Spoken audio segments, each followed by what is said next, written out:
SpeedGaming 2, and welcome to the Sunday weekly race for the Dragon Warrior Randomizer.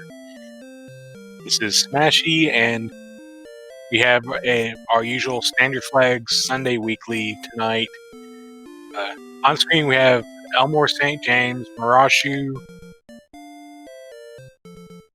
up 2NG, and Stags28 here to bring us the Dragon War.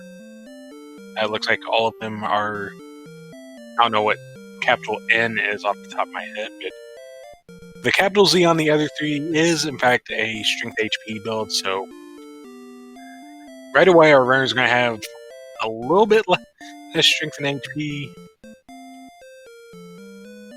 Sure, Kamian.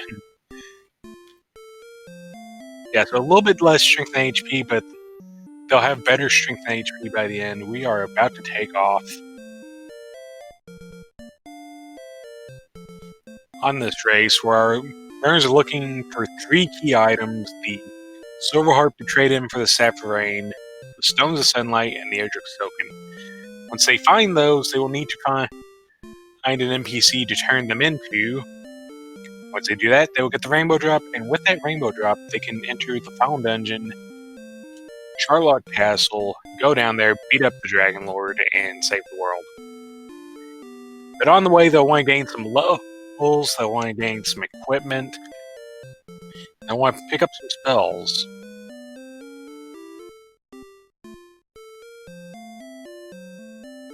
Okay, chat confirming N is in fact a strength HP, and yes, one of the features of the randomizer is that all of the stat bonuses are the same, and we are off. Going through the King's opening spiel, we will see 2 items and the obligatory magic key. We have money, a magic key, so they will have 2 magic keys, meaning they can immediately get 6 keys, open up the treasure. You have heal more to start. Strength looking a tiny bit low, but not terrible. Agility's decent.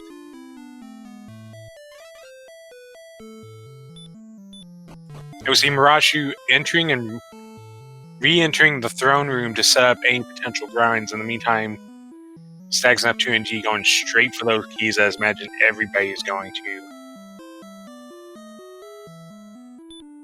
When you have 2 keys and money to start, it's pretty much immediate buy 6 keys, so you can have that set up for the rest of the seed.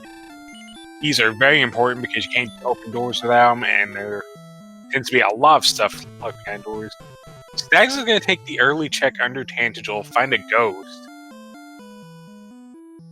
In the meantime, the treasury has more money. Cursed belt. And that bamboo pole is actually looking like probably a torch.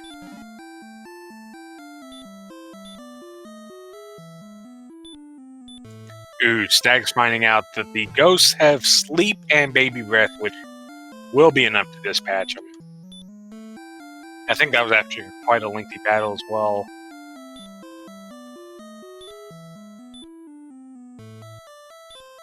Unfortunately, I think all of our runners managed to miss any potential early gold grind. Although Elmore St. James is grinding something.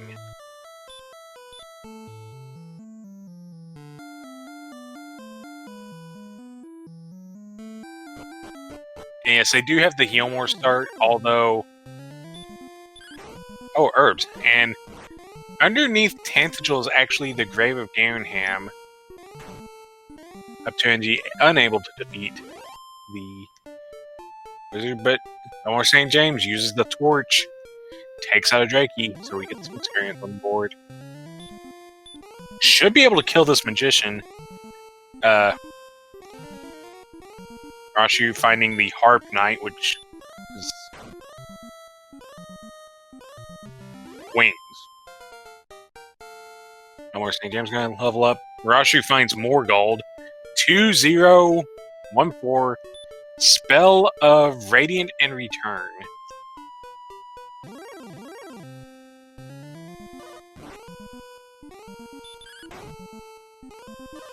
and torch. So topside grave not looking too hot.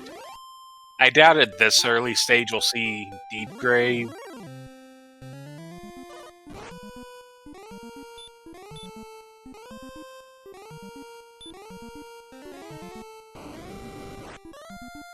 Ooh, Drakima's with the baby breath.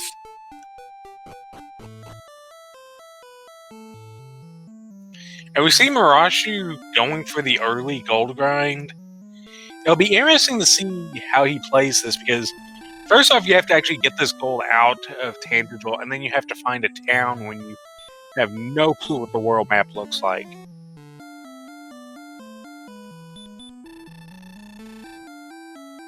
I think we're seeing Up2NG trying to scout out any potential early towns, but yeah, because he's loaded on cursed belts. But he will get level 2 with that 5 experience.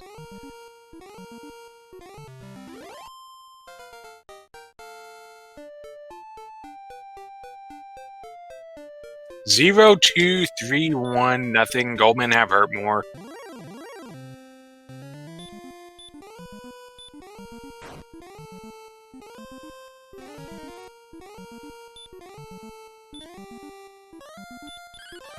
So now Elmore St. James is in this weird position where he's thrown all of his torches, but the early levels were kind of bad.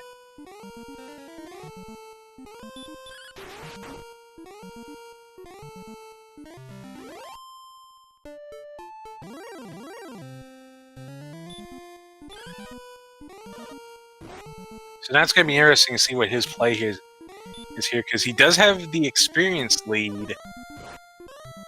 But right now, unless our runners find that early town and get some gear, it's slog mode.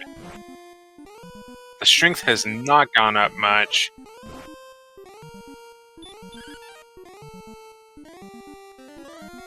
And it's not Charlotte here, but there are some pretty effective gatekeepers wandering around right outside this Zone 0, Zone 1. Once you get into the zones when you encounter anything, it starts ramping up. We have Murashu going up to level 3.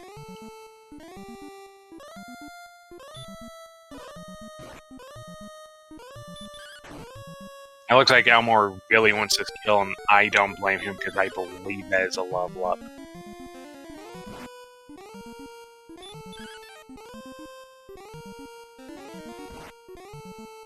Oh, but the high roll on the hurt will take him out.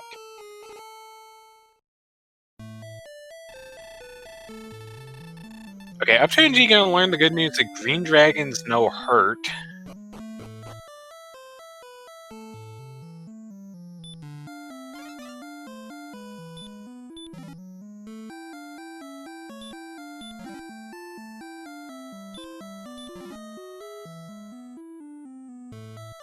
And Up2NG is going to completely reset the game. Maybe going for the same maybe going for the mass torch strat as well here.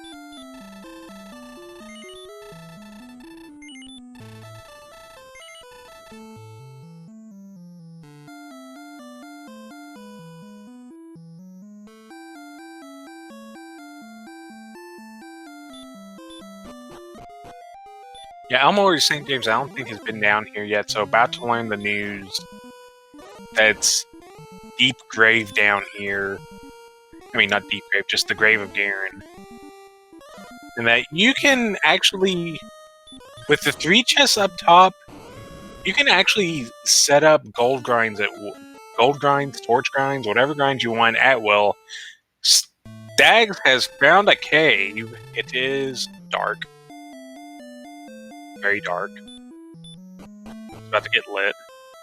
It's Swamp South.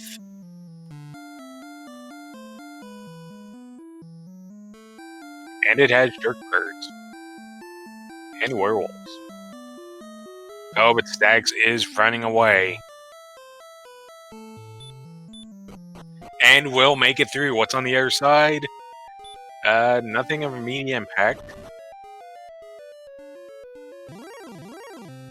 Okay, well, I'm sure that ambushing Magician with the Maxwell Hurt's gonna have an immediate impact. And yeah, only dealing 1 damage.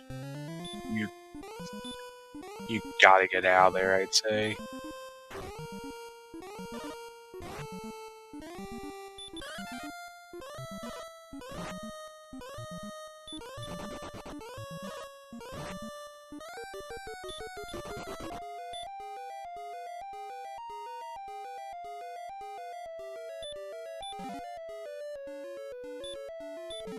And yeah, the Knight will do it. Down goes Stags on the second continent. Now Stags is also resetting, although just a soft reset. I think Stags is also carting around a bunch of gold.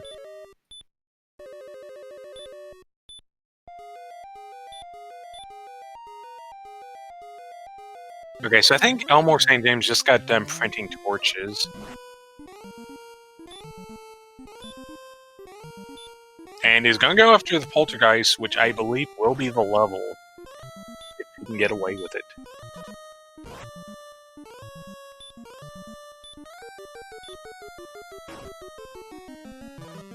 Up to NG gets a bunch of disappointment.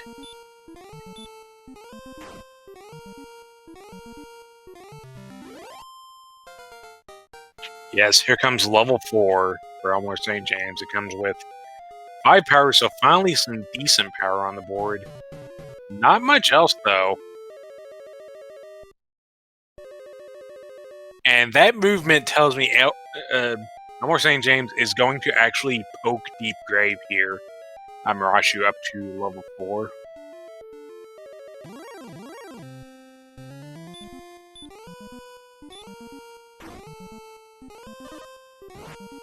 Well, going to get a torch reload first.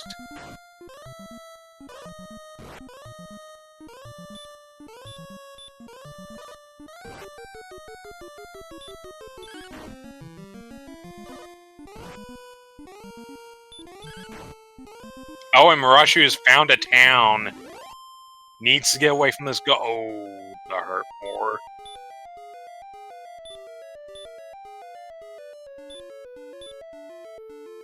So just north of Tantagel is a town, but you have to get through a pretty difficult encounter zone, and there are forced desert tiles on the way.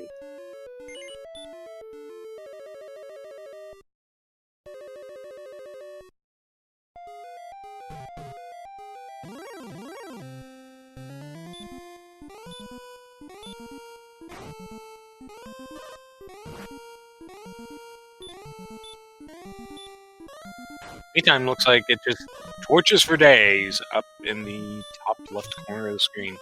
And Murashu, the obligatory key starts, so you immediately find Rimbledar. However, there's a gear shop here. There's also 2 drawers to a chest, which contains fairy water. However, all eyes are on this gear shop.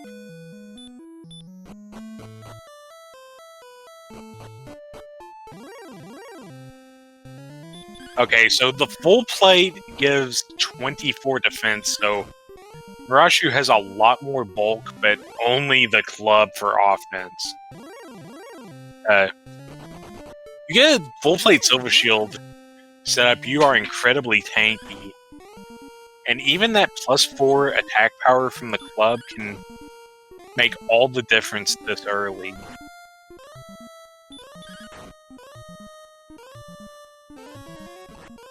Especially since Murashu is on level 4, did pick up that strength bug.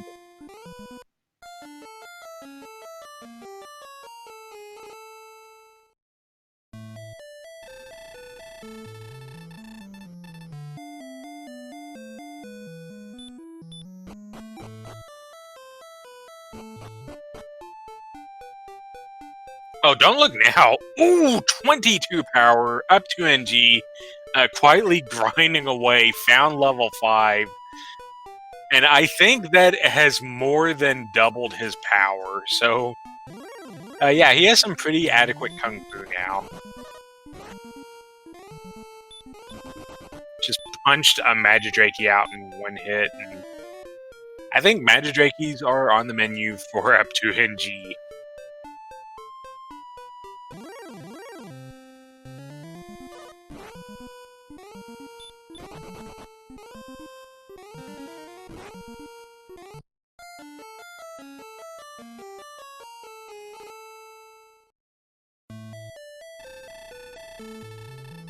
I'm sure Mirashu, once this play is complete, to have that silver shield, is going to be able to just slowly take out stuff to level 5, and then we'll really enjoy that strength boost, because the big strength and the defense from the silver shield, they'll combine to make a pretty good combination this early, although up to NG can't withstand the Drakima with its breath attack.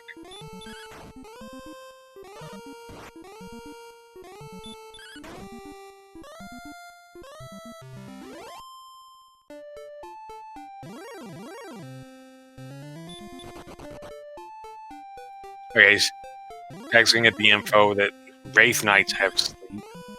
Unfortunately, has not gone far enough north yet.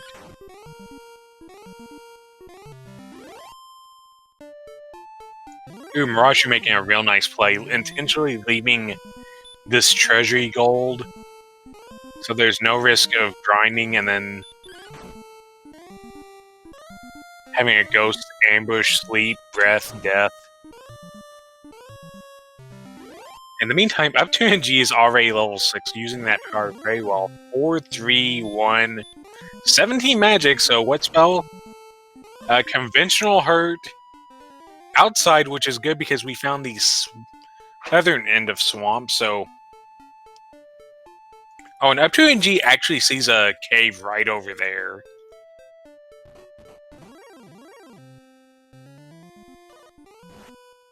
And unfortunately, the Axe Knight saw him go back home.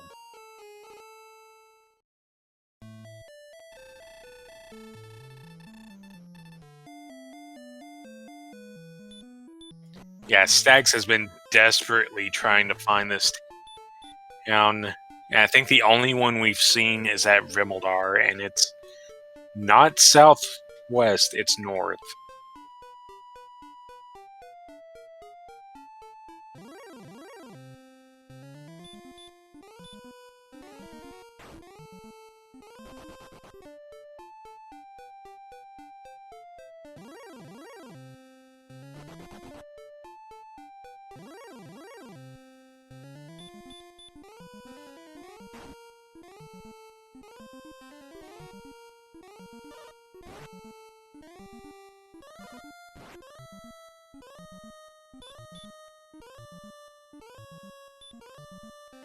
Oh, Golem ambush takes out Mirashu.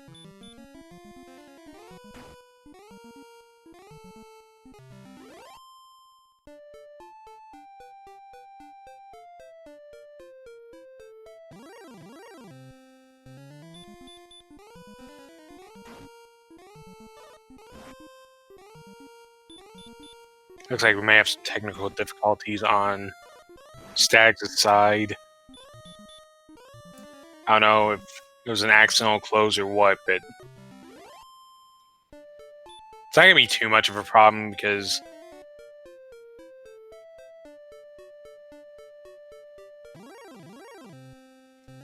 the seed is still pretty young.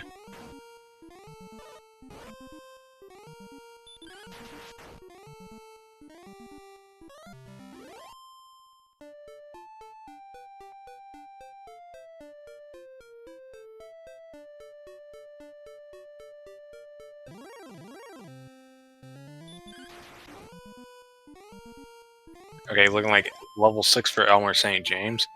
Meantime, up to NG just sitting right here in these two little hills and is happily grinding away. Wants to see level 7 before doing anything else. He's going to peek the swamp and promptly die without seeing anything.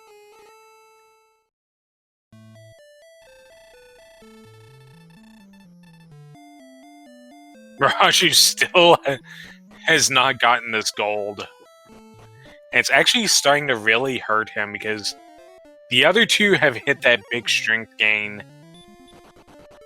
And up to NG in particular, of our featured runners picked up a sizable experience lead considering just what's fightable so far.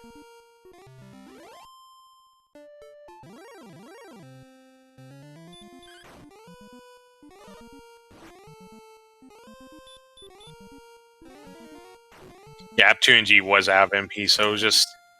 Okay, I'm just gonna check this swamp with my Death Warp.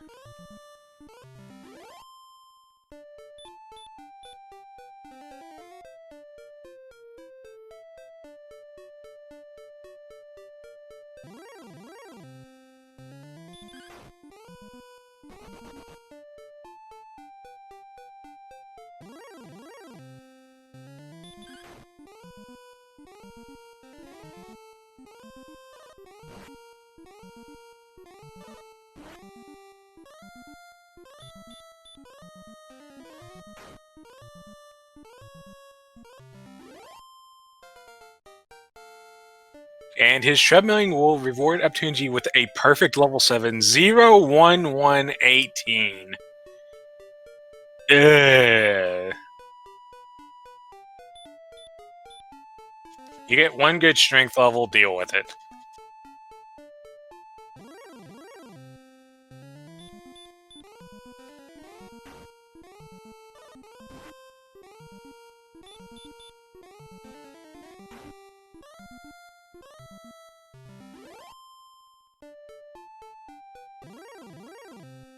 It looks like Up2NG is content to sit here for another about 250 experience.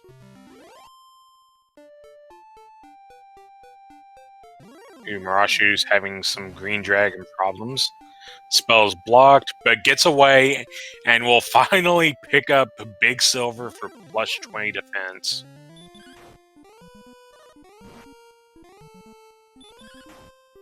And then may have a tiny bit of panic when next level shows up with 22 strength. Although, if it gets to just Mirashu doing the same thing as up to NG and just parking somewhere and grinding, Mirashu is practically guaranteed to defense break anything he fights, so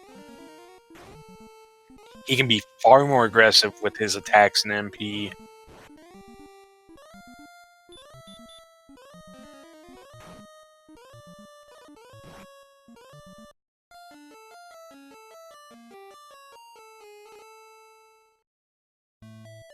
Mirashu is the second lowest experience of our runners so far, but has the gear.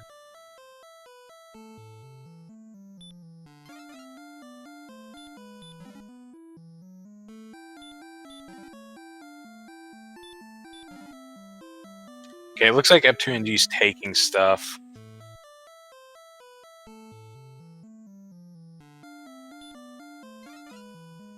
And it looks like it could be a cursed belt grind. He's going to grind up a bunch of cursed belts and then sell them, well, try to sell them all at once. Unfortunately, if he goes north, he's going to find Remeldar. And Remeldar notably does not have an item shop, so you can't sell cursed belts there. Meantime, Stag's finally getting some fighting in. Is up to level 3.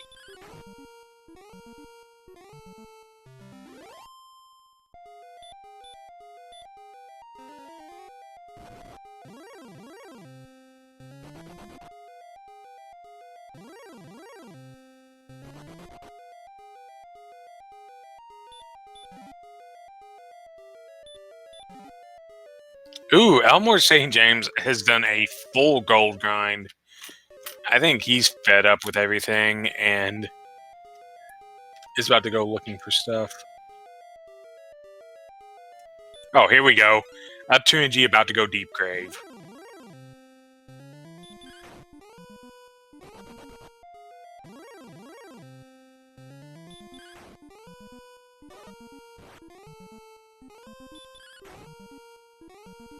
And we're saying James is going to find the Swamp Cave.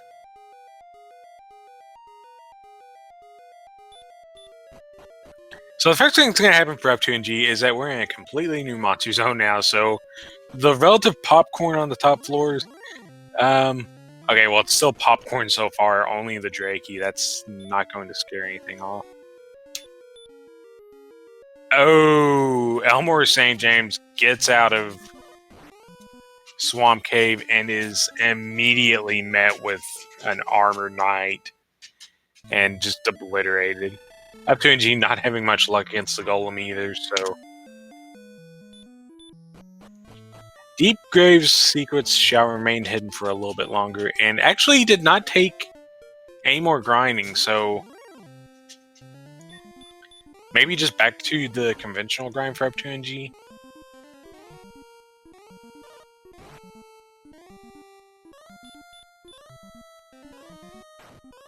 Okay, it looks like Elmore St. James wants approximately nothing to do with the other side of Swamp.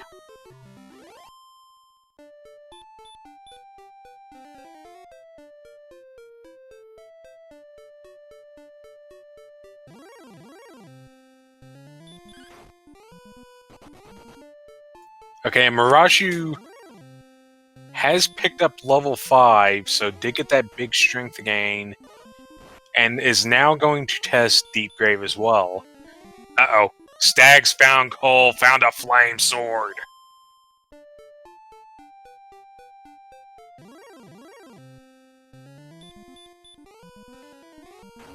And a death necklace. Oh, and Elmore St. James has found coal as well. I think he's got flame sword money as well.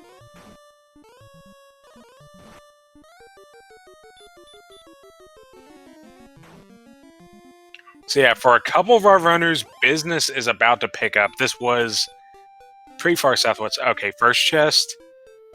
Stones of Sunlight for Mirashu. You do have to go Deep Grave at some point. Because you can't exactly win this game without getting those Stones of Sunlight.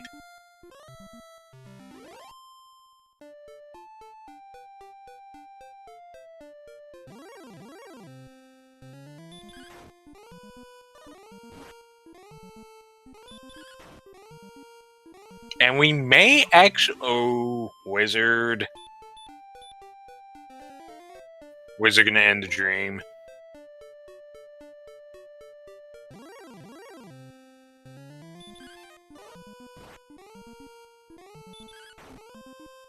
But yeah, these are two runners, Elmore St. James and Stag28, that just got a massive increase in attack power. I think Elmore St. James might get this. Yes. Already has the big strength boost. Able to fight a lot of things. And Stag28 with that flame sword.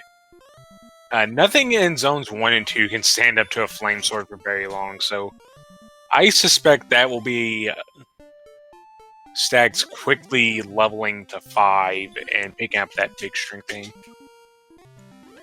Okay, Mirashu actually going to press... Actually going to try to get this final chest in Deep Grave.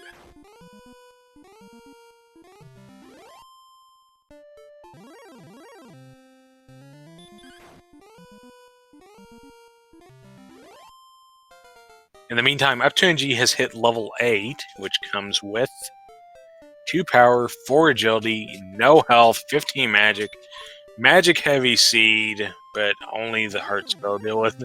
No hurt more.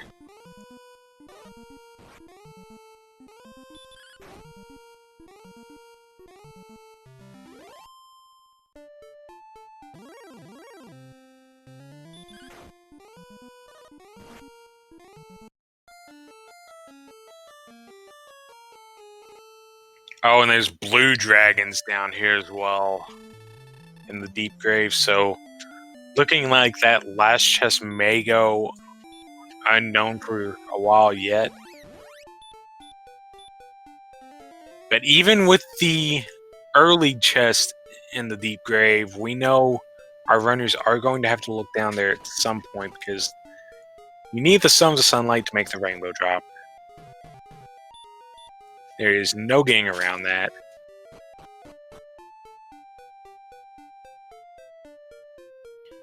Up 2NG is on the second continent here. And is not finding much out here except a green dragon which just uppercuts him straight back to Tantage Hole. Spectres no hurt more. Whenever you die, you lose half your money, which is why earlier on when our runners had done gold grinds and had a lot of money, if they took a death, they would just immediately reset the game because they had saved beforehand. And when you save and reset, of course, since you load your old save, you get your money back.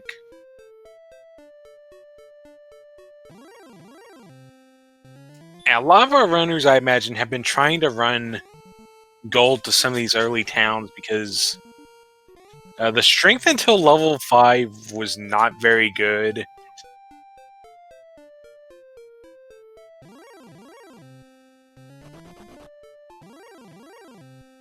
And we're not exactly dealing with the kindest monster set either.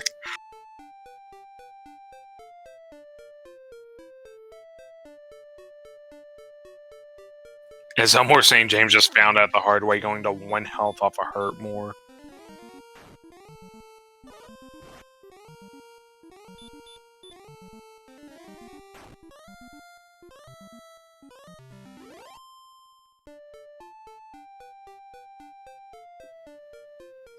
And now we have 3 of our runners going for these deep grave chests.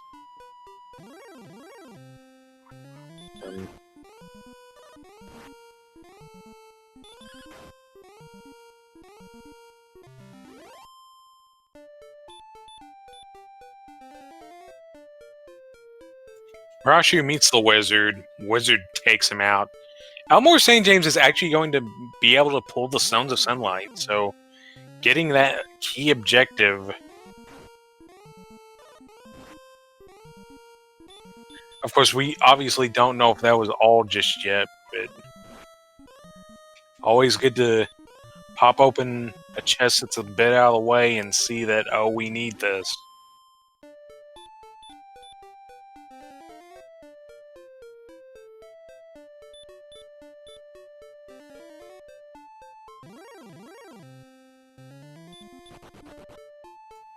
And Stags28 has found the Stones of Sunlight as well. So everybody that's attempted the Deep Grave at least has the Stones of Sunlight to show for it.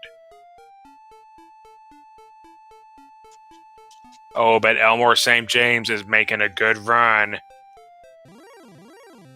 Final chest is the Axe Ghost. Which I think was just a torch. Or no? It was something else. Maybe an herb grind, maybe a key grind. Looking like an herb down there, so you need that first chest in Deep Grave. The deep one, not so much. Stag28's found an armor knight. Rashu's have found a conventional knight. They both just killed our dragon warriors.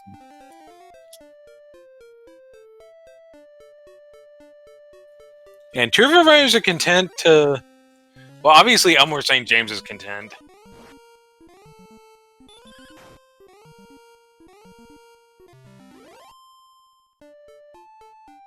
But more importantly, it looks like Stags is also content to go about and do some other stuff, which in this case is going to be the correct play.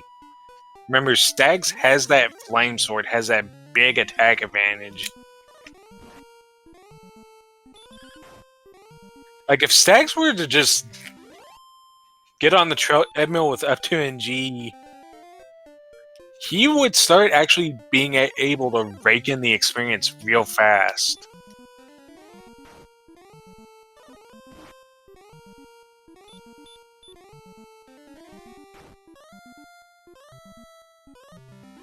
Because what up 2NG has done in grinding, he has not done in exploration. He's the only one with no gear to his name. Marashu has the tanks. Head up with the full plate silver shield. Stags and James have the big attack with the flame sword.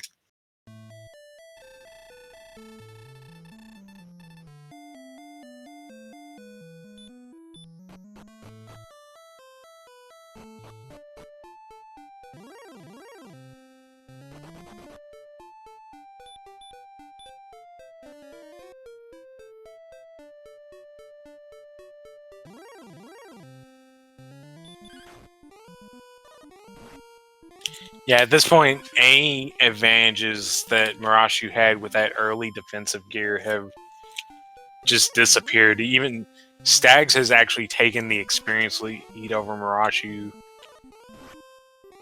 Yeah, I think Marashu's done.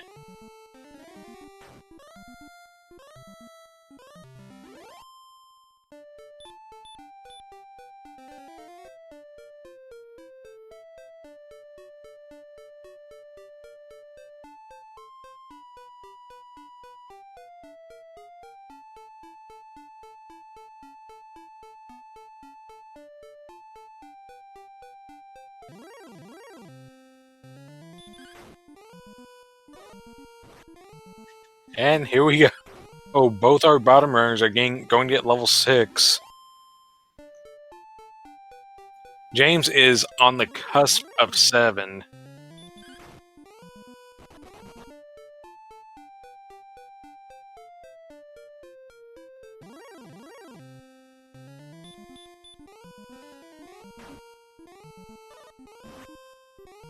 And I think Marashu's actually found something new here. With this cave. Yeah, it looks like he really wants it because he just used heal more. Oh, okay, there's our jerk. So, that guy right there that Marashu just found, he's the guy that you need to take everything to at some point to finish the game. And I'm saying James has found him. Looking at this, I don't think this guy is that far from start, so...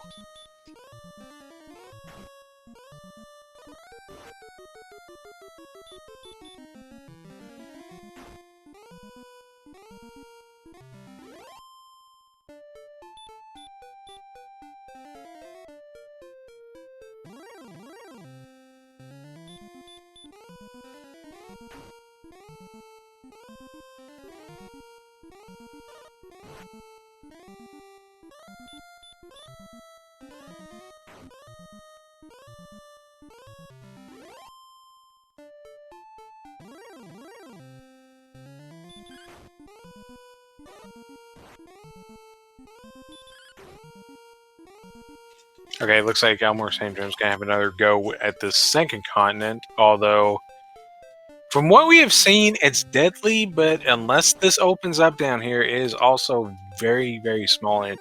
Okay, it does open up for a little bit, for a lot bit.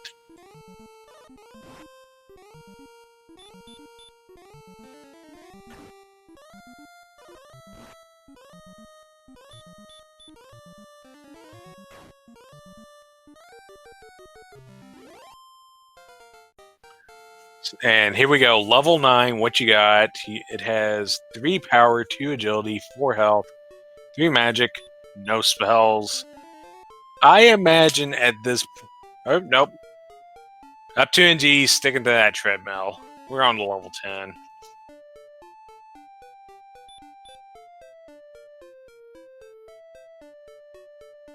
And this is about to end poorly for Elmore St. James here in the top left.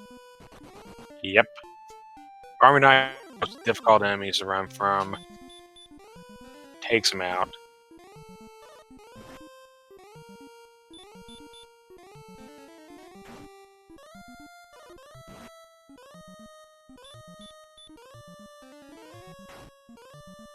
Okay, so we have the grave being found from Marashu.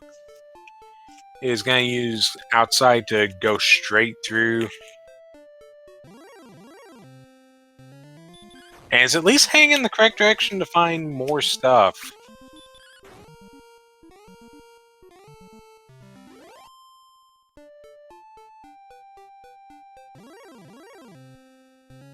Yeah, one of the fun things about Dragon Warrior Randomizer quote-unquote fun, is that once you get outside of very close to Tantagle, you can start running into pretty much anything. The way it works is that Tantagle itself sits in so-called Zone 0, where the most difficult thing you'll see is a scorpion. And then once you get outside of that, directly north, south, east, and west of Tantagle are what it's called Zone 1 and 2. In those zones, the best you can see is the wolf. Once you get outside of Zone 1, it is on. You can see anything, up to including the dreaded red dragon.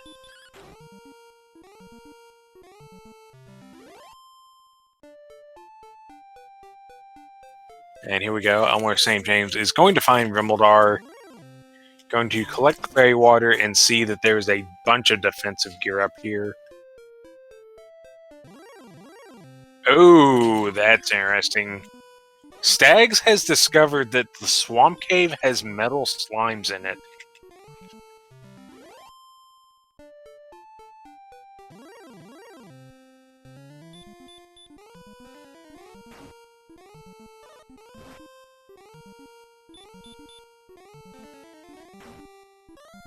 So the interesting question for Elmore St. James here, Elmore St. James is only on a leather armor large shield combo. The large shield's not bad, but you just saw full plate silver shield, the best amount of defensive power you can buy with money.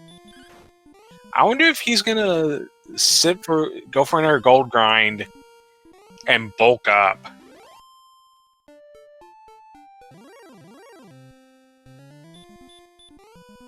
You have that option there if he chooses to go for it.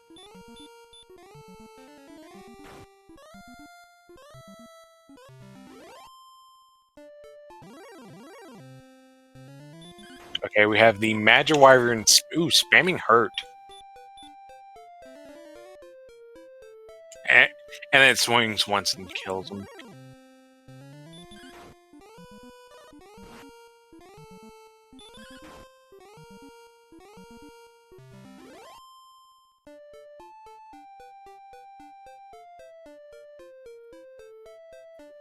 Rashu getting some progress north of Swamp Cave. Unfortunately, Demon Knight ends it.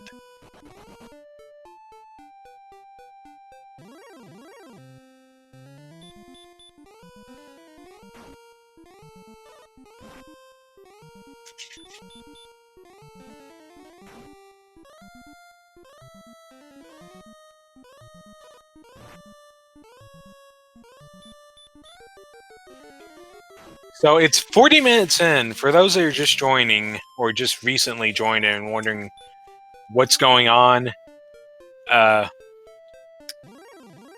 a lot of strength. There was one major strength gain at level 5 of 22.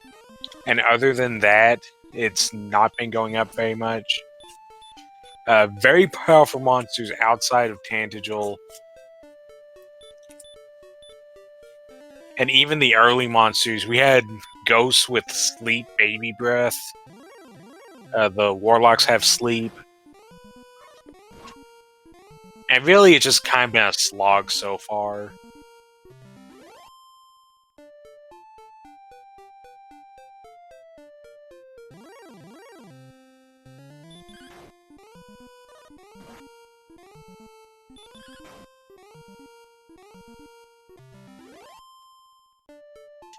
Ooh! Elmore St. James with the critical hit. Takes out a knight.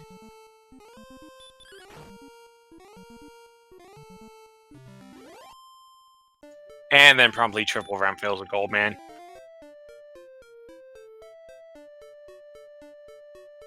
Yeah, the growths this early on have not been very good, really.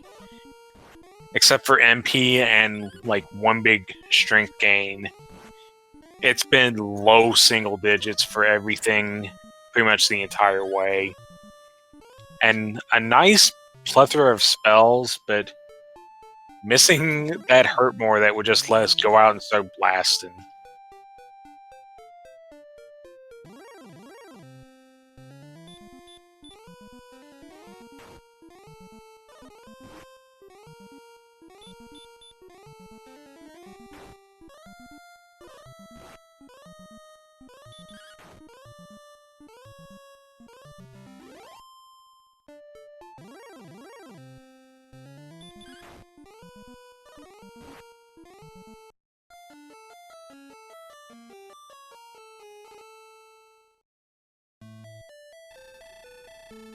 Okay, Sex takes out Druin Lord.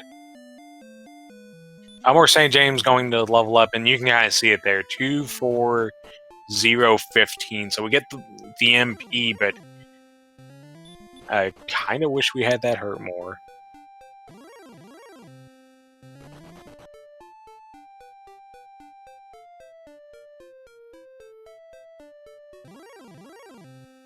Even kind of resting down here for Stags. Maybe think he's got something here with these Druin Lords.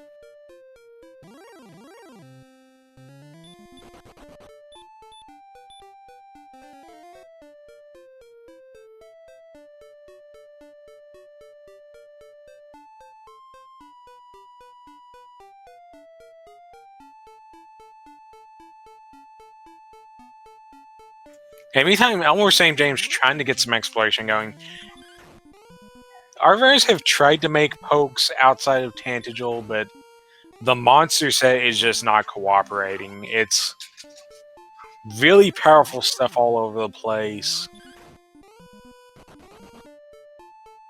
Although we do have a fresh new cave for Elmore St. James. It's the Vanilla Stones of Sunlight Cave, also known as Bonus Cave, so we will get bonus magic key. Because we have a key start, why not have a loose magic key? Oh, but it also comes with a town, guarded by a skeleton. That chance to spell of hurt more, because why not?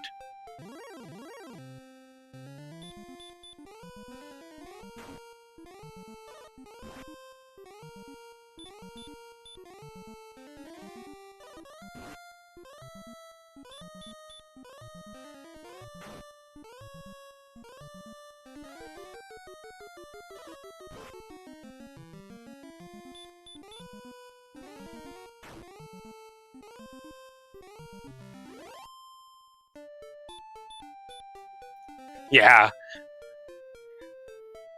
2 tiles from town, you see a new enemy, you swing at them, oh, they have a really nasty ability. Yeah, I'd love to see it. So, Elmore St. James is taking chests. Elmore St. James knows about Rimmildar.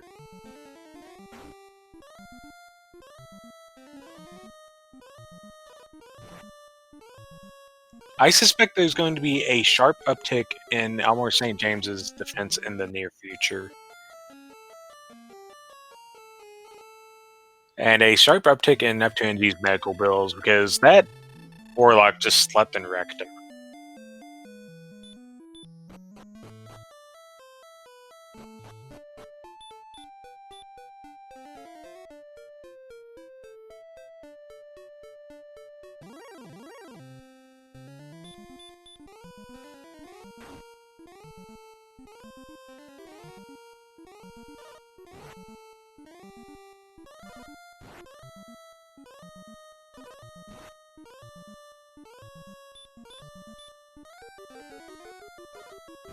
And yep, Elmore St. James is currently printing money.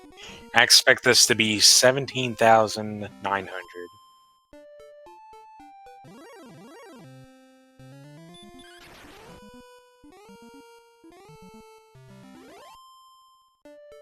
Okay, so it looks like Marashu's joined up 2NG on the treadmill, and you can see where Marashu's gear is giving him an advantage.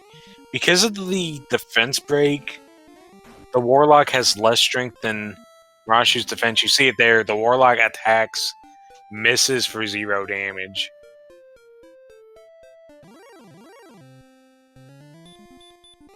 Pretty much Marashu is at minimal threat of dying to to a Warlock. In the meantime, up 2 and G gets slept, taking this 8, 7, 6.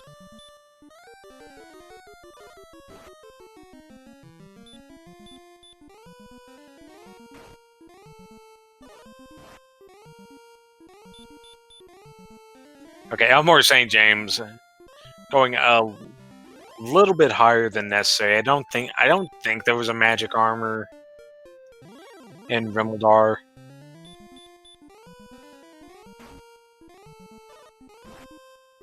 Oh, but also taking a big risk and not saving. Rashu to level 8.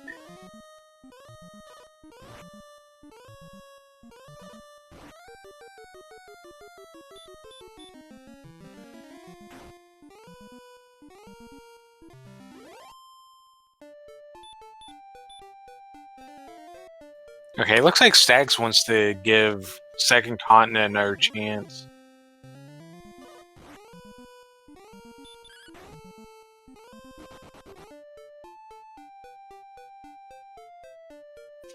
Okay, in the meantime, up 2 and G is actually getting really close to level 10. Oh, Elmore St. James finds a critical hit on a green dragon. That is a ton of experience.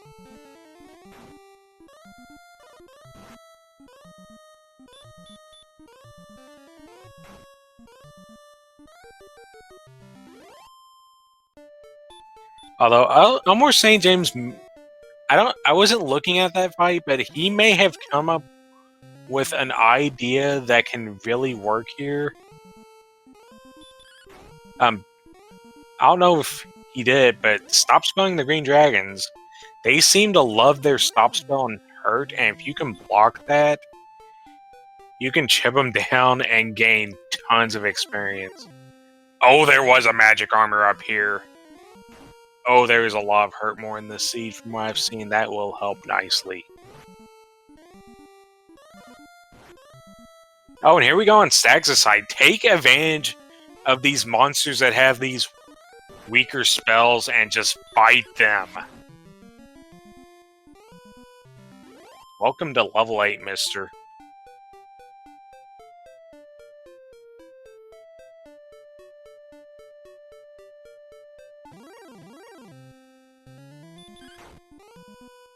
And now Elmore St. James is running around with the best money can buy. The Flame Sword. Okay, here we go. 290 HP. Welcome to the seed.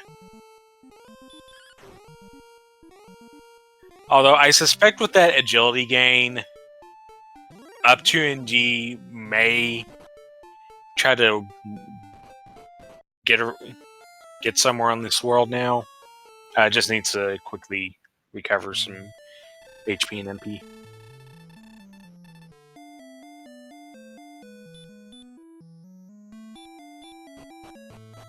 $36 HP at level 10. Yeah, that.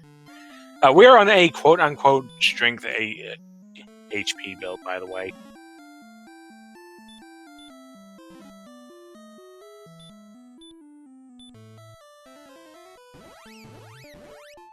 Okay, it looks like Mirashu's making the move up north as well. I think.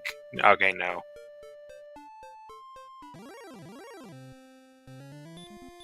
Okay, so there's the free key for Mirashu. Just further north is an unknown town, which we're not going to see because there was an Armor Knight camping right outside the... Ooh! Mirashu gets a runaway from an Armor Knight.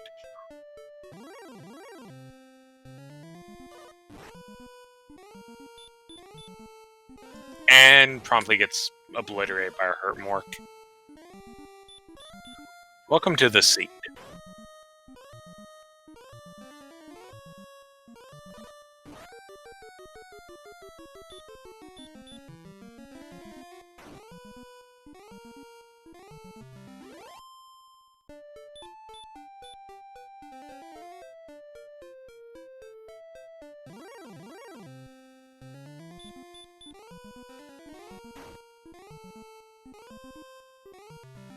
Yeah, it looks like some of our runners... Well, James and Stags with the big flame sword are starting to get more aggressive. And as you can see, it's actually paying off dividends for Elmore St. James here. Up to NG... Okay, he actually explored beyond Swamp Cave and has now found the Fun Police. Yeah, that didn't end well.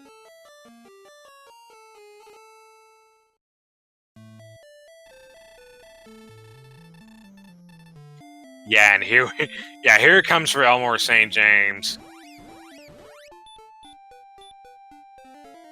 Because Elmore St. James has just realized, oh, I can actually kill green dragons because they have the biggest fuzzy cuff combo in the game of Stop Spell Hurt. And is going to leverage that to gain tons of experience and should just probably immediately blast past up to NG's experience lead. Although up to NG is about, well, never mind. The max attack from the green dragon takes out up to NG, but did see Cole, so up to NG is probably going to return there and realize, oh, there was a flame sword here.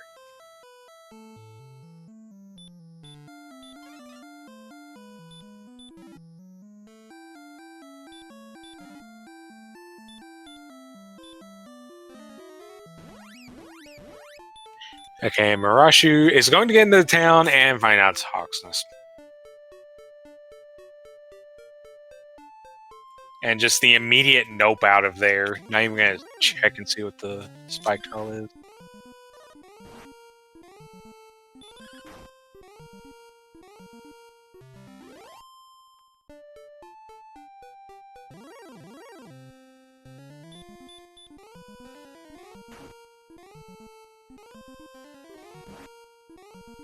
Oh, but going further north is another town. It is Cantlin.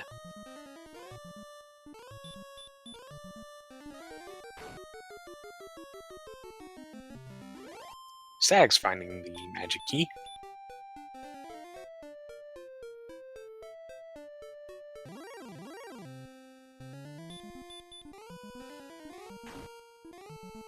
Yeah, now James is leveraging that stop spell. And is just gonna farm these green dragons like crazy.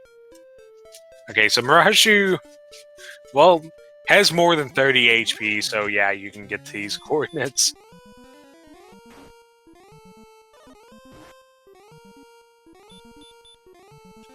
Down may go and search. 52 north, 39 west.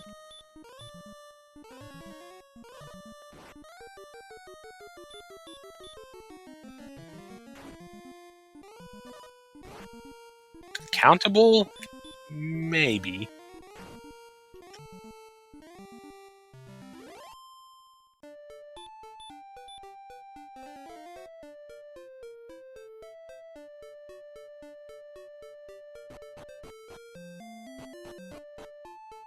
Okay, and we have Cole for F2NG, which is immediately walked out of.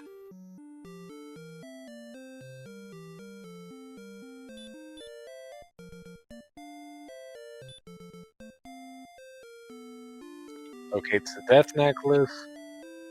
And we'll check the shop to find the Flame Sword. And really not much else. Oh, the Drolls have the Spicy Breath. Which is the end of that bit of exploration for Stags. James up to level 10.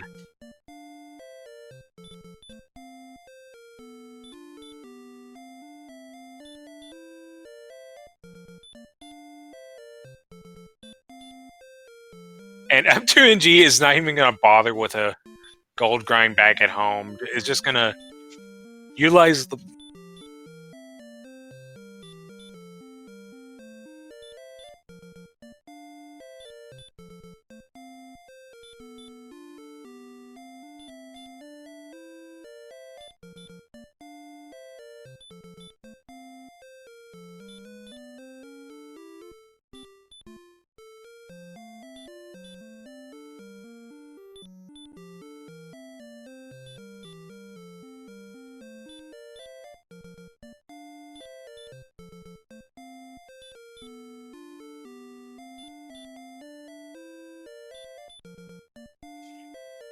Sorry about that. I had to feel something. But what Up 2NG is doing is that you can only ever take the Death Necklace once. And once you take it, it becomes a gold chest that gives you 100 to 120 gold. If it's on a search spot, you can search over and over again and just repeatedly take that money. And it's a really slow gold grind, but either Up 2NG. Well, I'm guessing he doesn't want to try to walk the money down here.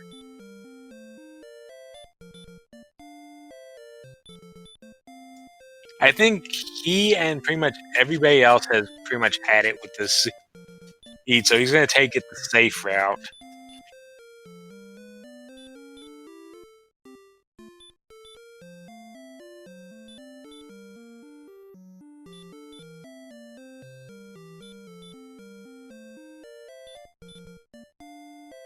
As for the Death Necklace itself, in the vanilla game, it just curses you. In the randomizer, it will still curse you, which means that when you die, you do not get healed, and the king just immediately kicks you out of the castle. However, it will also take 25% of your maximum HP, and in response, give you 10 attack power, which can really help out with the Dragon Lord later on.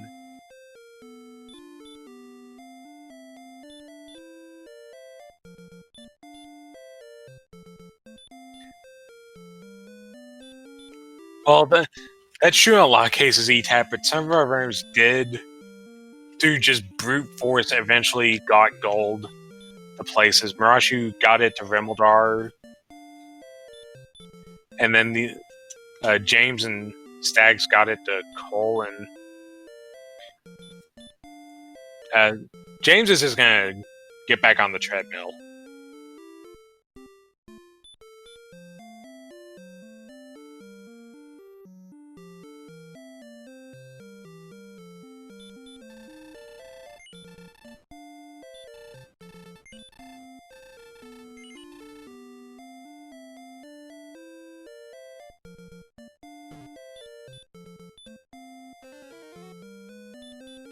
Okay, so that's a flame sword for up 2NG, so that'll be stuff dying faster.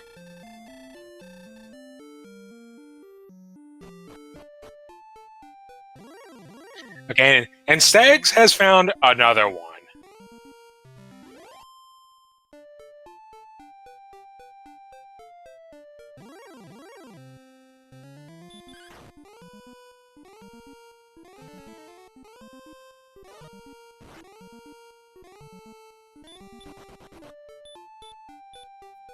And gets away from the Green Dragon finally, going to use the Yomor. And behind door number 3 is Brickneck.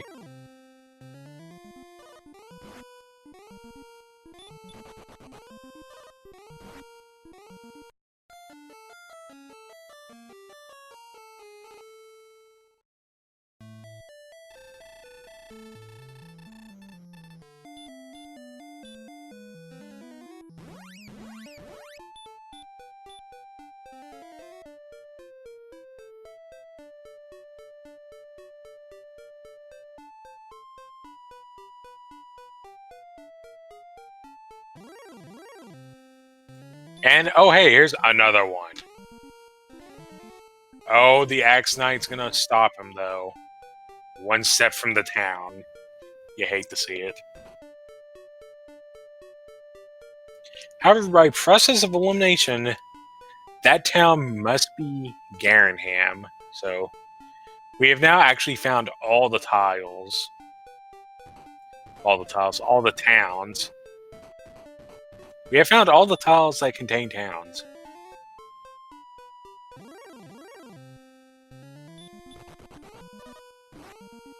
And we have also found of our featured runners a new experienced leader. Elmer St. James has overtaken up 2NG through just a bunch of violence to Green Dragons.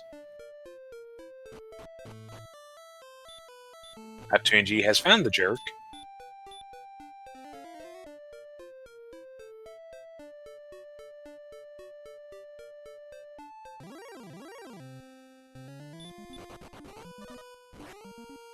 And the golem has found up to NG. And has proceeded to chokeslam him all the way back to Tangential. Having 120 strength allows you to chokeslam things very effectively.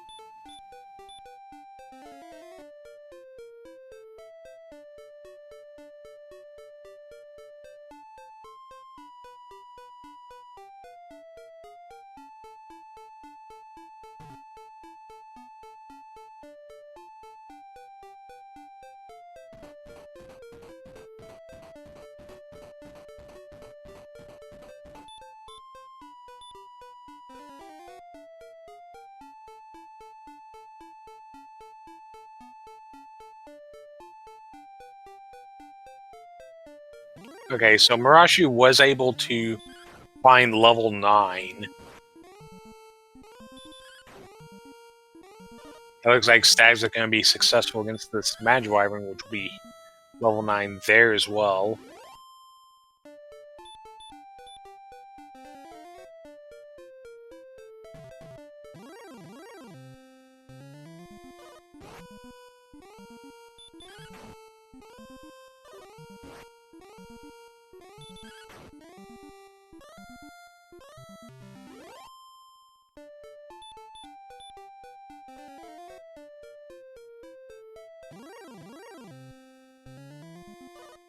And Marashi has finally found coal, so that will be the Death Necklace in inventory and the knowledge of where a Flame Sword is. So we'll see how Marashi reacts to this. As Elmer St. James is on the cusp of level 11. And this green dragon will be it.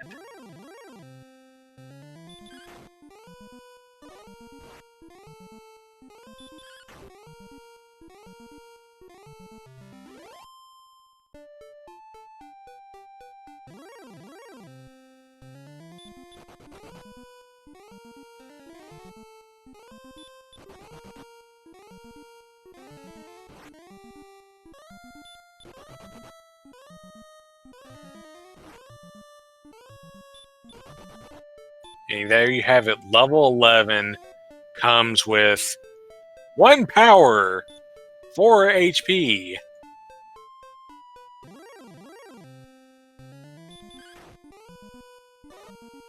Who rolled the seed, and why did they set every level to the Sharlock special?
Yeah, it looks like our topside runners are both going to just sit and gain experience until they're happy. And as of right now, the seed really doesn't want to make them happy.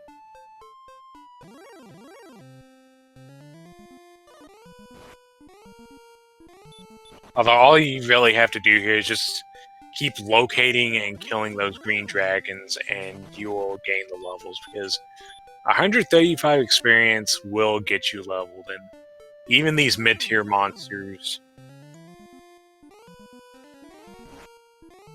are giving out big chunks of experience.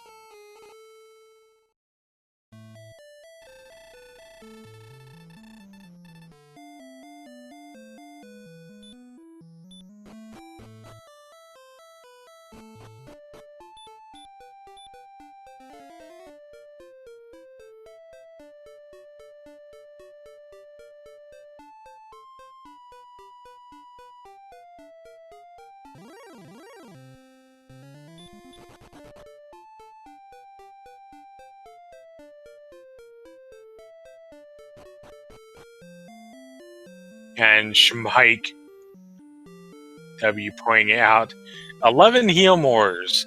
You only have enough HP that, well, you'd rather have heal. So Opportunity finally finds Rimeldar. This is much more of a panic town until you see the shop didn't really have the biggest weapon available. In which case, slightly less panic.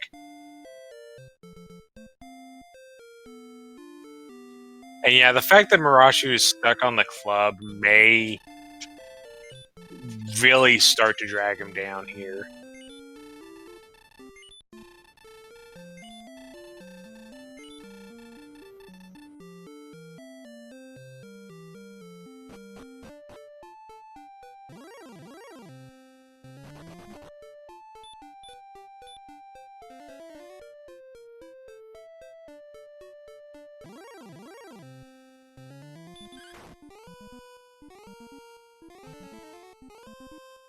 Looks like Elmore St. James going to take a peek out into the world beyond. Which didn't go very well because that wizard just bopped him.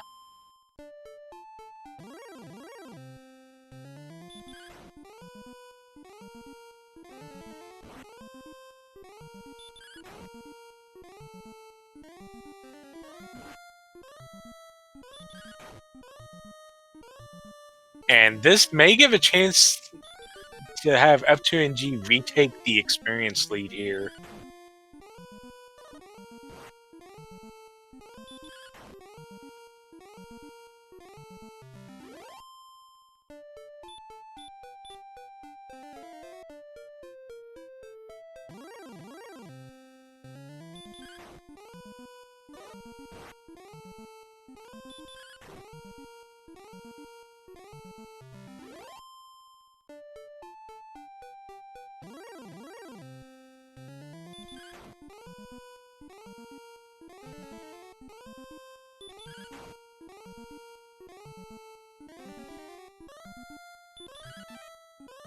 Yeah, it looks like Up2NG is just going to try to brute force these green dragons to the best of his ability, utilizing the fact that that any stop spell attempt to the player without Erdrick's armor is still just a 50-50. However, you can see the gear difference there. The green dragon attacks him for 31, sends him home.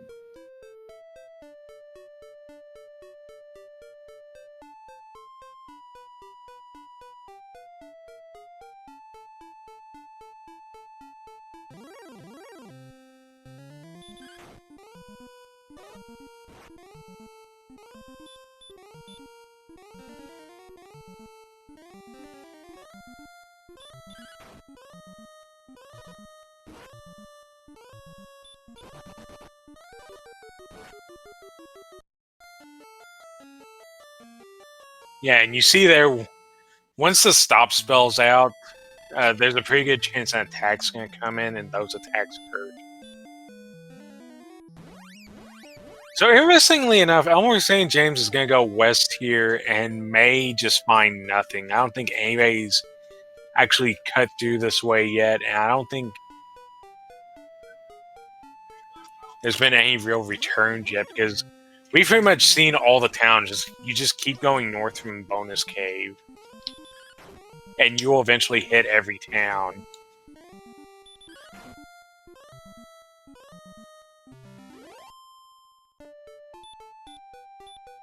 Oh, but there is a cave. It is Tablet Cave. So one free chest there. No encounters in here. Nice change of pace from getting horribly murdered by everything. Oh, but Stags actually found it first, and we are going to find the Erdrick's token, so this is required as well.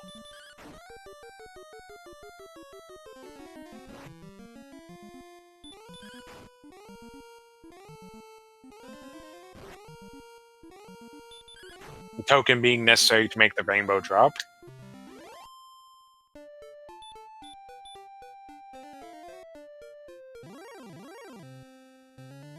And Armor Knights are still camping the exits to caves.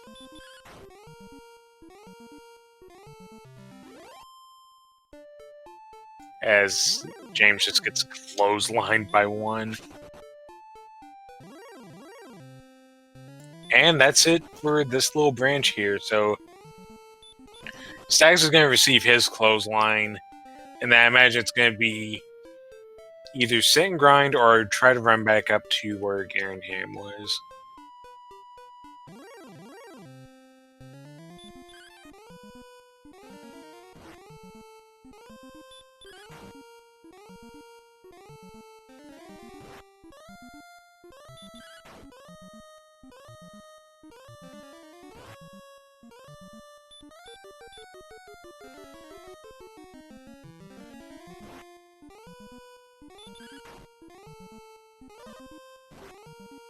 Or St. James failing to run from the Demon Knight, which takes him out.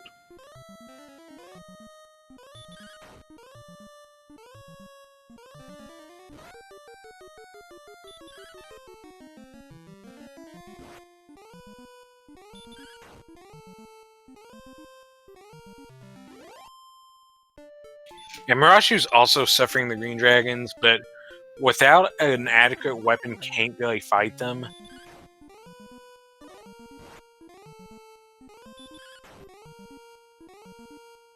And it looks like we're back to the grind for Elmer St. James, although he does have the exploration lead, having picked up the stones and the token. However, Up2NG has gotten, of our featured runners, the experience lead back. It's a small one, but it's there. Although I think they're going to hit level 12 at similar timings. Because this green dragon for Elmer St. James is going to be enough for the level.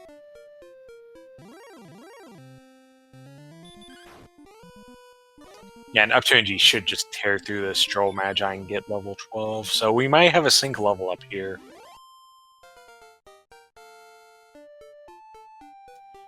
Level 12, what you got? 7 power, 4 agility.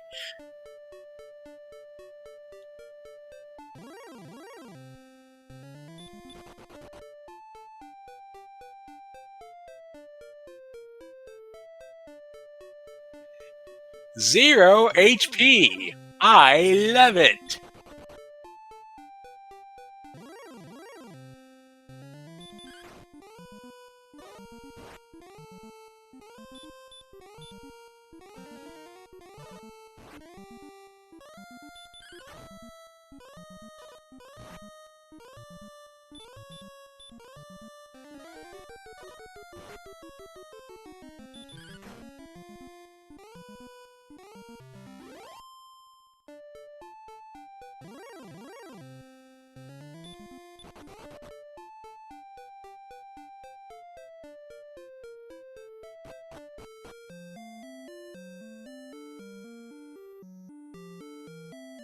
Okay, now 2NG is actually going to take this May and go see what's available.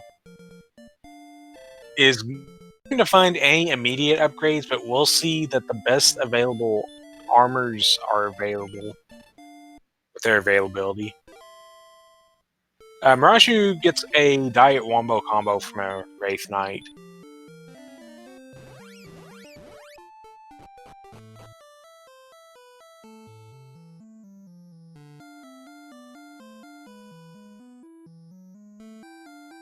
That was equal parts hesitation and are you kidding me?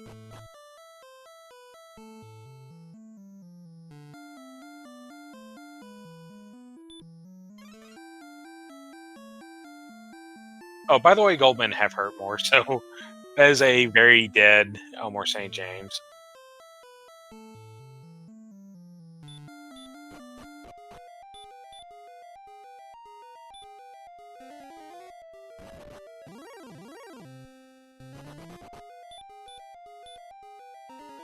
And Up2NG is back in the grave. And Elmore St. James is going to make another attempt to explore.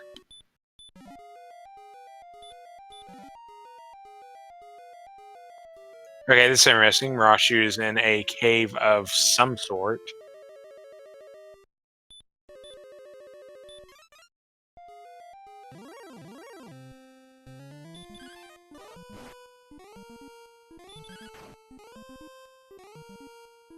Rashu may be making another attempt at Deep Grave Bottom Chest. Is just going to discover the herb down here.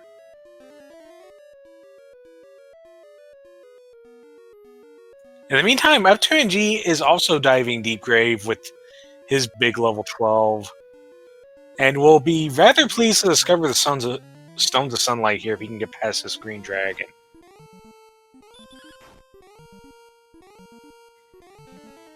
In some other meantime, Stags may be counting coordinates.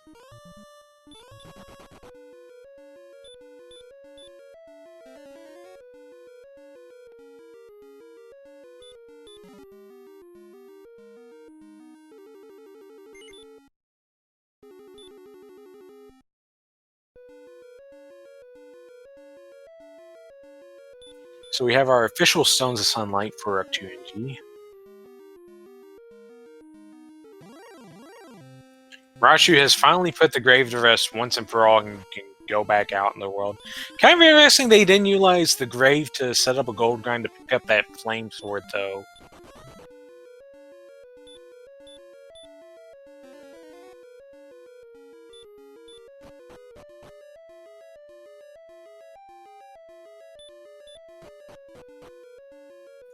Yeah, it looks like Stags is on the count.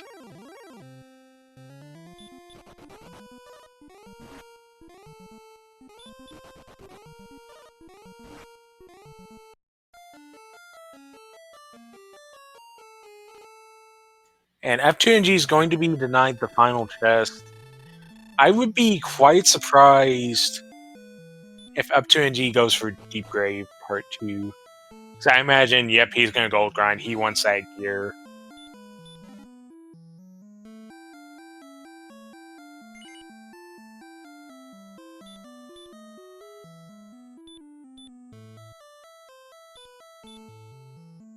Gonna get some herb printing going on.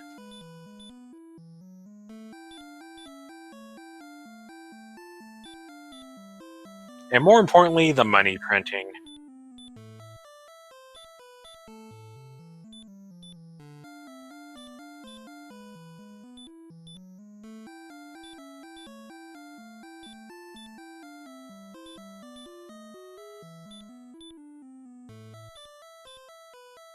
Okay, it looks like Stags hit a bit of a problem with the count, because he sped pretty quickly back into Garenham. But we do have our first look at Garenham.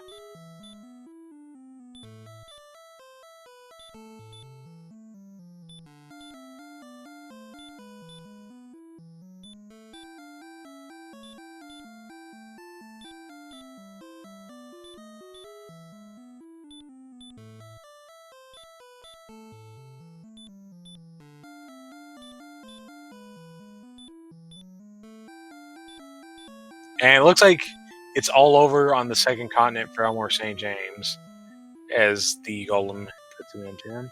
And here we go. Garenham had gold. It had a cursed belt.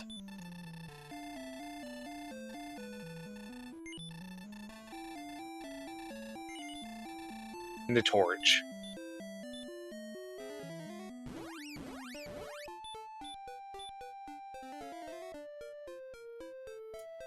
So now the next order of business is we're going to see this cave underneath Garenham. Could be mountain cave, could be a harp trade-in. That is looking a lot like a mountain cave.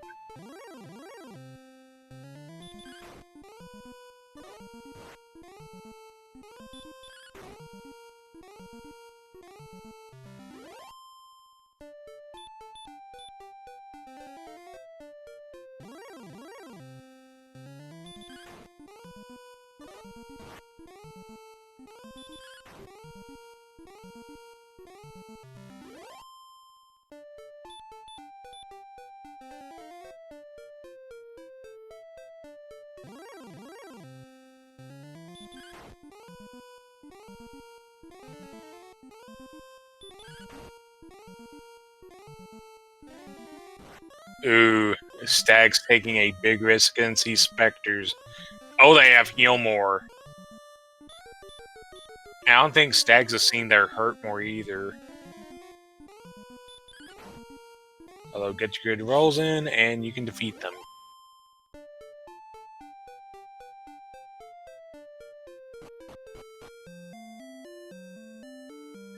Okay, so up 2G is about to get geared up, and wings for Stags. Not finding what we need down here. Oh, the flute. So that puts golems to sleep.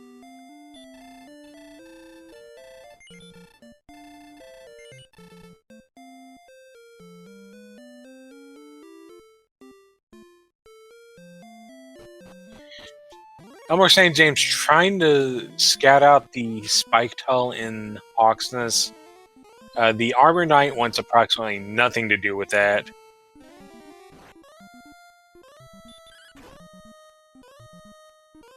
Okay, so we're going to have one more chest here for Stags. And it is the Erdrick Sword. The big stick.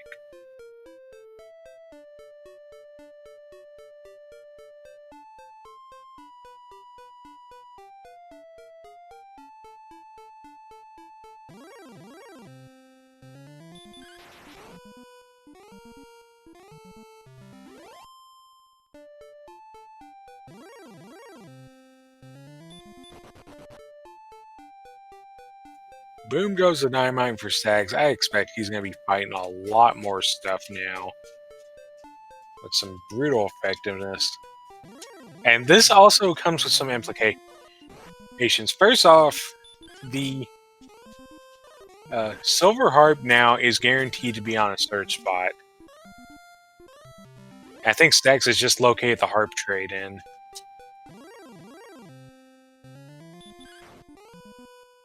Yes, sir, I do believe we now know everything. Except what the search spot has and what Hawksness has. Oh, that's right, we actually don't know where Sharlock is yet.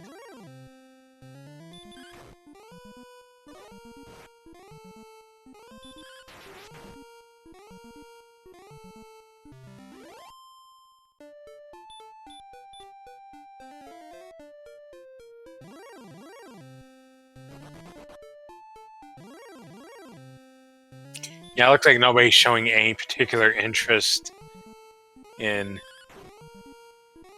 Hawksness. We're saying Jim's not going to try again.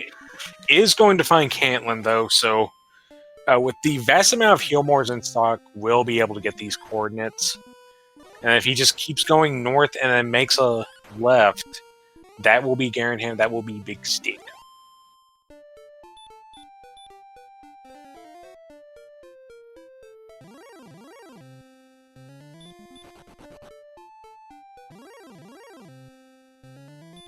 Also, we have had a forfeit. DK 9146 is forfeit due to computer issues.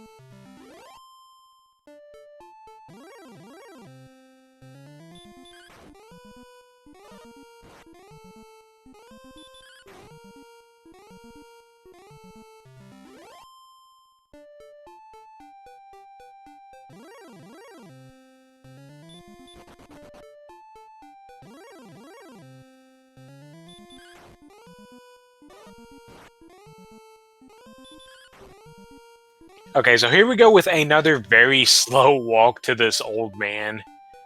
You can get to him at over 30 HP. It just takes having the menu every 2 steps.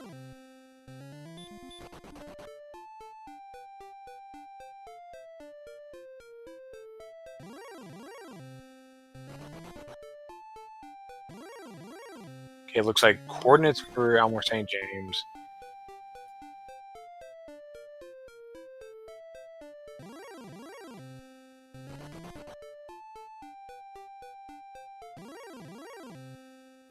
Okay, Stags may have figured out something involving the... Ooh. There's a roadblock, though.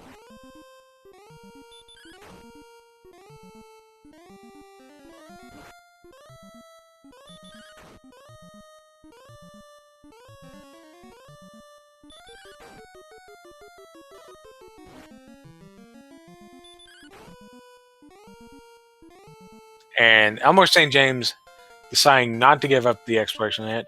Up2NG has been grinding away, has hit level 13, and finally finds a little bit of HP. Gets 14. Only gets 1 strength, though, because we totally don't need any of that in the seed.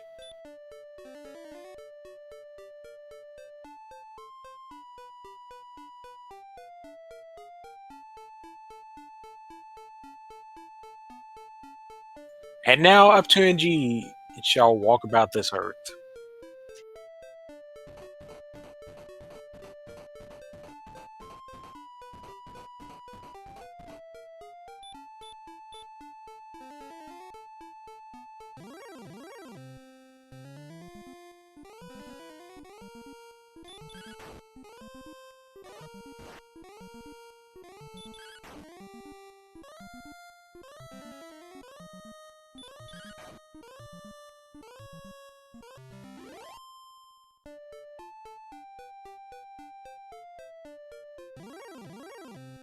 And we do have Elmore St. James finding the big C.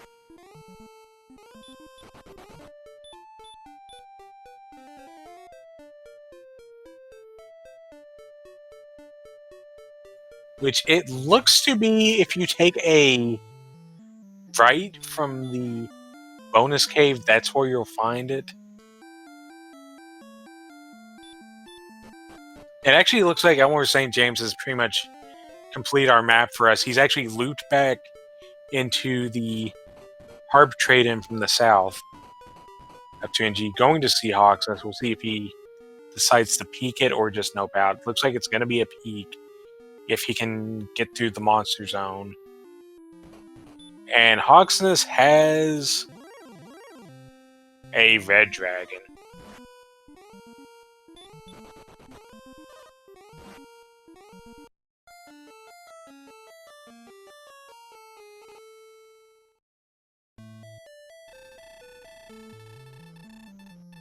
Ye old dragon of red shall protect whatever is down there.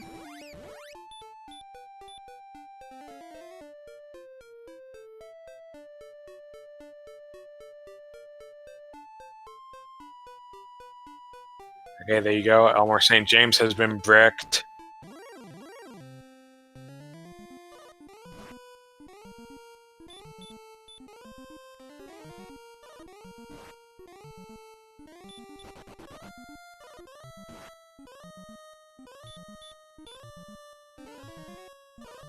But now Elmore St. James has Garenham.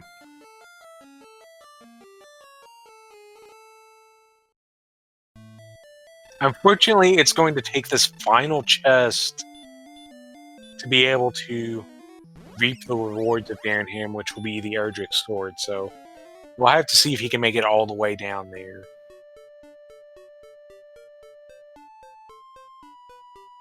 In the meantime, Stag 28.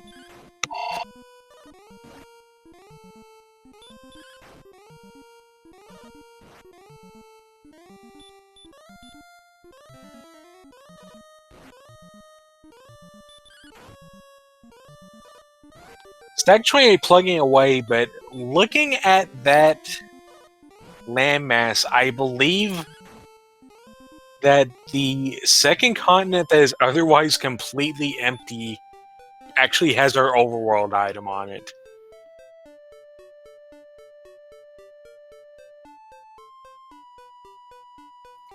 The question now is Stag going to make a go with the princess?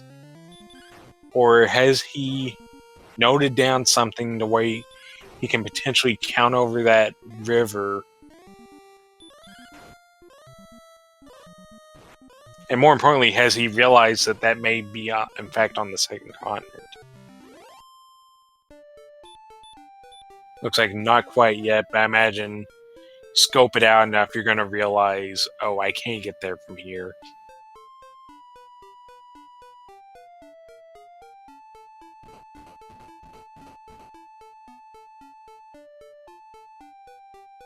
Alright, there was also a fairy flute down here.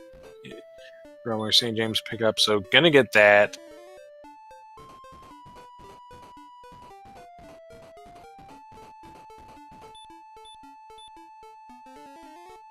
Looking good so far. Yep, nice clean hero run. That will be Erdrick's Sword for Elmer St. James.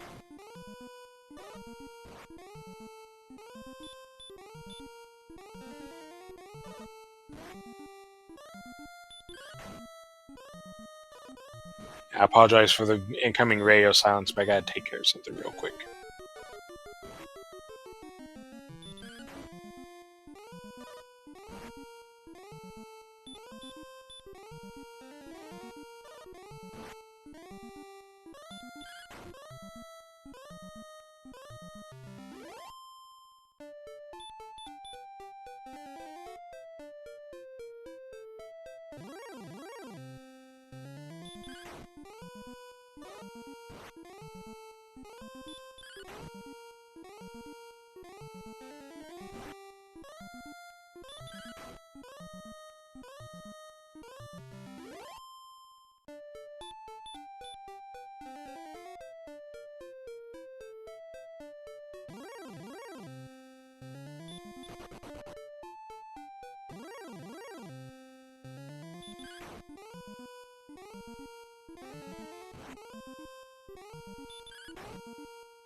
Okay, so I have returned to Mirashu getting the sword, and then getting the Red Dragon, because why not?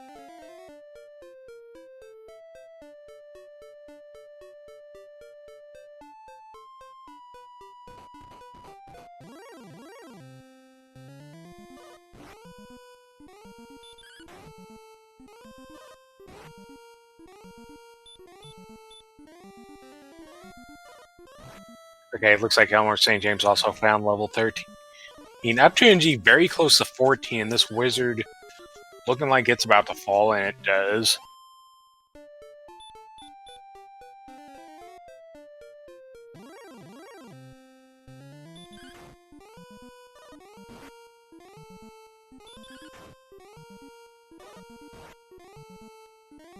And Elmore St. James is bad news. That's a red dragon.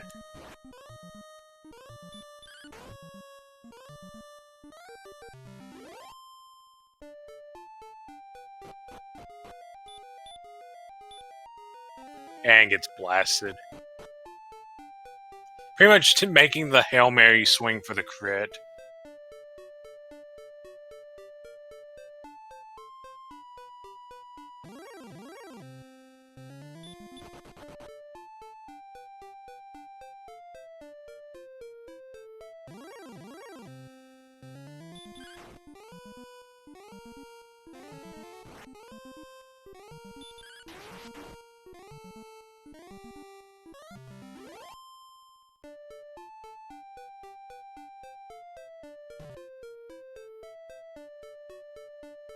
Okay, so here we have Stags back on the second continent.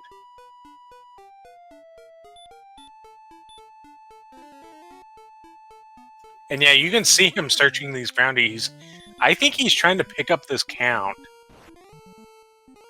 Although that golem just picked him up and heaved him straight back to Tantigel.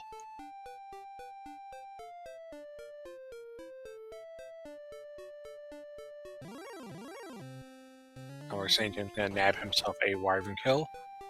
And we shall see the Swamp Spike.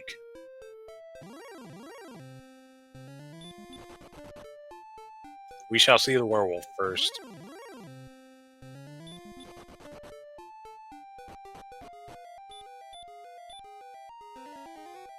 It is good to have conventional heal, though. And this Guardian is the Golem, so you do have the flute for this. This is a winnable fight. Unless you're Stags, in which case you can receive the punch once again.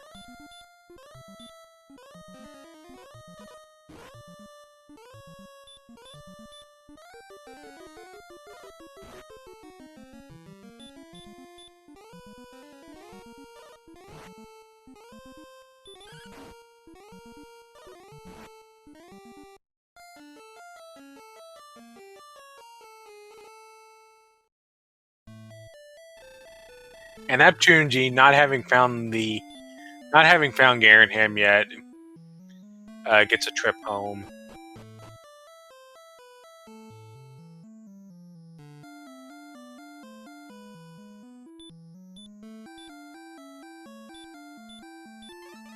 And Elmore St. James is going to take it nice and easy against this golem. He wants to get this princess back home.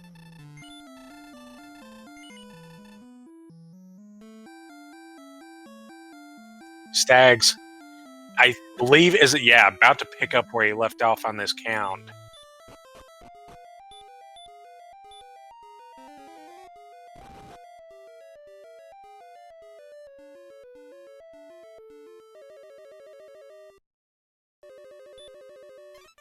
Elmore St. James has defeated the golem and is about to pick up the princess.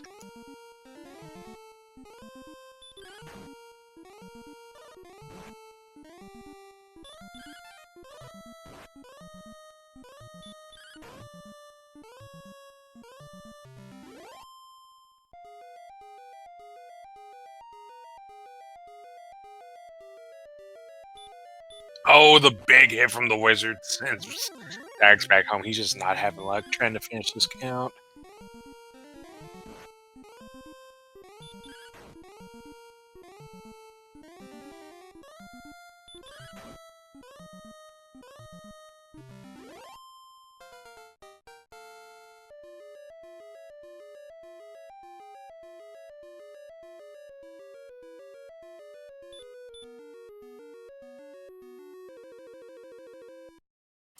And with this drop-off, Elmore St. James shall receive Wayland's love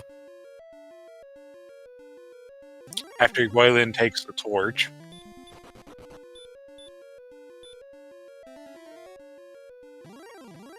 And with Gwayland's love, he can use that on the overworld to get the location of the castle relative to his position. And combining that with the coordinates the old man Caitlin gave him, he can now find the overworld item.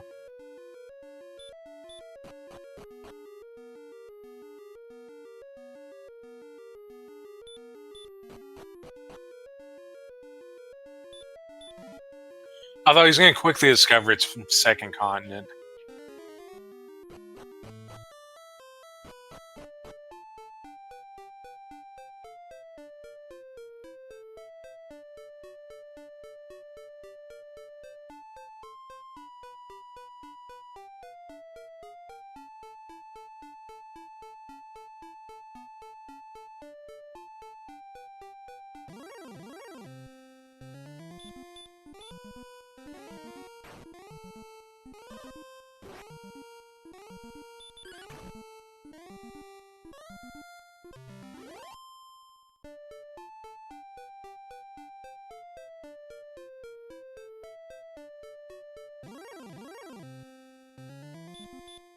And yeah, it is Green Dragons on the menu, all you can eat buffet this seed.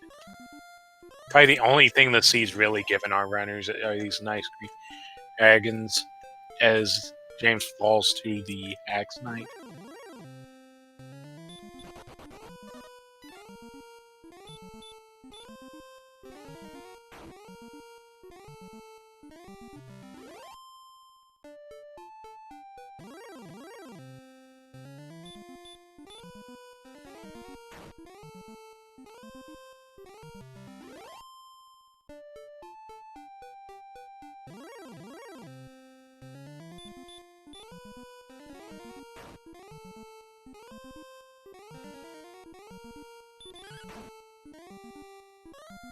Yeah, now we're saying James pretty quick to realize. 60 South, 33, so he will have to walk a bunch more west.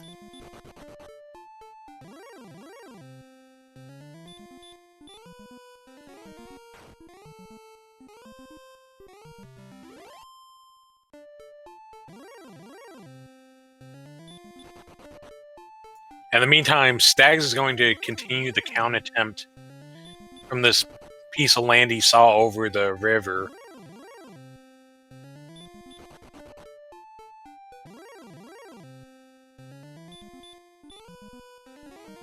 Dude, that was some very quick movement Elmore St. James has made.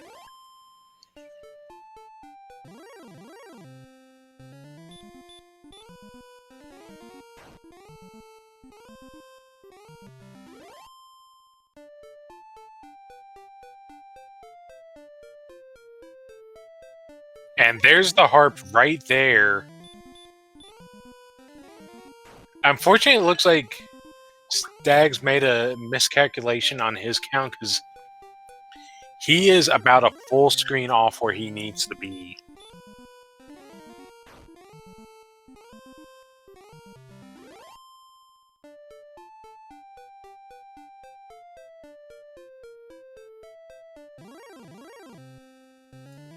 So he's about to do a bunch of searching and find nothing.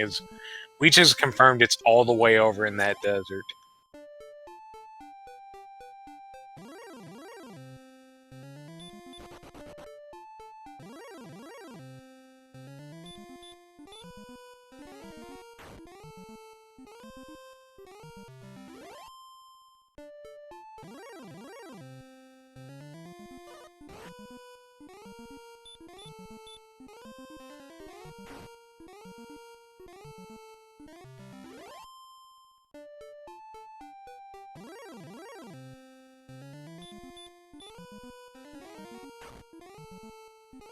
So at this point, the $1,000,000 question is that red dragon guarding anything? Because if it's guarding anything, it's Erdrick's armor.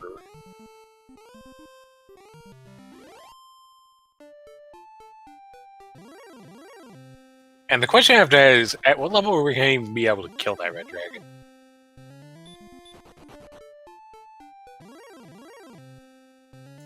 I did say armor, right?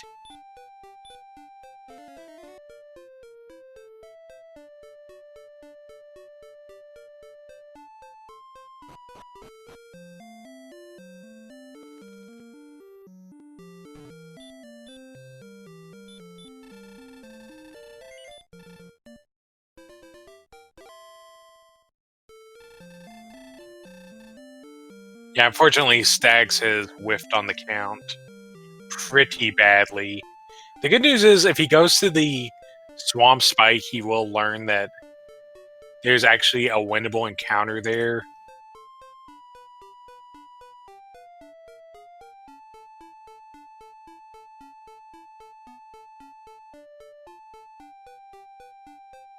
Yeah, at this point, Elmore St. James has all the stuff to make the Rainbow Drop, knows where the Staff of Rain Cave is. So it is pretty much just straight training montage for him.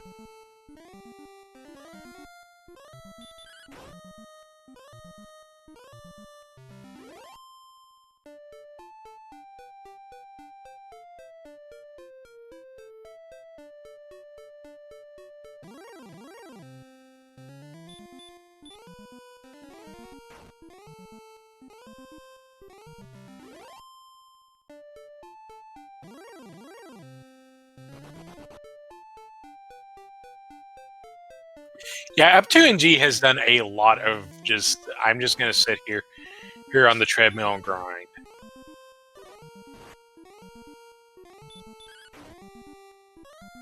And like the big thing he's missing here is that he hasn't made the Garenham yet, which will have his Erdrick sword. But the Flame Sword's proving to be adequate enough for the current situation.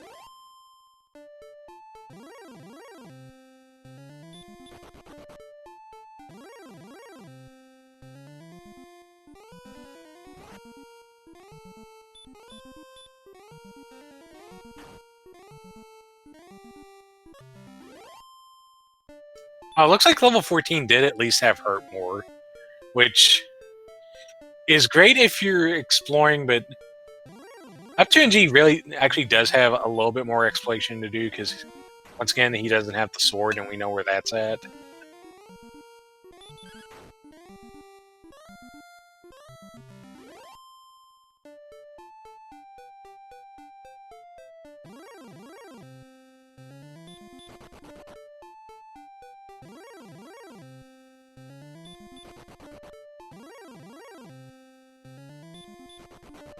Okay, so Stag's taking another go at this, and gets suplexed by a golem.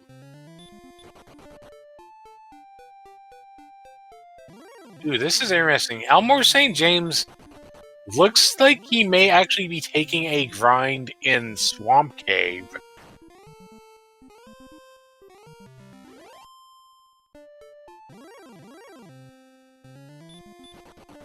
It has Knights, which are looking pretty juicy with hurt.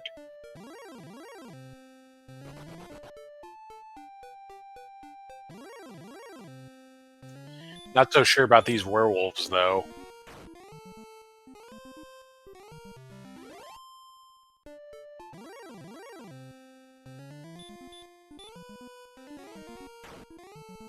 Yeah, it looks like Stag's maybe redoing the count from scratch here.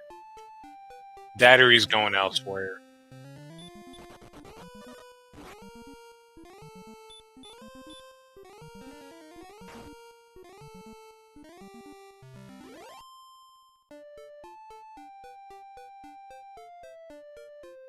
Yeah, and looks like it's going to be an attempt at this spike tile for Stags. Elmore St. James has just discovered that there's red dragons in Swamp Cave. Did I mention there's red dragons in Swamp Cave? Oh, but gets super lucky to run from 2.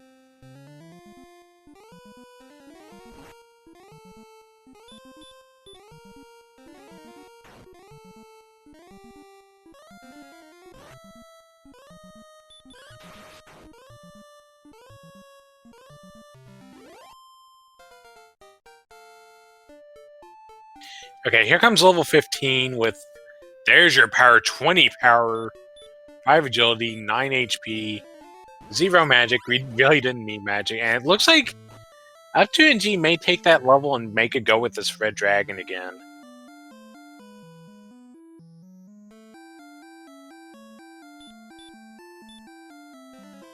So, hey, we're probably nowhere near go mode stat yet, but hey, it's better to have that strength than not have it.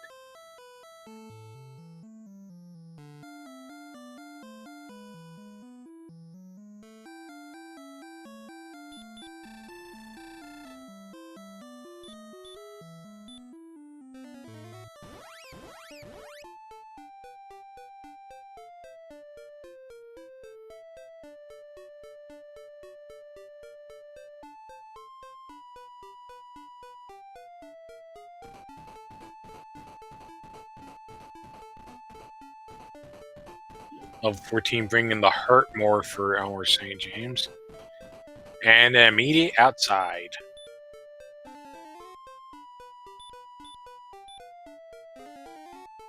Opportunity inadvertently nukes the swamp. And yep, it's going to be an attempt at this red dragon.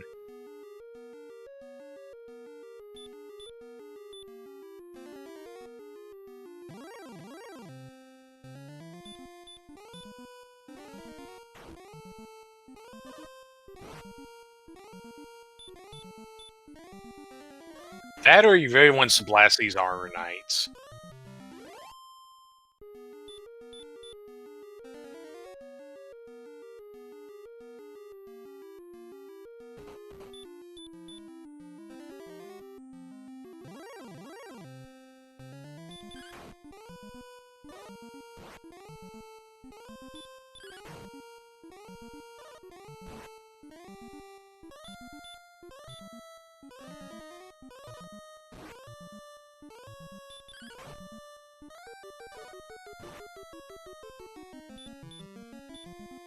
Your opportunity is able to get bunches of hits in.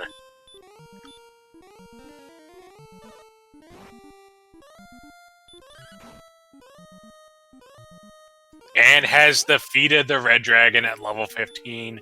Searches, discovers Erdrick's armor.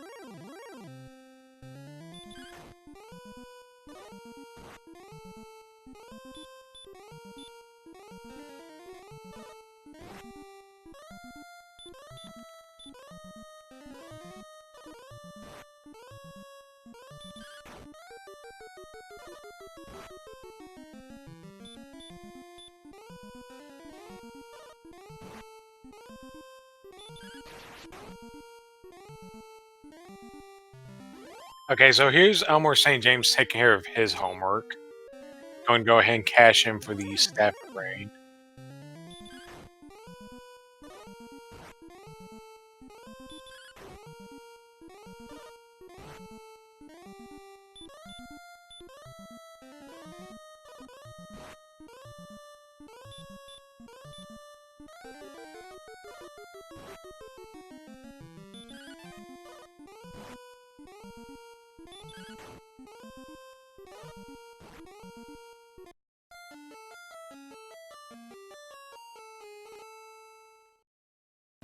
Yeah, chat pointing out, the main thing that Opportunity is behind on is kind of the exploration. As at 1 hour, 57 minutes, 30 seconds, Elmore St. James has a rainbow drop. Yeah, Opportunity needs to fish out the coordinates and then go with that into the Silver Harp.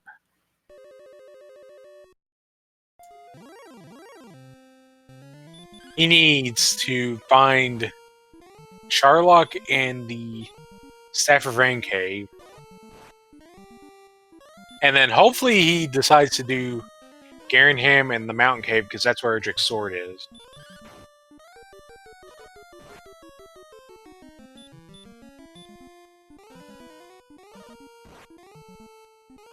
And we do have speed hacks available, but they're not on.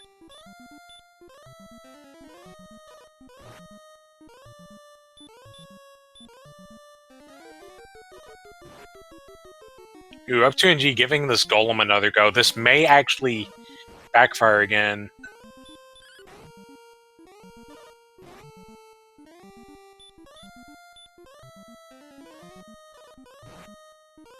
Because down in that...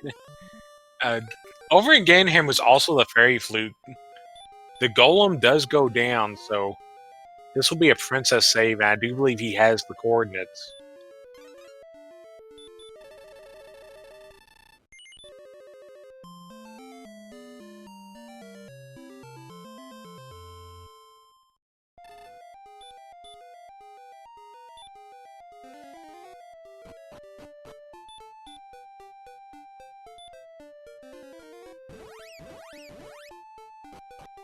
Okay, Elmore St. James gonna give this red dragon a go, But without the big strength bump and the HP bump, this is, yeah. Accidentally did it hurt more.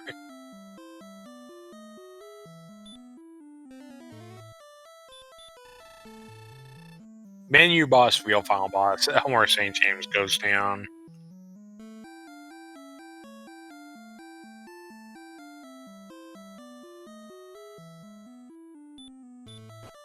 Meantime, we have Murashu counting. We have Upranji turning in the princess.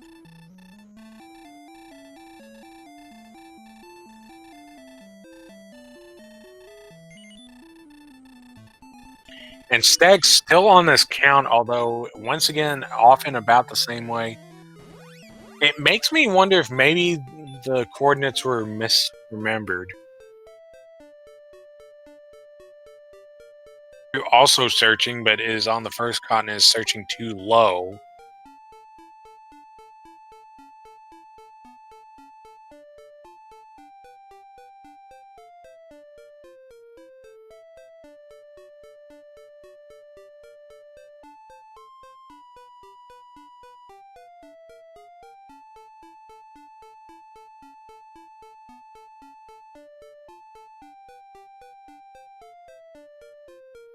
In the meantime, Up to and G dancing over the swamp like it just isn't there.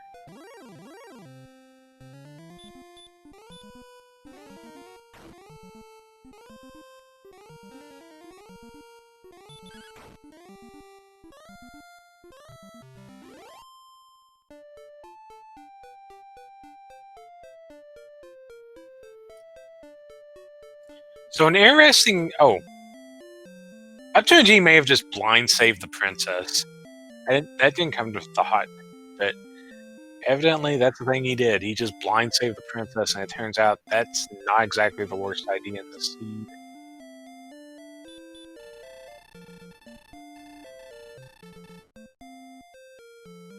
The good news is, you may see that's over that river, and in attempting to go around to perhaps come in from the top, that may lead him to Garanham and the sword.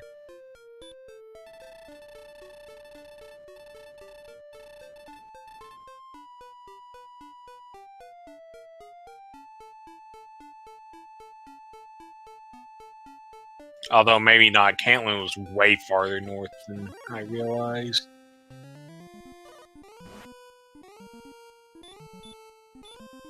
Also, Yale Dragon of Red stands before him.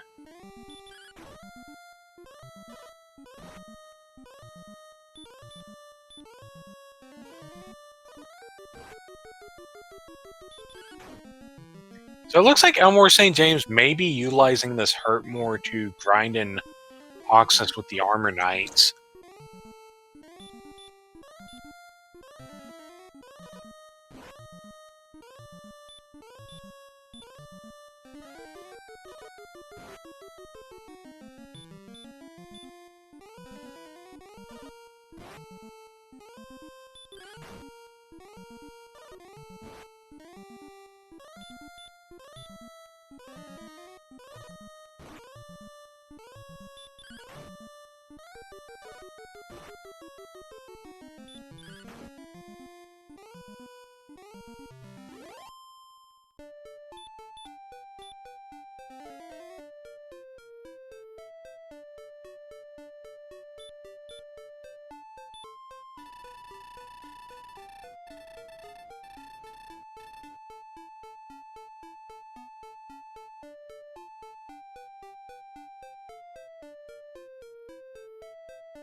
So yeah, now Up 2 and G is looking for a way over, but realizes it's not going to happen.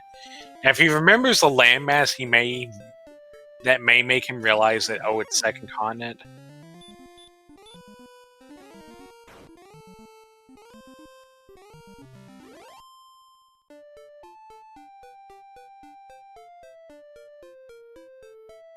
Like, he's going to go down here and not find a way over.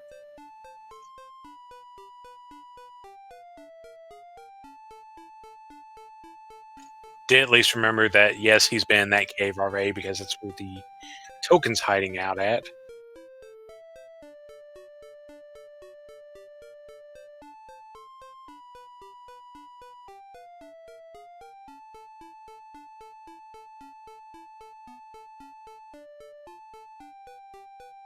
Okay, it does look like he's looking for a way to loop it around, but he's still got to go further north yet and then try to loop around, and that will lead him to Garanham.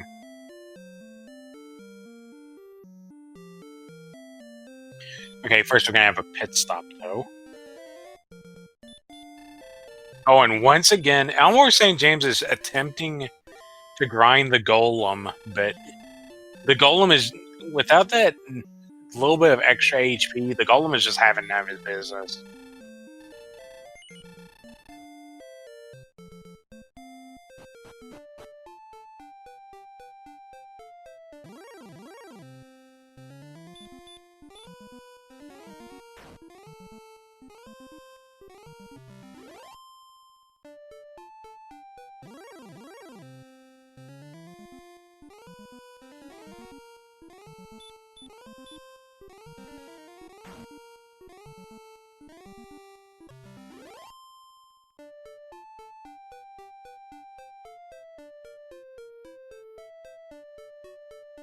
Opportunity successfully discovers Charlock.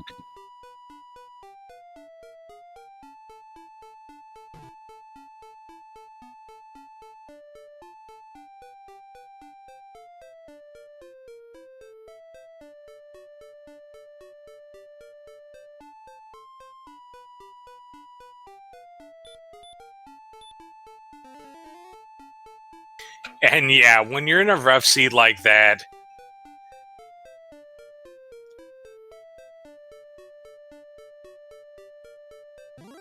this has just been a rough seed.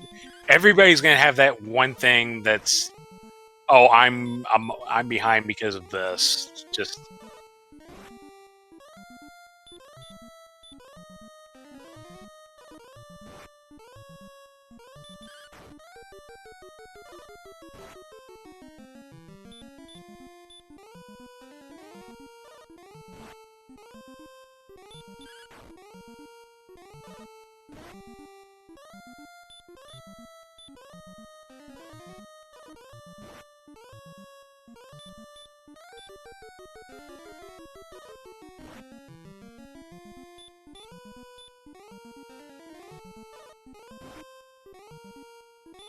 Stag's at level 12 gonna get the red dragon to go.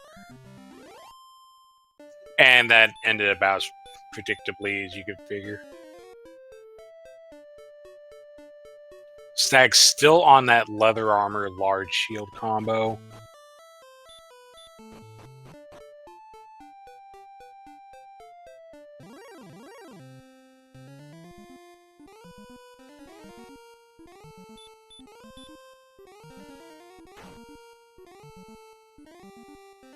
Okay, so we are about to see level 16 earned on up to NG's side.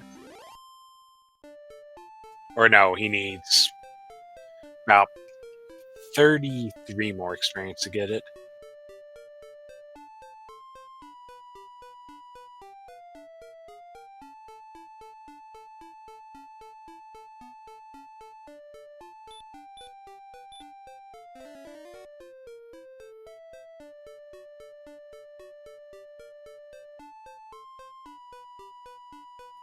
So up to NG's still looking around, which is good news because this may lead him to the sword.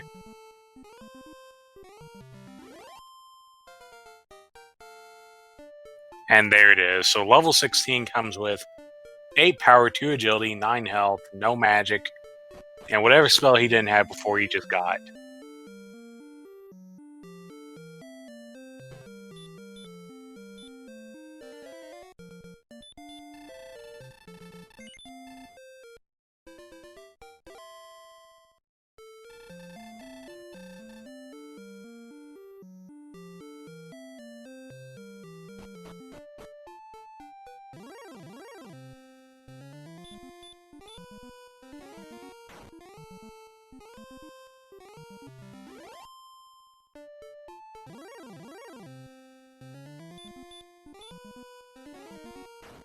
So really, it wasn't a big knockout level, but it was still a perfectly fine level.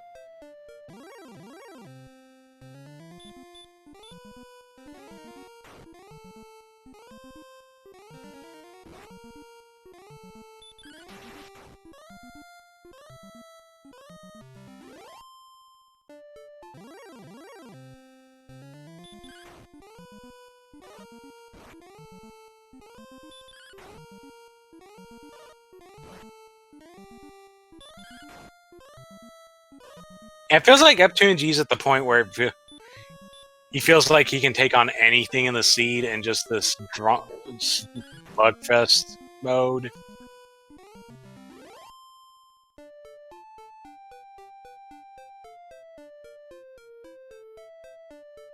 Okay, so Elmore St. James did just pick up 15, and we know this was the level that F2G beat this Red Dragon on, so it'll be his turn to go at, and he has the same gear situation, so played correctly, this should be a win in Erdrick's armor for Elmer St. James incoming. In the meantime, F2G has managed to find Garenham, and he is looking to full clear it, so this will be the sword form.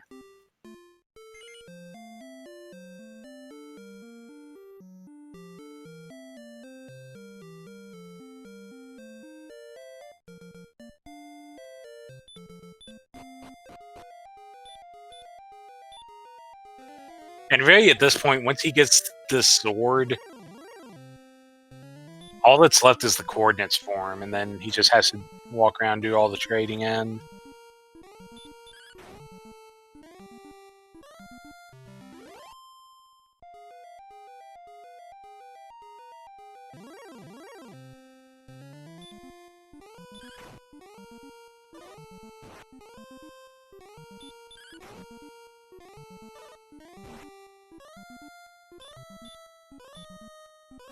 Okay, so here we go. Stag's gonna, I guess, give the count another go.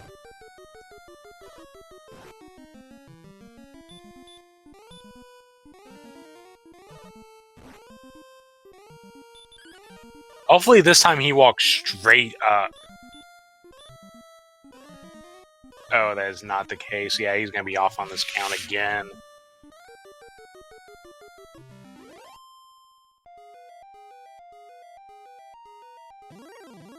This is either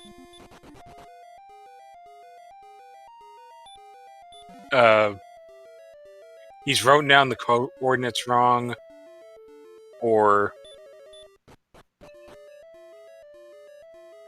he's missing something on his count. He's overcounting somewhere. Elmer St. James managing to beat the Red Dragon at least once in Hawksness has gotten his Erdrick's armor. So at this point, it's just straight grind mode for Elmer St. James. F2G still has a little bit of homework to do.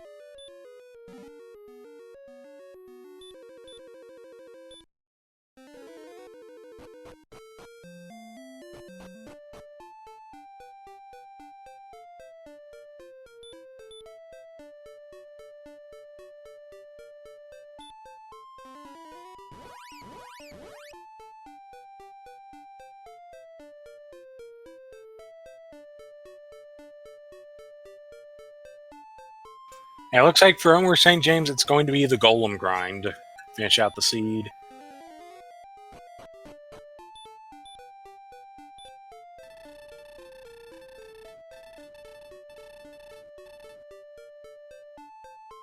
And F2G immediately uses Gwaelin's Love right outside of the Swamp Cave, realizes he's actually landed really close to where he needs to be. In the meantime, Stag's trying to take out the Golem, but that low HP hindering him gets taken out instead.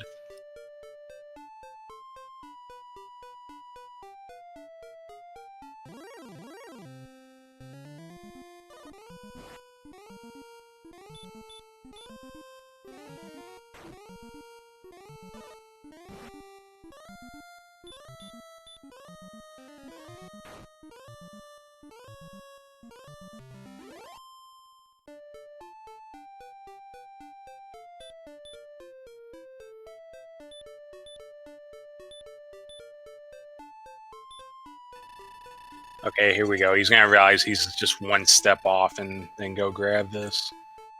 Maybe 2 steps off.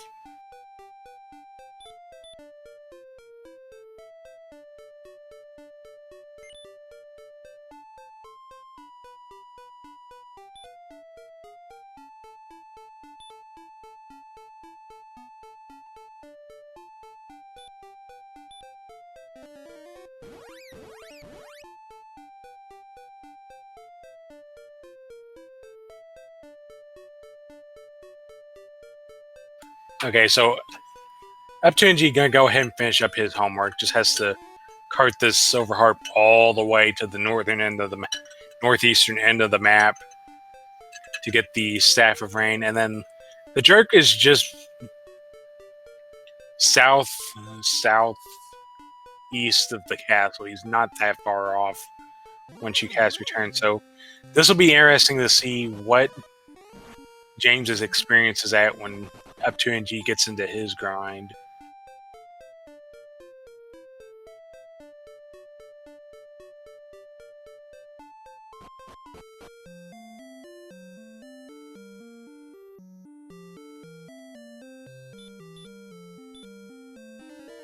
In the meantime, Mirashu on level 14 not having much luck with the golem gets taken out.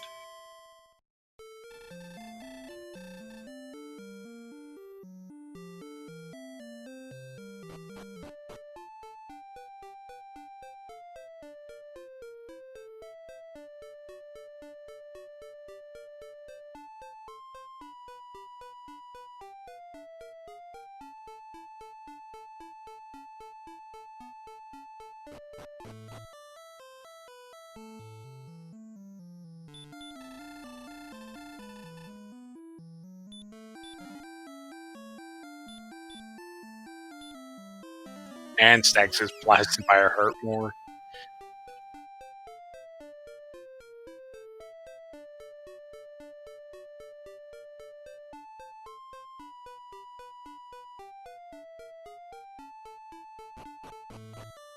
And at 2 hours, 17 minutes, 34 seconds, up to NG has his rainbow drop.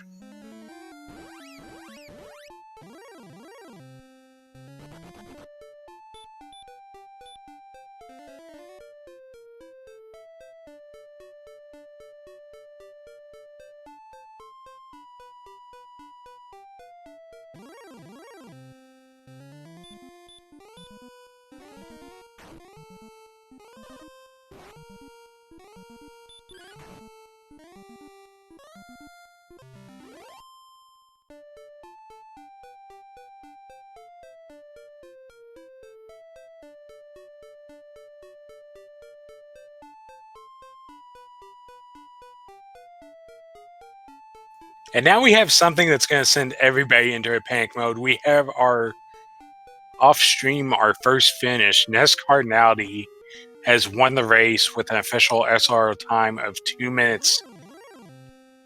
2 hours, 18 minutes, 36 seconds.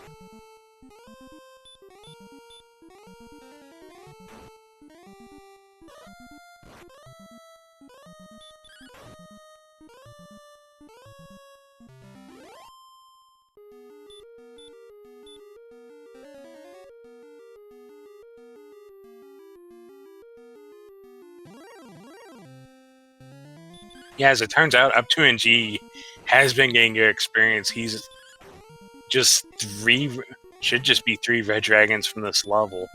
And yeah, Stags is going to recheck the coordinates. So there may have been a problem there with the coordinates.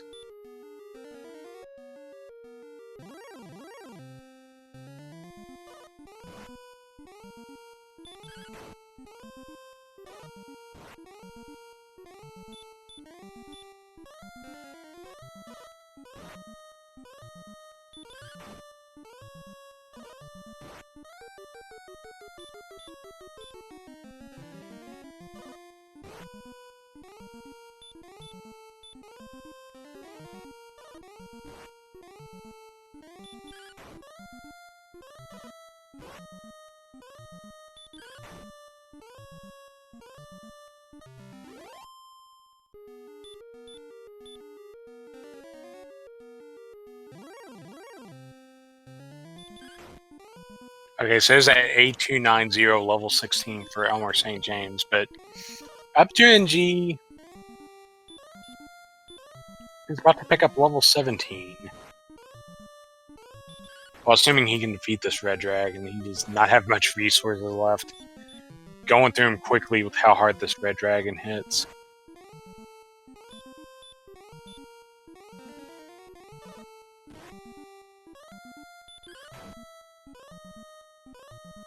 But down it goes. Here comes level 17. 5292.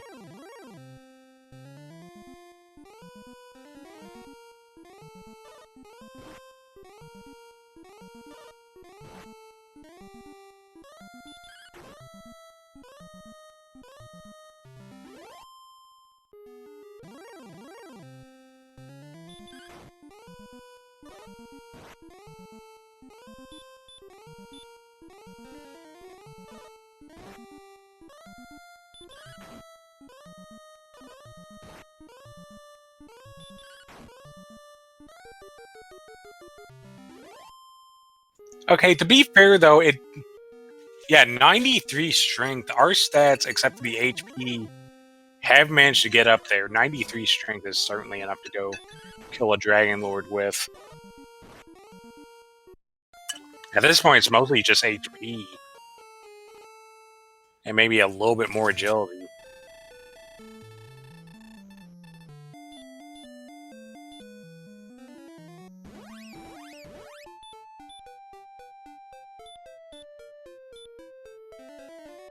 So it's all at this point, it's all about who can grind most efficiently.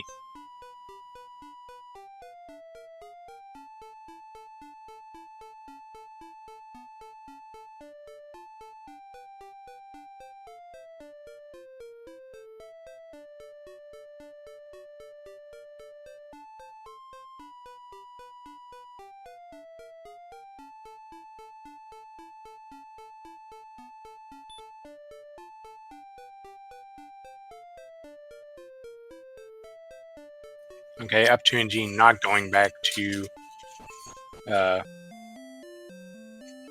Oxus just yet. I'm going to take a quick pit stop here to pick up some supplies.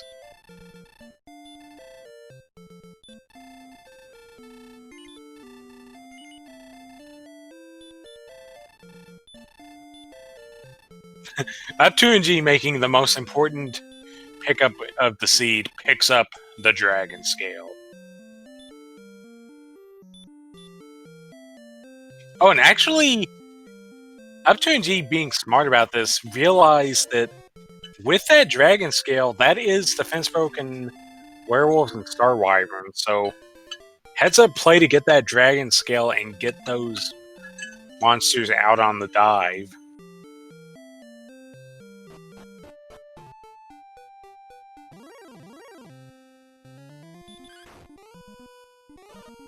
Right now, NASCAR is still the only one to have finished, and other than that, there was one forfeit due to technical difficulties.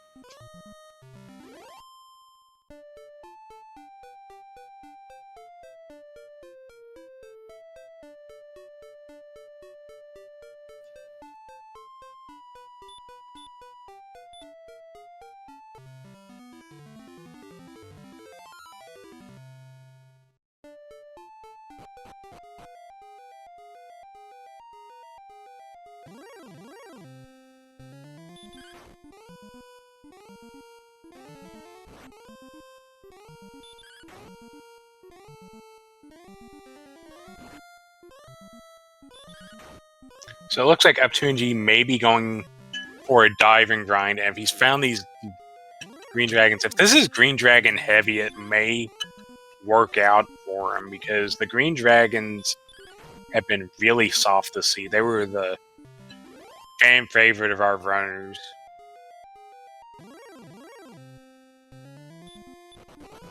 Not so much heal Dragon of Red, though.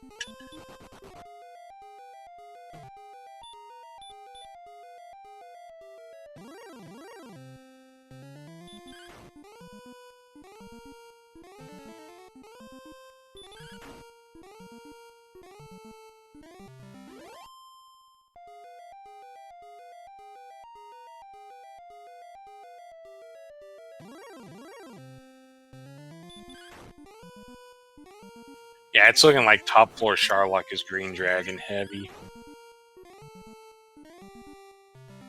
Rashu gonna turn in for the Staff of Rain.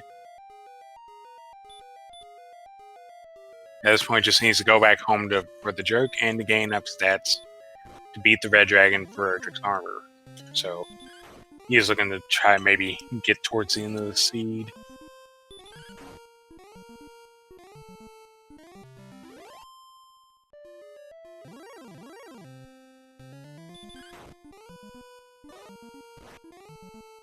Okay, F2NG gonna take it to the Axe Knight, and with these big hits, just tears it down in 2 moves.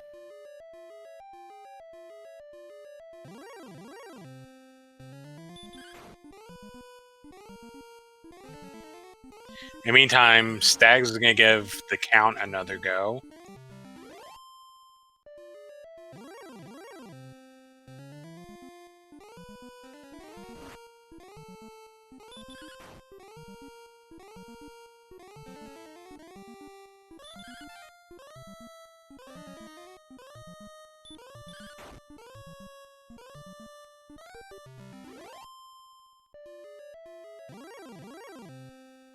And yeah, with these green dragons and Axe Knights, F2NG is making incredible progress on this level.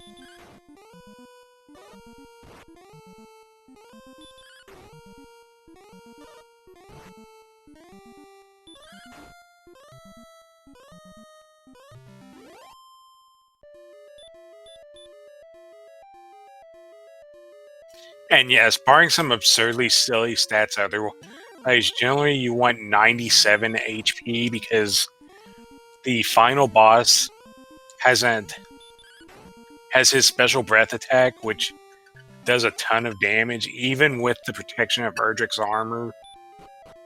It can do anywhere between 42 and 48 damage. And we want 97 HP to be able to guarantee surviving 2 breaths if they both hit high.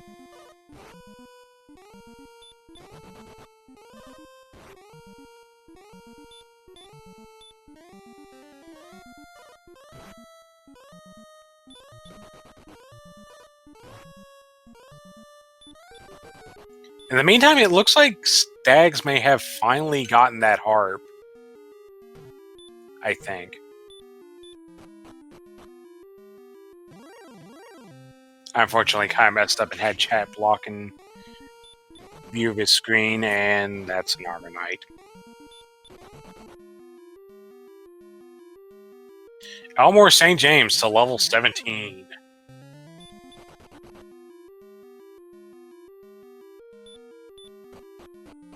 Gonna take a look at these stats values. The HP is about 14 short. And and no surprise here, he's just gonna stick to the golems. It looks like both him and Marashu are sticking to these golems. Marashu has a little bit more homework he has to do. He has to go beat the Red Dragon and Oxness still. In the meantime, Up2NG is sneaking up on this level 18. He's almost got it.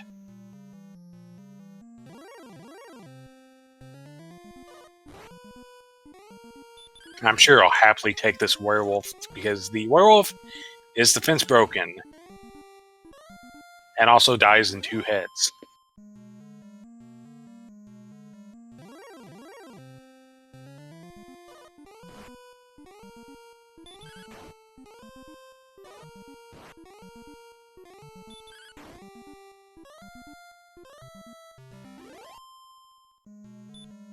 And the next fight will give up to NG level 18.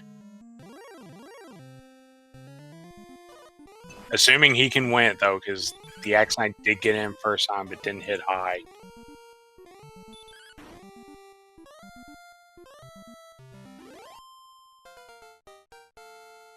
Here we go. Level 18 has 1 power, 2 agility, 17 HP.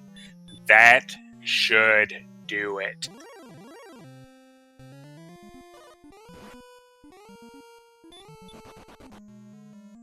The real question at this point is, what is this final force fight going to be?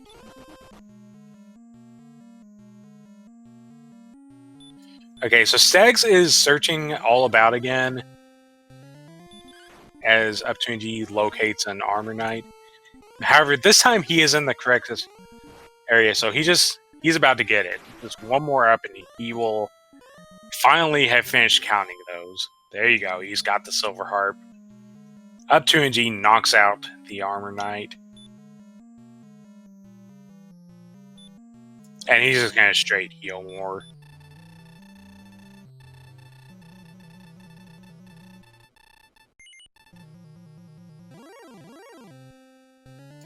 And Up to NGE has a Dragon Lord fight on his hands.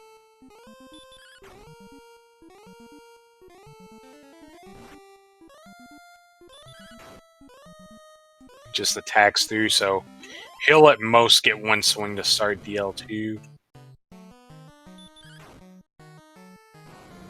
And starts it with the maximum 17. He's got 134 attack power. Subtract 100 from that. That gives you 34. You cut that in half, and that's where that maximum 17 is. And he is rolling pretty big. I think he's already up to 49 damage.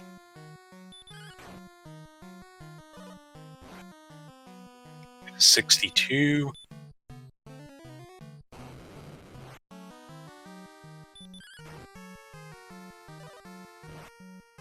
$78.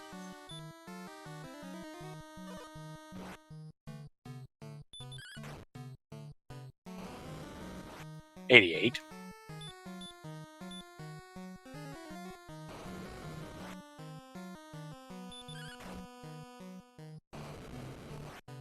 $96.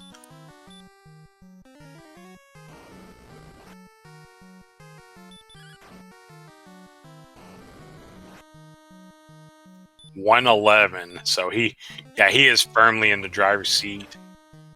Unless he min rolls from here on out, and even then he might still have it, and that's not helping the Dragon Lord's cause. 122.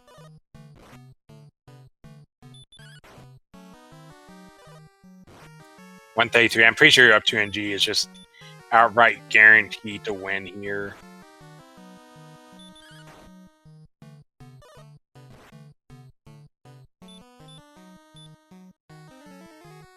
They have 1 or 2 more attacks to go here.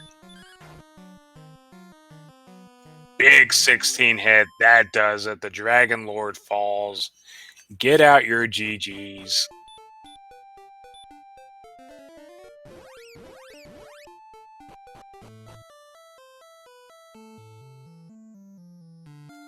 And Up to NG will actually almost about 15 minutes after well, 15, 16 minutes after NESCART's end, Up to NG is actually going to take second place with an official SR time of 2 minutes. 2 minutes. Am I going to say that for everybody? This one needs even game to me. 2 hours, 34 minutes, 2 seconds. If I had said 2 for literally anything but minutes, we would be fine.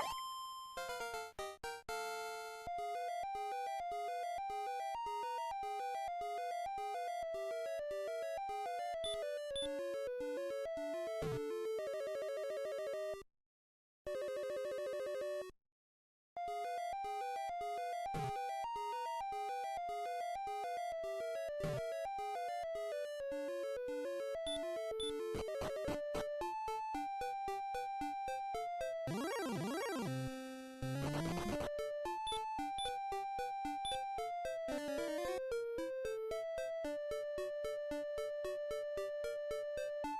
now we're saying James is now level 18 and looks to be going for his winning dive. Rashu! Maybe looking a little bit confused, but I think he's about to go get his arm.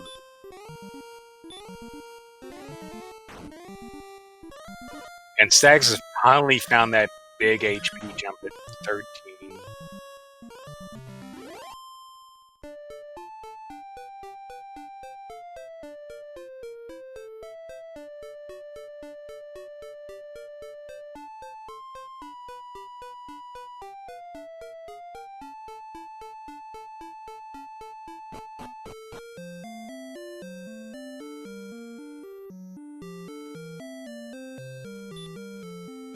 And there's the ding in chat. We have up to NG here with us.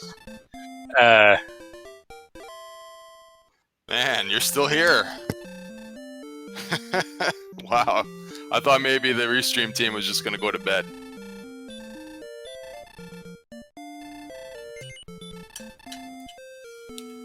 Yeah, if you all have to suffer, I have to suffer. So, how'd you feel about suffering that seed? Oh, that was pretty painful, but I have to say I am shocked that I came in so well overall in the whole lineup there, because when I ever saw Cole, I was like 55 minutes into the race, and I found Cole like a screen away from my early exploration that I did in the first 2 minutes.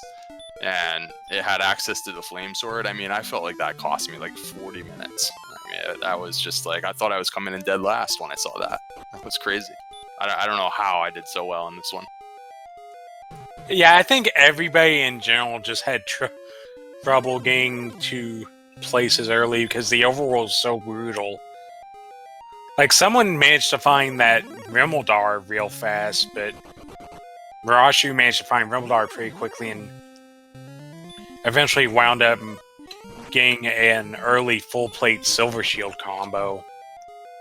Yeah, that'd be helpful, although, you know, defense only does so much when you don't have any hit points and you don't have any agility, so we just didn't have the stats for a long time, which is why I went with that, like, ridiculous early grind for, like, just forever. I was fighting Druids and Warlocks and all that, and it just... The problem is, though, if I had, like, somehow made it to Cole on level 1, I mean, I would just have the flame sword in the first 5 minutes, and the whole thing is just different. So I don't know. I guess nobody got there, because that was the key to the whole seed. You had to get the flame sword from Cole. I mean, I don't know. I guess nobody. Maybe Nescardinality did it and won that beat me, and he beat me by a mile. So maybe that was what happened there. But apparently nobody else got to Cole, so it worked out. There was a couple that eventually got to Cole, but they had their own problems. Just the overworld. We didn't have stats, but also the overworld was brutal. And then what mid-tier enemies we could find, like, I believe Goldman had hurt more, Spectres had hurt more. Yeah, you're right about that. It was like when I tried to, you know, leave the nest and try and find something better than Warlocks, I think the next best enemy I saw was a Knight, which we couldn't fight at all with, like, you know, 30 hit points and no agility. So, and then I was seeing Green Dragons and Axe Knights, and it's just like, wow, yeah, I can't fight anything. Having very low hit points is a very big problem in this game. So I don't know if people realize, like, how important that stat is. I mean, if you don't have hit points, you're getting one shot, and it's just, you just can't get anywhere. Yeah, I think Elmore was one of the first ones to a flame sword.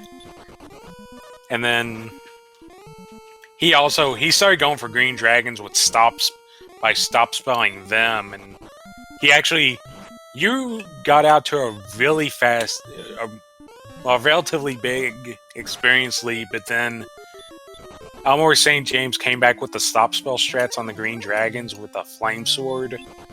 And he actually caught up and overtook you for a while, but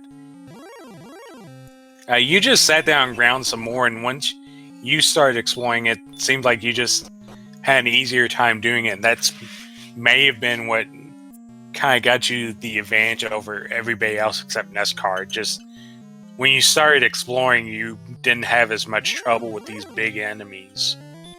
Yeah, I've seen that situation come up here and there where you're at like levels like 7, 8, 9, which usually you think you should explore, and you just don't have the stats. Like I know that when you have like 30 hit points and 20 agility, it's just very difficult to make progress. So I was fortunate that I recognized that zone in that desert there, not only with the green dragons, but the Joel Magi and the Druid Lords were like the two best enemies. You know, like you said, a lot of other things had hurt more and everything else, but yeah, that enemies were pretty good. So it was a good grind in the mid game there. Yeah, that one strip of desert was like the one shining grace of a encounter zone amongst everything else in this seed. Yeah, and I felt like it's interesting that he was using stop spell strats, because I remember not learning stop spell for a while, so maybe I just didn't notice when we finally learned it, because yeah, I maybe would have tried that as well, but by then, I mean, you were having reasonable success fighting through, so it didn't turn out to be that big of a deal. Like, it was more of a stop spell for convenience than anything else. Yeah, sometimes when I got stop spelled, like on the first turn, I felt like I had to run away. So it would be a little better if, you know, to block the spell if they had no resistance. I don't know what their stop spell resistance was like, but yeah, that's an interesting play. So yeah, I'll be interested to see how the other runners fared with things like that. It was a pretty nasty overworld, and just not having the stats is really brutal. And of course, the two spike tile enemies, you know, are not hurt morable. We didn't get hurt more for a while anyways, but not hurt morable, which means that you really just had to have the hit points. So that's why I stopped again in the middle of things to just get another level to try and get some hit points. Otherwise, you just can't fight the red dragon or the golem. So, you know, and those both led to important items. So, yeah, nothing you can do if you don't have the stats. You got to get the levels. It's kind of brutal today.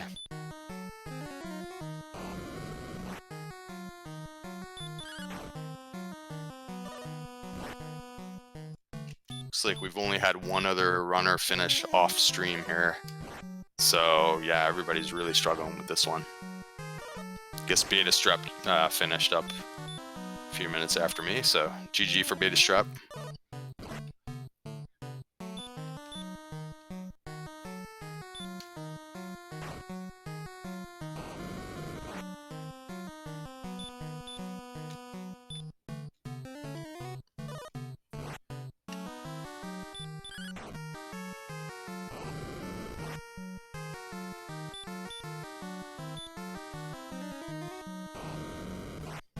It was funny with the situation at Cole too, because we had access to an early gold grind, of course, with the grave being in the basement.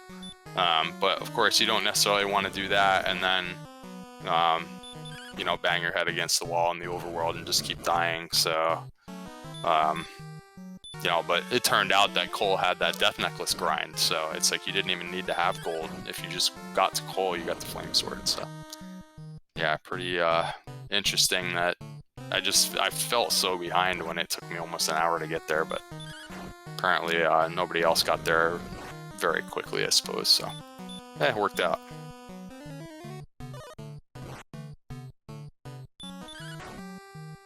Might have to fire up NEScard's stream at the, you know, after this is all over. Look at his archive, see how his early game went. Because, yeah, it was tough to make progress early on, for sure.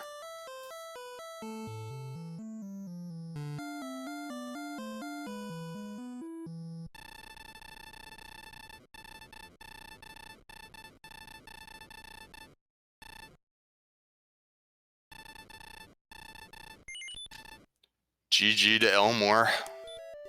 Yep, he will finish with a SO time of 2 hours, 44 minutes, 40 seconds. We did. We didn't say 2 minutes. That would be nice. Although at this point, someone may actually finish with a time of 3 hours, 2 minutes. So maybe I can be corrected on that at least once.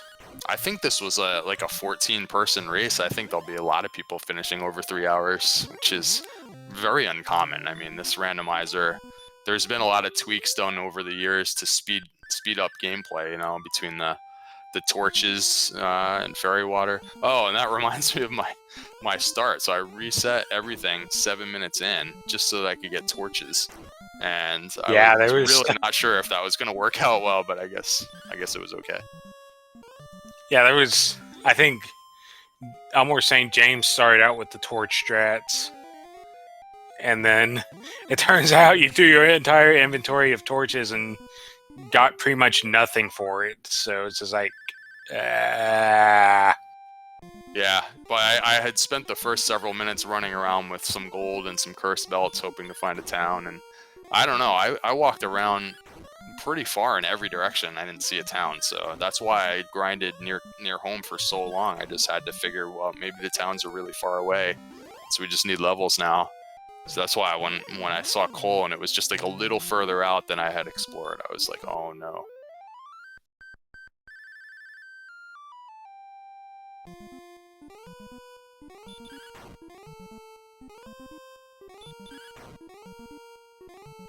But yeah, sometimes these days the finishes come in fast and furious. Everybody's finishing like a minute away from each other.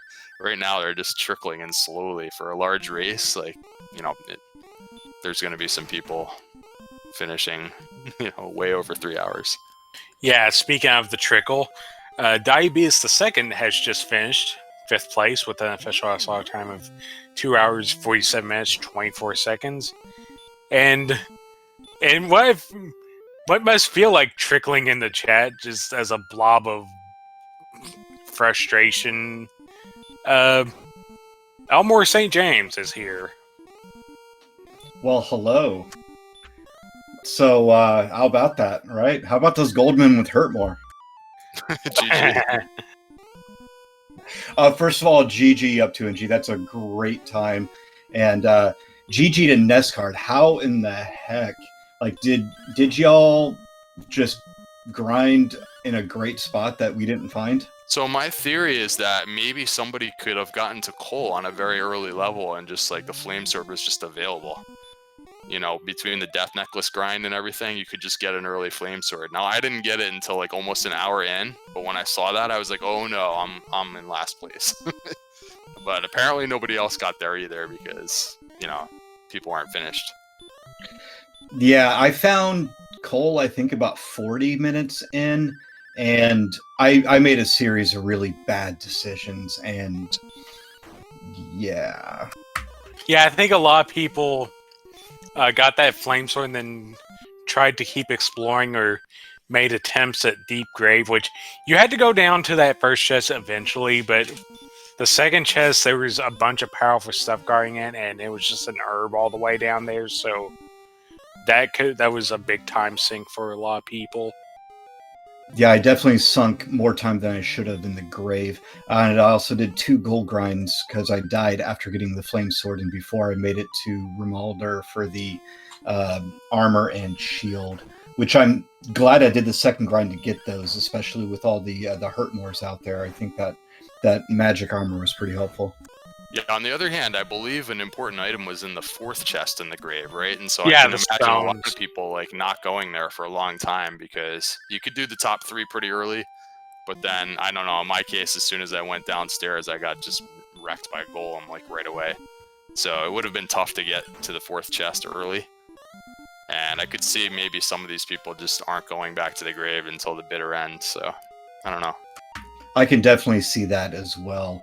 I was getting very frustrated, and so I went for a grave dive just in the off chance that there was like the sword or the armor there. It wasn't, but the stones was a nice find, and I didn't have to go do it again. And looks like we got Furon Burgundy finishing in 6th place. GG to him. Yep, official SRO time of 2 hours, 50 minutes, 20 seconds. It's funny you mentioned the gold man with hurt more. I actually didn't see that for a while, but it was in the zone that I was trying to grind. And so eventually, so my defense power was too high to cast Repel because I wanted to see the Joel Magi and the Druin Lord, so I wasn't casting Repel. So the gold man would pop up sometimes, and I decided whenever it had the audacity to block me from running away from it, I would just hurt more it to death. It's just you're gonna block me? Okay, here you go. Hurt more. I'll take my 6 experience. Or just stab it because you didn't get hurt more until real late. Level 13 or 14. It was so brutal. So it did finally give me a hurt more, I think, later on in the game. So it must have been a low percentage. I don't know. And I'm not sure. Smashy mentioned that Spectres had hurt more. I'm not sure if I ever saw that. Oh, I definitely found out about the Spectres with hurt more.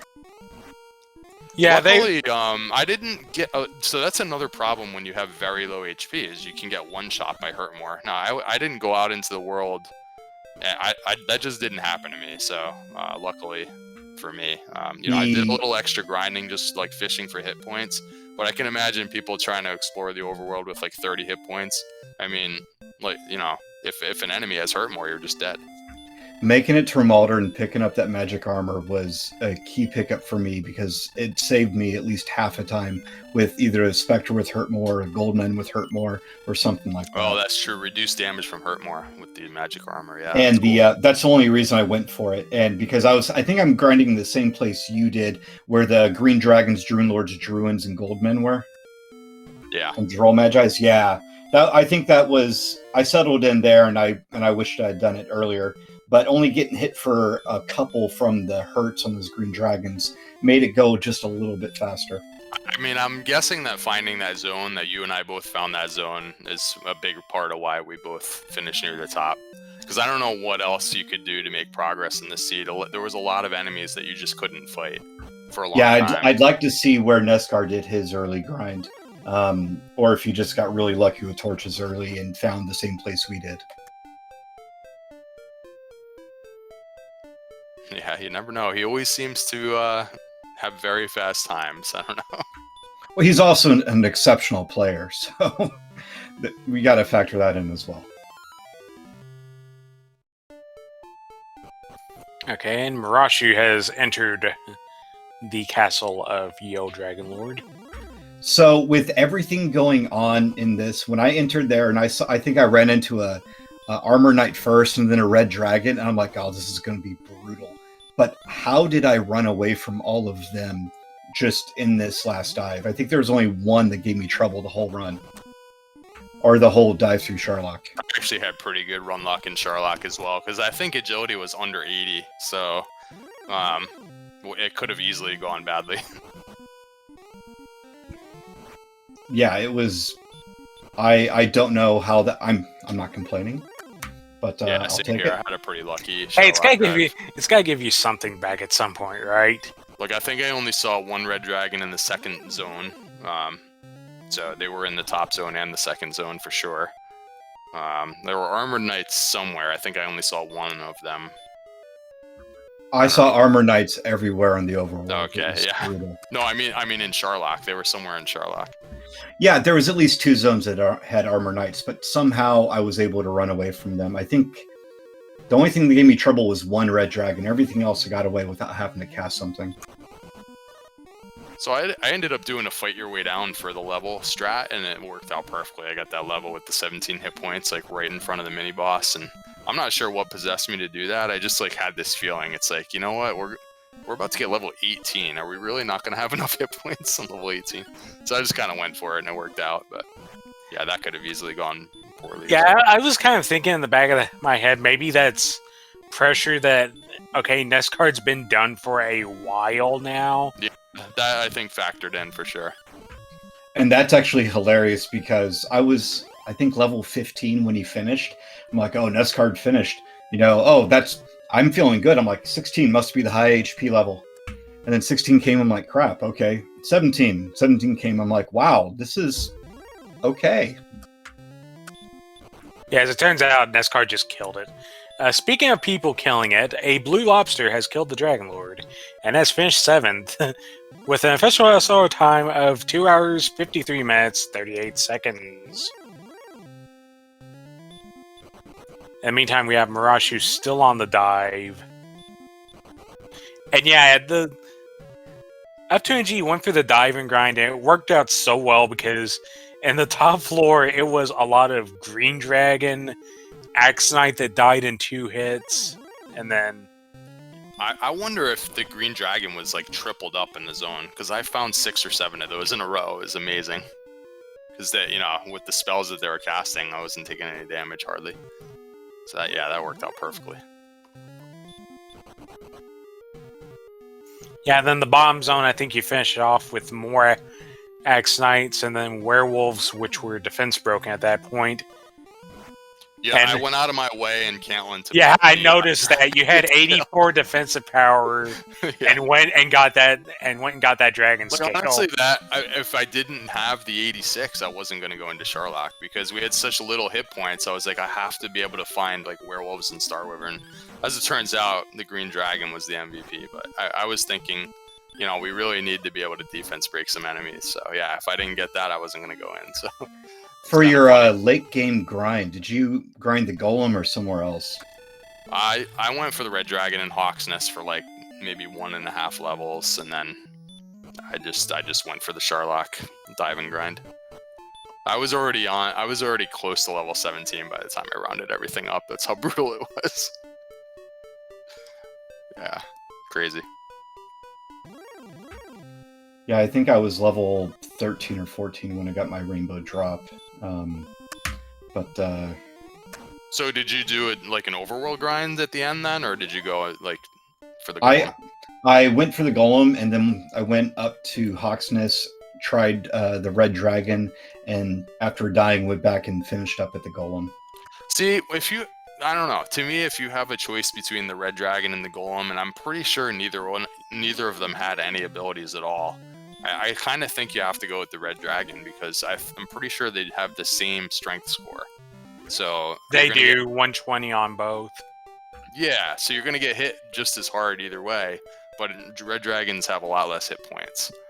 Now, I think you can damage Golems more. I think they have less defense, but I think on average it's still going to take you like an extra swing on the Golem because they can have like 150 hit points. So I don't know. That's my take on it anyways. I think the Red Dragon is better there. But I did once try to find an Arbor Knight grind just outside of Swamp North.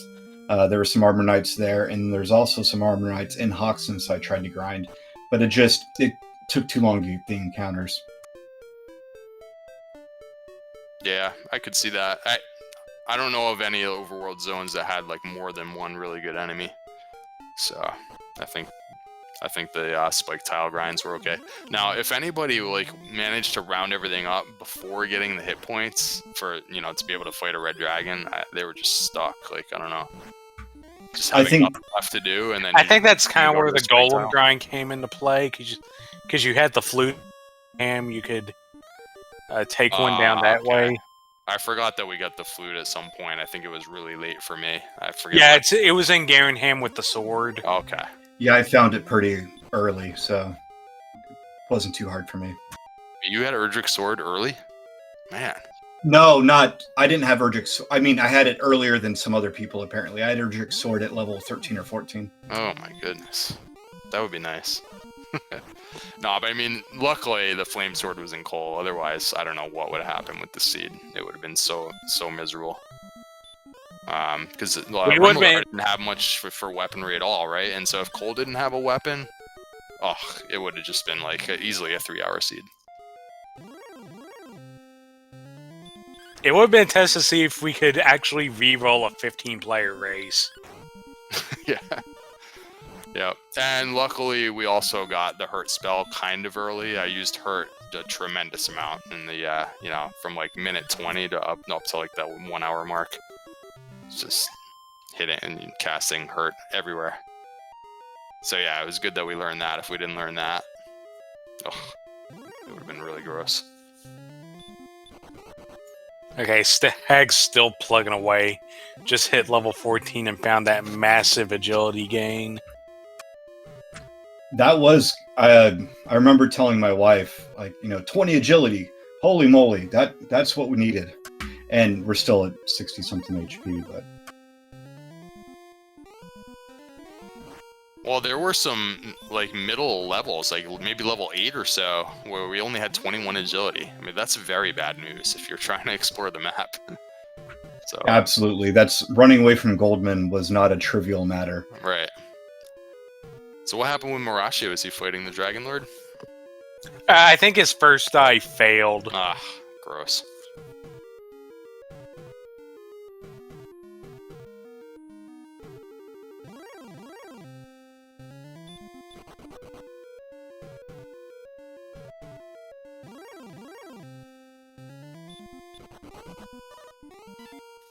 So nobody joined you today on the comms, huh, Smashy? You had to suffer through that whole seed by yourself.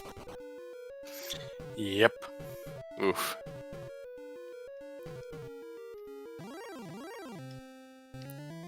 Yeah, good practice though. We got that tournament, in a couple of months, and this is the kind of seed that does tend to separate people. If you can tell by the results today. Sometimes you have a seed where everybody finishes within 5 minutes, and but when it's more challenging like this, it really, you have to be able to play these kind of seeds. So good practice to do one every once in a while. Yeah, and in the meantime, looks like Stag's gonna give ye old Dragon of Red another go. It's gonna take some major luck to win this on 14, though. You really need that big HP gain. And boom, big hit, down goes Stags. Kudos to the DW community, though. I think we've only had one forfeit, and it was because there was a power failure on its computer. We've had a second forfeit, but otherwise... Oh, I didn't see it. Oh, there it is. Okay. Yeah, so, I mean, sometimes a seed like this, you could get a lot of forfeits. So far, everybody's still trying. Or most people are still trying.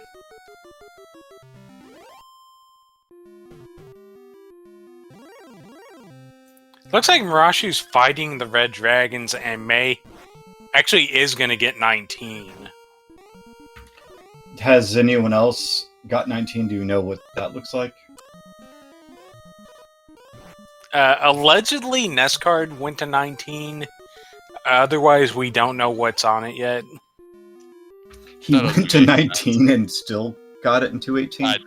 That doesn't make sense. The attack power was way more than enough on 18. I don't see any reason to go to 19.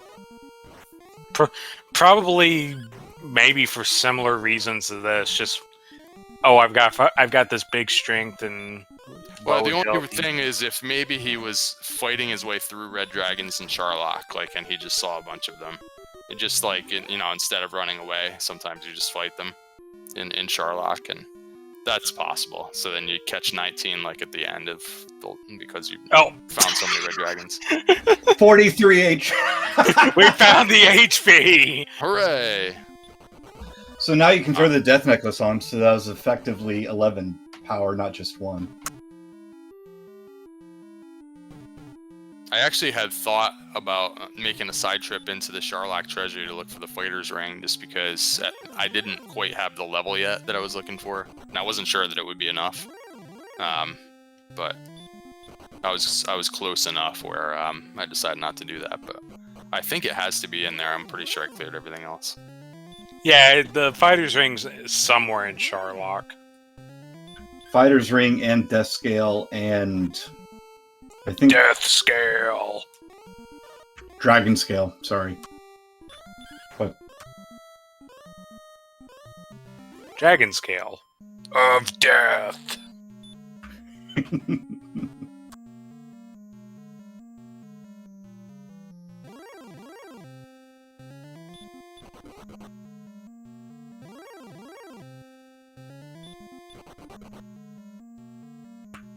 All right, well, with 143 hit points, I think Marashi might have this even with the HP or MP he burned. So let's see this. Yeah, Marashi's going to get... should get plenty of doubles. So what happened with Marashi then? He failed to dive, and so he decided to like fight his way down or something, or he was just fighting through. I the think red that's what dragons? happened. He may have just gotten frustrated and decided to Like fight he didn't through. go back to a spike tile for 19, did he? No. No. Oh, okay. Yeah, he was just picking up. He's been experience on them. fighting. Yep. He's at the spike tile right now. It is dodging. The other thing is, I wish I had explored more of Swamp Cave, because while there were red dragons in there, there was also werewolves and wyverns. So it was actually not a terrible mid-game grind right there, as long as you were willing to possibly die to the red dragon. Yeah, it's funny. I didn't see anything like that when I was going through Swamp Cave, and then later on when I went through Mountain Cave, I saw a couple of enemies like that, and I was like, "Wow, that means that they're going to be in Swamp Cave too." And I never saw them. That was, yeah, it would have been nice, especially if there was a regular wyvern there. I don't think I ever saw that. That's one of the few enemies that we could have fought, earlier on. Yeah, luckily there was that one zone that we both found. Otherwise, oof, I don't know. Yeah, that was just brilliant. And after getting stop spell for the green dragons, it made it. It took a little bit of time, but it was doable. Did we see him put on the death necklace? I don't think he did. I think he's just going at it.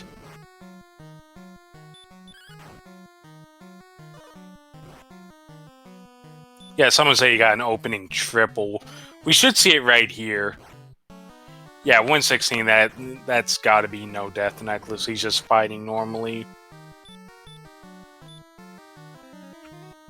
Yeah, and he just hit for 8, so there's no way he's got the death necklace on. Yeah, if you have enough attack power, there's a point where the death necklace doesn't really help you. But so there's some theory that it could speed up the fight a little bit, but it actually takes a little time to equip it too. So you got to listen to the little jingle that you're getting strangled or whatever. I don't know. Jingle, jangle, strangle, strangle. Sorry, it's late. Something like that.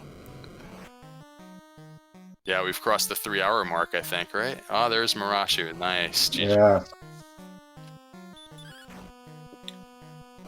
Yeah, he's just finishing up his Dragon Lord now.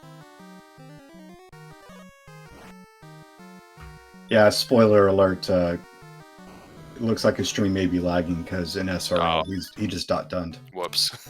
Sorry, guys. Yes. Yeah, stream is a little bit behind SRL. But down goes the Dragon Lord. All right, GG's to Marashu, finishing with an official SRL time of 3 hours and 8 minutes even. It's 2 minutes times 4 there. Ah, right. We were talking about 2 minutes. Yep.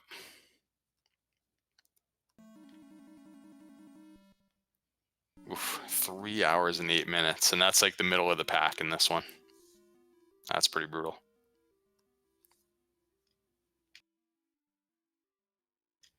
Yeah, I don't think we've seen a seed like that in a while. And most of us are staying with it here. So who's still on the stream? This Stags is on stream, right? Yeah, Stags is the last one on stream. Okay. He's level 14. Looks like he's grinding the golem right now. Yeah, by 14, I think you did have enough hit points, finally, to sort of survive a spike tile grind. Or is that when we got like into the 70s for hit points? Because before 54, that, it was really I think, brutal. still it. And speaking of surviving, welcome Rashu, and congratulations on surviving this seed. Thanks, GG everyone. GG! So I think what hurt you the most, Marashu, is that you were on the club for a really, really long time where everybody else had found coal and gotten the flame sword, and it really... Like, at first it was good because you were the first one to find Rimeldar, and so you had gear, you had some gear early. You had like a club full plate silver shield early. So you were just happily clubbing away at stuff while they couldn't really hurt you. And then the strength went pretty much nowhere, and that's where we got into the slog. Yeah, I mean, I think you could make do with hurt spell, but I don't know what you would have found outside of the home zones to like be using hurt. So yeah, I don't know. Yeah, club that would be pretty rough. Yeah, there wasn't much to use hurt on. Honestly, after my first grind to get Silver Shield in Rimeldar, I completely forgot about gearing up. But when I found Cull, I think I'd died so many times I hardly had any money. So it just didn't occur to me to grind again, check gear again, and then when eventually I thought, hey, wait, maybe I should check for gear, it was in Breckenary. Yeah, I think Breckenary had just about a thing. So did you have the club all the way until finding Erdrick's sword? Because that was not very close by either. In Breckenary, I got a broadsword. But yeah, I was using club all the way up to Breckenary, and then in Breckenary I got a broadsword, and then I got into exactly 0 encounters before getting Erdrick's sword, because that's how that works. Nice.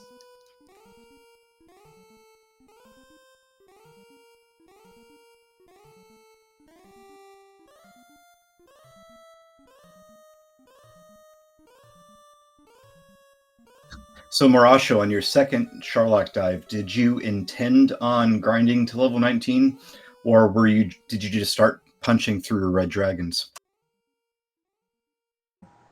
Both. I figured I couldn't run from the red dragons, so I'd punch through and try. Like, if I get to 19, I get to 19. If I don't, I don't. And when I hit 19 and saw how good it was, I knew for sure that I could get through deal 2 on the stats, but I didn't know if I had enough MP. So that's really what held me off from using the Death Necklace on 19.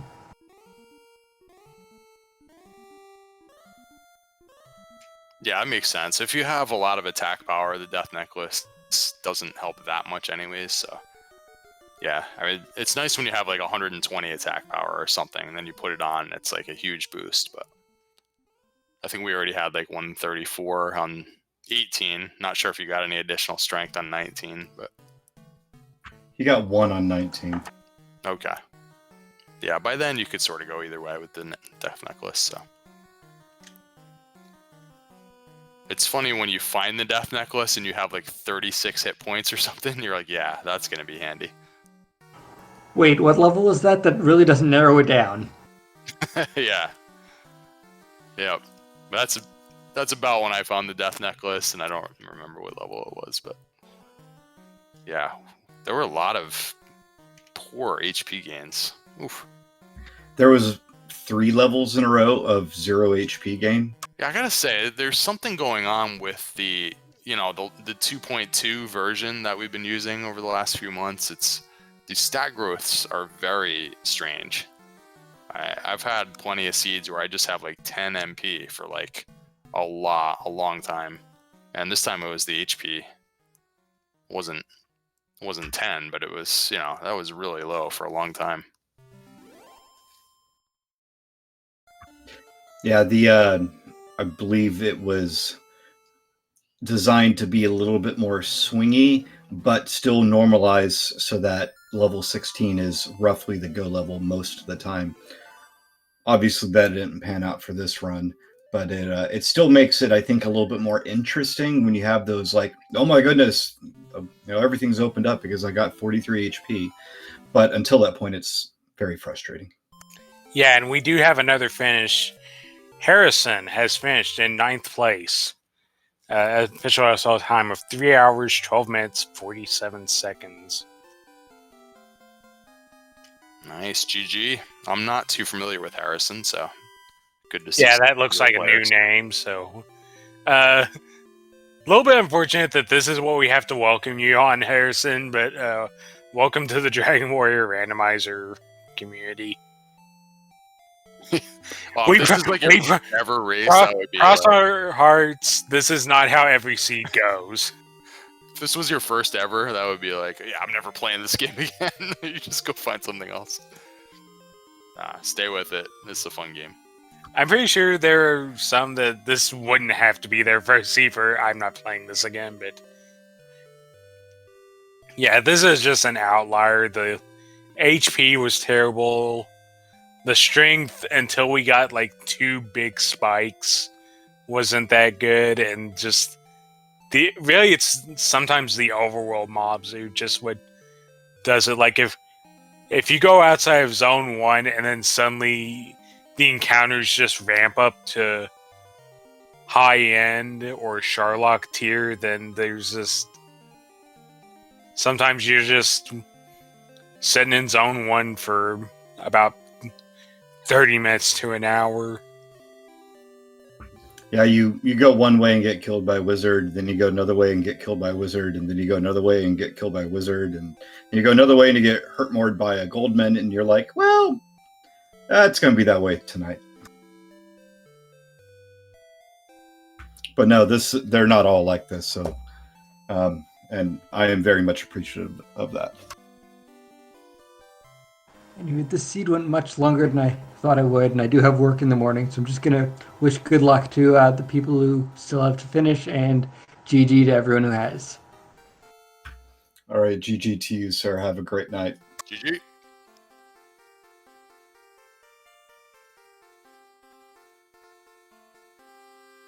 Yeah, it looks like there's still 4 racers, including Stags, 28 over here, still plugging away at the seed.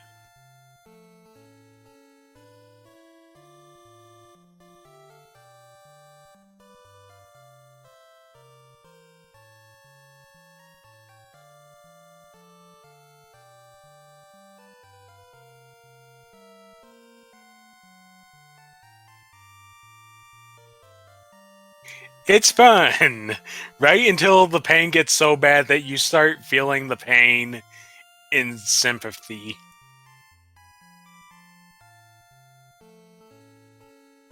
I didn't bring the video up. What's Stag's doing now? Is he done with his grind yet or no?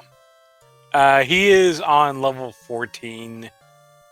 He's almost level 15. He's taken down unfortunately. He's missed a hurt more on an armor knight because why not just rub it in? Yeah, that was brutal. So he was in between I think that was the Tablet Cave and Hawksness. Had plenty of HP to 2-shot hurt more an Arbor Knight and gets taken down. So it looks like he's heading right back there. Yeah, and Harrison kind of notes something else about this. The town placement, like, other than Cole, it's pretty much you went out west from Tantagel, went north, and pretty much went north all the way, and then at the end went west, and that was all the towns. Yeah, Rimalder was to the northeast through that little gauntlet with the green dragons.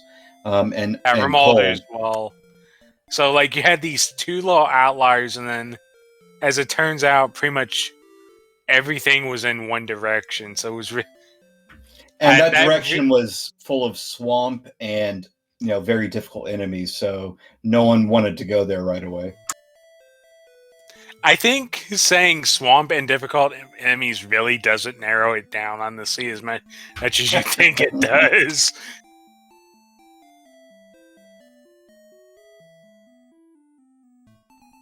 But yeah, there was a big swamp you had to go through to get anywhere, and once again, we had no HP, so... And the lack of basic heal spell, and then the only 2 towns you could get to were either Cole, where the item shop is difficult to get to, or Rimalder, which doesn't even have one. So even with a large amount of MP at that low level, you still blew through your Healmores very quickly. Yeah, that's kind of the really unfortunate thing when you get a super early Healmore. It kind of just feels like a gigantic waste. Like, I'm down like 20, 30 HP, and I have to use heal. Game. Seriously. Oh, wow. Can you give the man a break? At this point, he must be just playing on sheer fury. I can see his eyes aglow. I was using heal more to gain like 8 hit points. I mean, the one thing that we did have was MP, so we might as well use it. Yeah, with those Death Knights in that one swamp, I was definitely heal mooring about every 5 steps.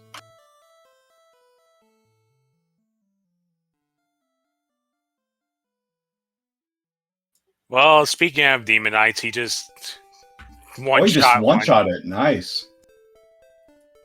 Yeah, as it turns out, the strength actually got pretty decent towards like the 14 and 15 range, so at least something decided to pick up. Yeah, the overworld item I had some miscues with too, because I didn't realize it was going to end up being on the second continent until I went and pretty much full cleared the first continent. I kept thinking it was going to wrap back around, and then finally it just ended, and I was like, wow, I guess it's on the second continent. And then that meant that you had to go way over there, track that down, and then come all the way back over to Staff Cave for the trade-in. So, yeah, that was a little unfortunate.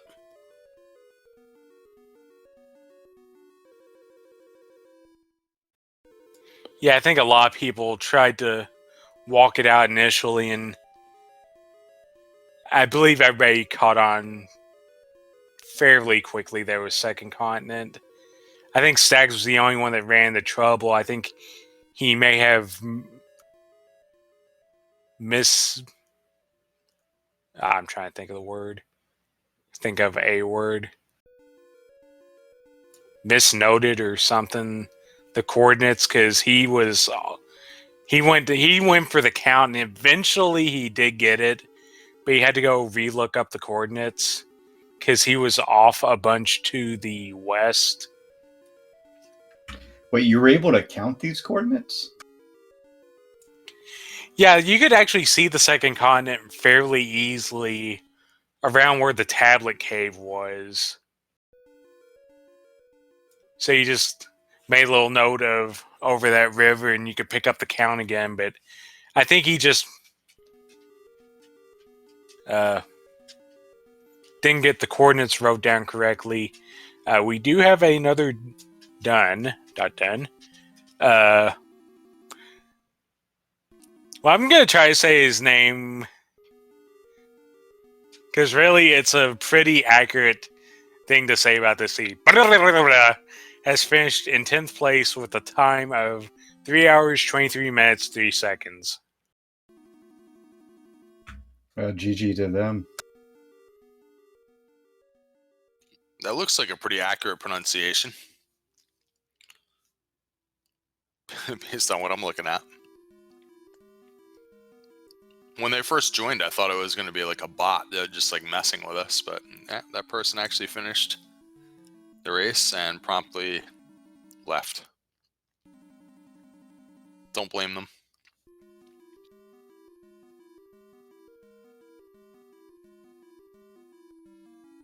Okay, it looks like Stags is about to pick up 15 here.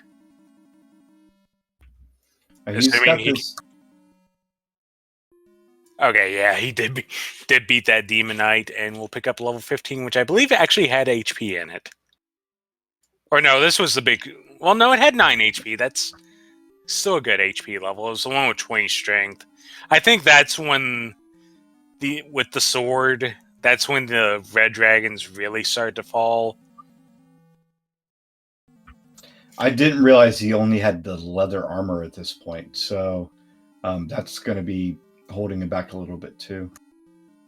Yeah, I think that may have been one of the biggest things holding him back. He did not get that defensive boost, and when you have this little HP, like the magic armor's heart resistance was really good, but with this little HP, even just having that extra bit of defense really helps out. And yeah, you can see it there. He's getting dodged and getting hit for 38.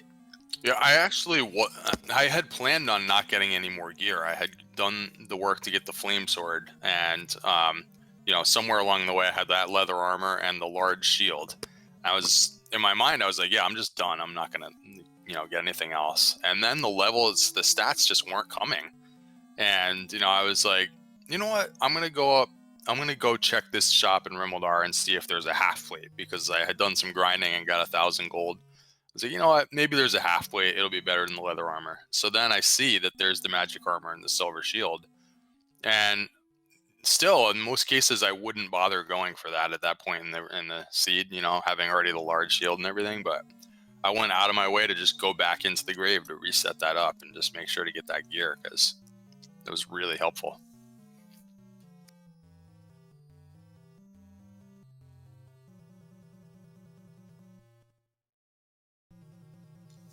The only downside I will say, though, is that it ended up so that I couldn't repel in that zone. So later on, I went back to that zone and had to deal with the Gold Man and the Druid popping up there, because I really wanted to see the Druid Lord and the Droll Magi. It was possible to maybe repel and just only get the Green Dragon, but something that feels like it might have been a little slow.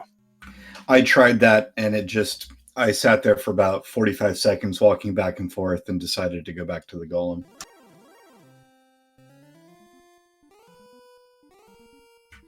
There's a lot of those little time wasters for me this seed that, if I just stuck with one plan, probably would have gone a little bit faster. Looks like Stags is back in the Golem now. Hopefully it treats him pretty well.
I'm just following the chat here. I know that it sounds like Stags has had some distractions tonight. Some things came up that have thrown him off his A game, so he's kind of struggling to finish out the seed tonight.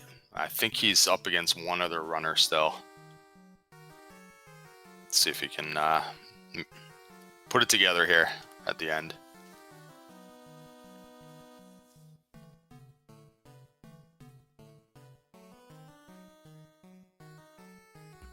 Yeah, Stags and two others still in it right now. Lord of Dungeons 32 and Edge Talvaron.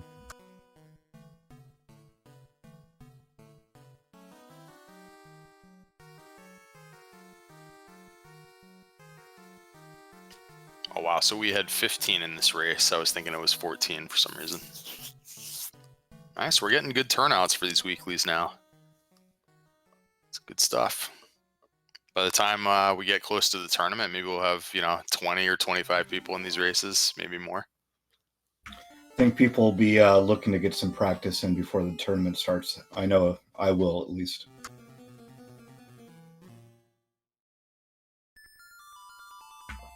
Unfortunately, I normally have commitments at this time on a Sunday, but luckily I was able to make it tonight because of the holiday here in the U.S.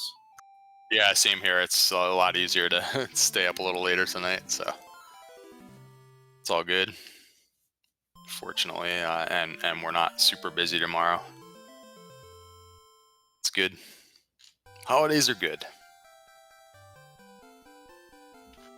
That is true.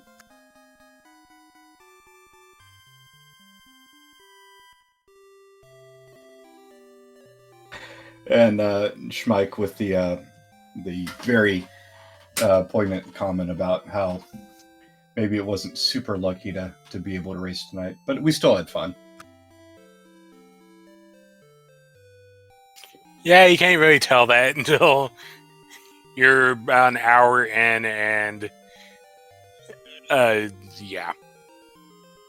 Better to have played and wasted 3 hours than never have played at all. At least now you're ready for when you have to play this kind of seed because it's in a tournament against somebody else.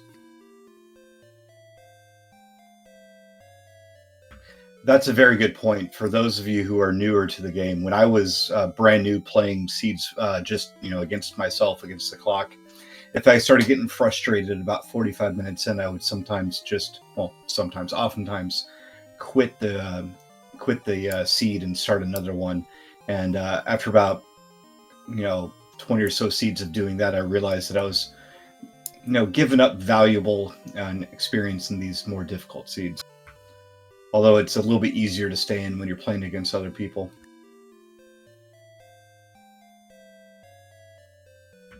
Also, when you're 2.5 hours into a seed and you see that only a couple people have finished, that's also a little motivating as well. You're talking about playing practice seeds offline. I'm not sure how many people do this, but I'll actually go once in a while go in with the intention of quitting seeds early. Like I feel like actually practicing the first 10 or 15 minutes of a seed is fairly important. And sometimes I'll just play the first 10 minutes of a whole bunch of seeds. I don't know. Maybe nobody else really does that, but it's like, I think a lot of times that makes or breaks a race.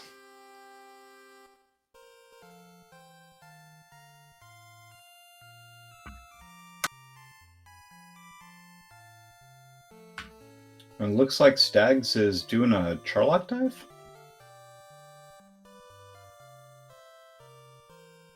Yeah, this may have been a bit of a Hail Mary, maybe hoping the armor's in Charlock or something, but we know it's under that Red Dragon, and Red Dragon just got him. Yeah, when he doesn't have the harp yet, so he hasn't counted it out. When I found that third... No, he's... Well, obviously, he's in Charlock, so obviously he got the harp. Oh, very good point. It's just our tracker removes the harp when they get the staff, so... Oh, Lord. No, I found the third curse belt and realized that, the armor had to be there on the Hawksness spike tile. He may not have found all 3 curse belts or not have recognized that he found all 3. Oh, he's in Charlock without the armor? Oh, boy. Yeah. Well, he was in Charlock without the armor, and then, well, Red Dragon happened. With low hit points, I mean, that's just brutal. Yeah, if he can't remember that he hasn't... it's in Hawksness, right? So you have to beat the Red Dragon and search the spot.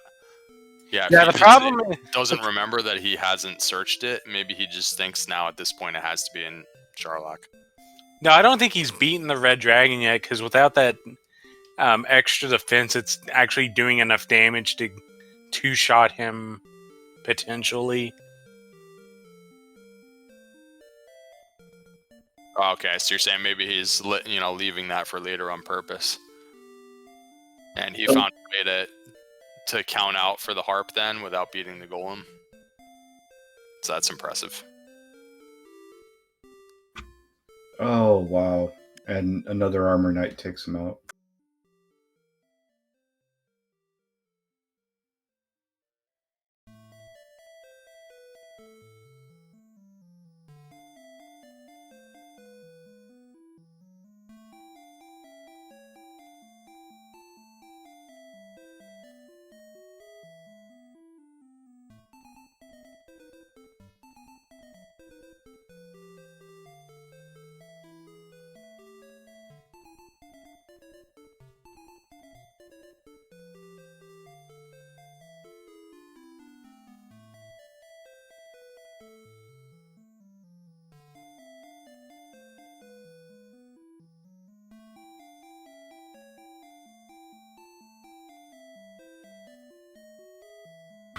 Yeah, Harrison and Chad. I can't speak for the other runners, but I definitely went for the full set of buy it at a store gear. So much as doing a second gold grind after dying on the way to Rimalder, going to get the other pieces.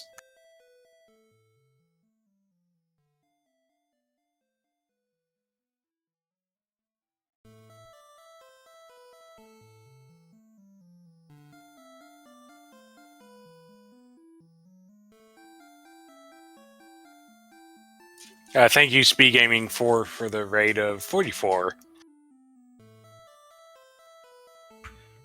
Yeah, SpeedGaming 4, welcome to Dragon Warrior Randomizer, where we're near the end of one of the more difficult and time-consuming seeds that we've had in recent history. Stags 28 trying to close it out.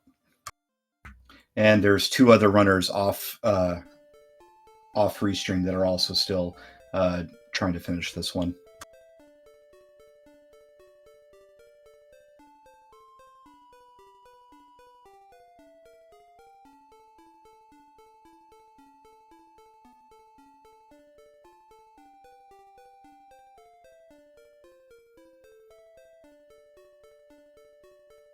Full plate's actually the same defense as magic armor. The main reason to get magic armor is the hurt resist and the slow regen.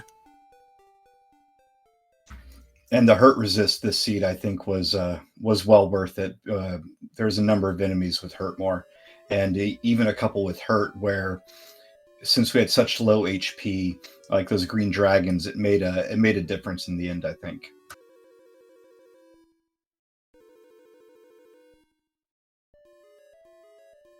Yeah, there was a low percentage chance that the green dragon could actually attack you. So, if you take a couple of hurts first and it like whittles down your HP, I was actually worried enough where I would actually heal more for like 10 HP in the middle of the fight. Because if the green dragon just decided to attack at that point, we'd be dead, So yeah, a same. lot of weird little nuances like that in this one that wouldn't normally happen.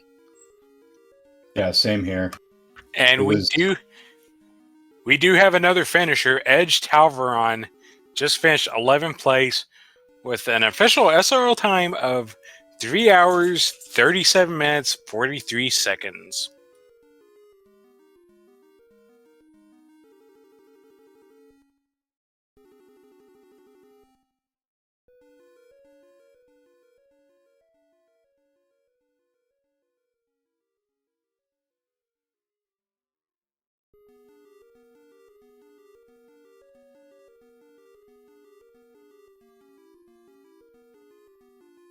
Yeah, that beach saw a bunch of training montages. There was a couple of little hill tiles that, for like the first 30, 45 minutes, talking about up 2NG running on the treadmill over there, and then he finally got that flame sword and upgraded to the elliptical up there in that desert strip. What the heck?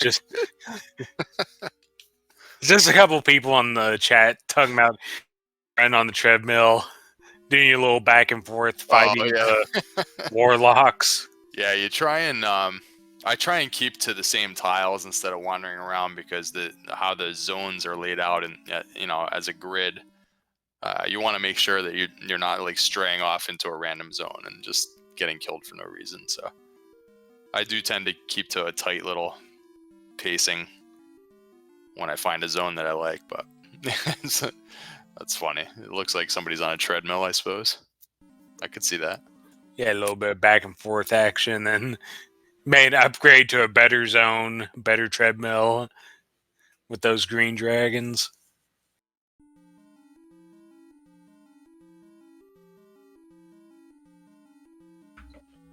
Oh man, missed another hurt more on the Armor Knight. That's just brutal. Yeah, that sounds like a lot. That's happening more than it should. It's a 1 in 16 chance, and you guys have mentioned, this is the third time I've seen it happen to him. Yeah. He makes it through this one though with 3 HP left, and he's like 500 XP away from level 16, which should give him enough HP to take out that red dragon even without the magic armor.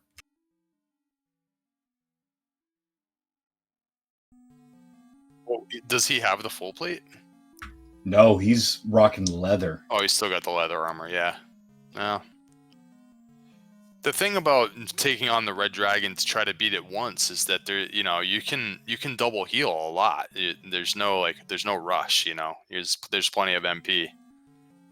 So And you just once wait for a low roll on the red dragon. Wait for it to roll like a 25. Even when you have leather armor, occasionally you'll still get a low roll. So just keep healing until you get your chance. I mean, it's totally doable, but yeah, it would be better to have better armor for sure. And what level was it that had that 20 agility gain? Was it level 16? I think it was level 13 or 14 where we finally got agility. Oh, wow. He's got this great Hawksness grind going on. There was Wraith Knights, the Armor Knights, as well as Druid Lords in there. So that actually looks like a pretty good place. The Drolls and Drakies are unfortunate. Yeah, that is pretty good, actually. Yeah, the Repel fell off, and then he found the Druid Lord and the Wraith Knight, and now he's grinding fairly quickly.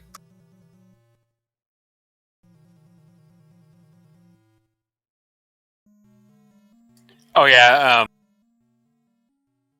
Harrison mentioning a potential problem with the Wraith Knights, though. They have sleep, and I think they had hurt more? Question mark. I know something had diet while mowing the scene. I forget if it was the Wraith Knight or something else. This sounds familiar. I remember running from Wraith Knights later on because something was up with them. But this will be level 16 here for him. Well, you can hurt more of the Wraith Knight though now at these levels. Earlier on when you saw them, you don't have hurt more. It was kind of annoying when they showed up with some abilities, but now you should be able to hurt more than most of the time. I forget. They have some kind of weird resistance to hurt. I forget exactly what it is. 3 out of 16, they're actually one of the more resistant enemies to hurt spells, comparatively.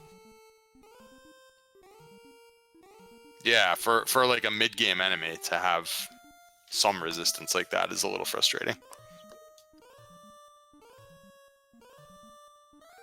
Oh, here we go. He's going to try... Hey, give this red dragon the business. Ooh, not going to do it with that.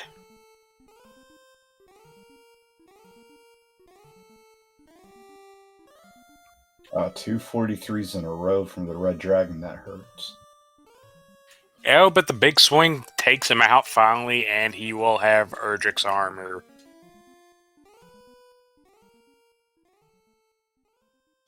Almost 4 hours in, but better late than never. Yep. Well, now he could just stick with that spike tile because that should be enough now to.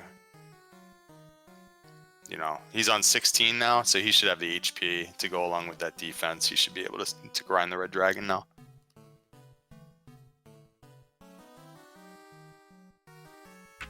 Doesn't have a lot of MP left, so we'll see if he goes up to Cantlin to replenish, or if he just takes the Death Wart back.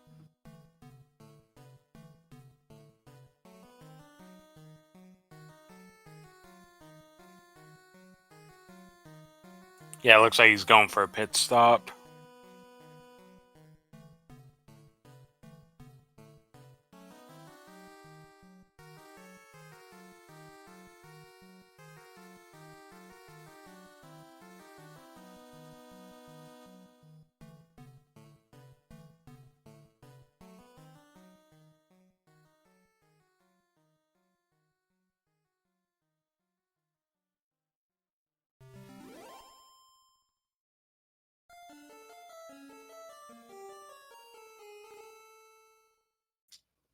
So Stags and Lord of Dungeons, that's who's remaining? Yes. I believe so. Yeah, Lord of Dungeons was also proclaiming some frustration in the SRL chat earlier in the seed. He's one of our newer players, so for a new player, this might be slightly more frustrating.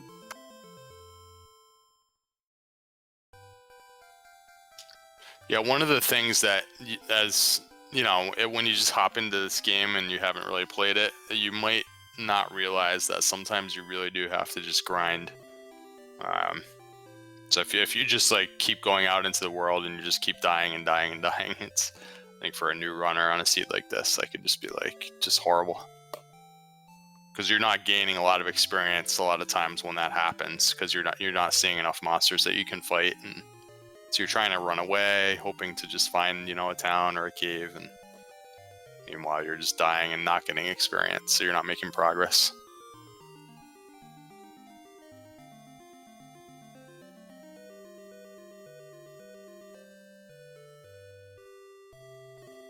Oh, thank you, Angel. It was a hard-earned 4th place, but I'll take it.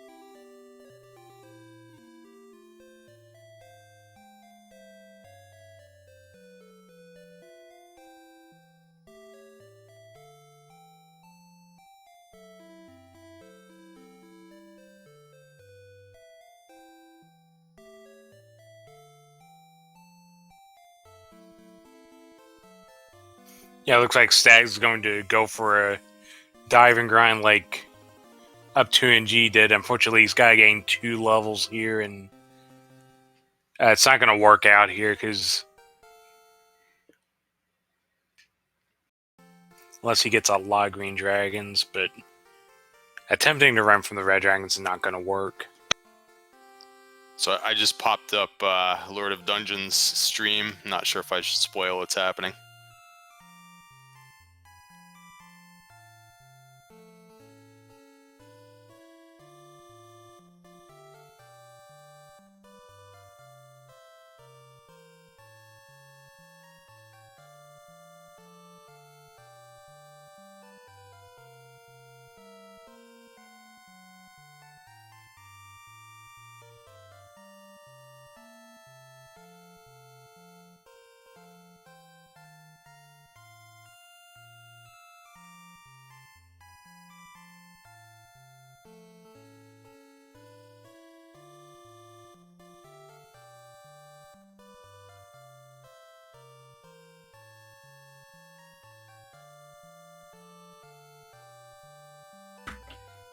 If he makes it to the spike tile, the Arbor Knight isn't ideal, but it's still, you know, something they could grind out probably another level here. And he'll find out that it isn't sufficient to take out the Dragon Lord. Yeah, unfortunately, you kind of have to go to 18 here. 17 just doesn't have it. Yeah, while I've heard that some people have done it at 83, I don't really think this is the seed to do it. Yeah, do it at 83, you would need ludicrous strength and MP. Because at that point, at 83, you have to hope that the Dragon Lord swings and swings low. Like, usually when we fight, usually you can fight the Dragon Lord under 97, but usually it's only like maybe 96 or 95 or even 94 where it's like, okay, I'm safe to swing if the Dragon Lord breathes on me for his lower end.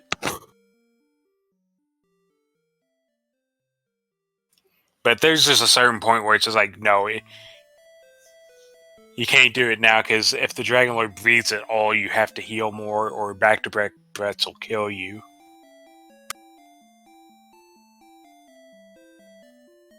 And yeah, another thing is, Stags only has a large shield, so the Dragon Lord's melee is going to potentially do over 48, which throws another wrench into that. Yeah, so Stags is burning MP on the way down anyways, right? So Yeah, he's clearly just grinding out another level. yeah. Accidentally cast the heal more there.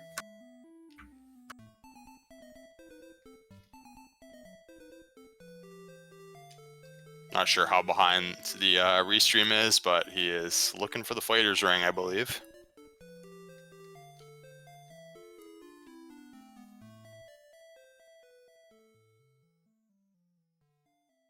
Yeah, he's on the second to last floor right now in the restream. Oh, okay. Never mind me then. Yeah, he's plugging away at these Axe Knights. Bottom floor was pretty good for grinding on. Especially if you're just saying, I'm just going to throw hurt mores at everything, then yeah, the Axe Knight, yeah, the Werewolf. Axe Knight's an excellent hurt more target. Werewolf kind of is, you can beat it in one hurt more sometimes, but it's got the lowest payout of anything in Sharlock, so it can feel a little bit weird. And there is the fighter's ring.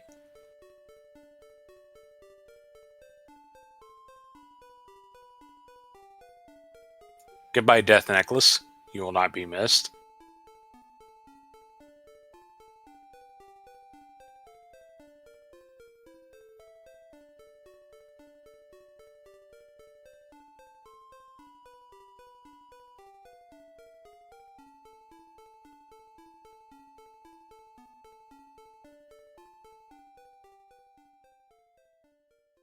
Okay, Stag's gonna go after Red Dragon, because this is the level, but unable to finish it.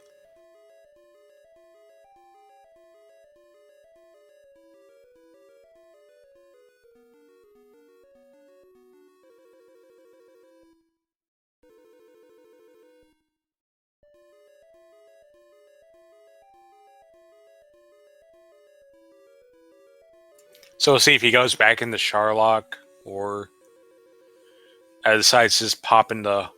Could just pop into Hoxus real quick, boop a Red Dragon, and there you go, level up. With Cantlin right there, I think it makes sense to do that. Yeah, Cantlin is literally on the way, so... Seems like a decent idea. Or, you know, just fight stuff on the overworld and get the level that way. I believe there's Armor Knights here somewhere. Oh, there's Armor Knights, there's Wizards, there's...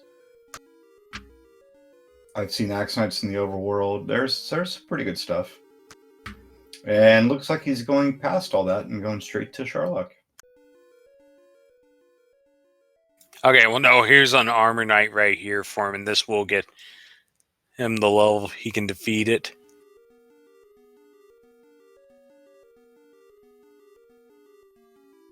And he's taking no chances. And I don't blame him.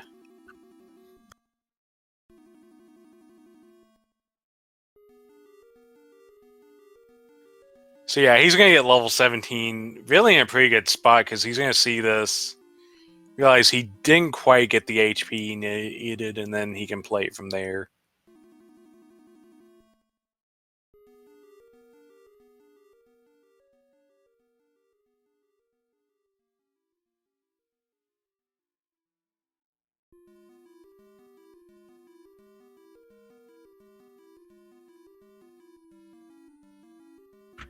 And Schmike, thank you very much. Looks like you're heading out. Have a good night, man.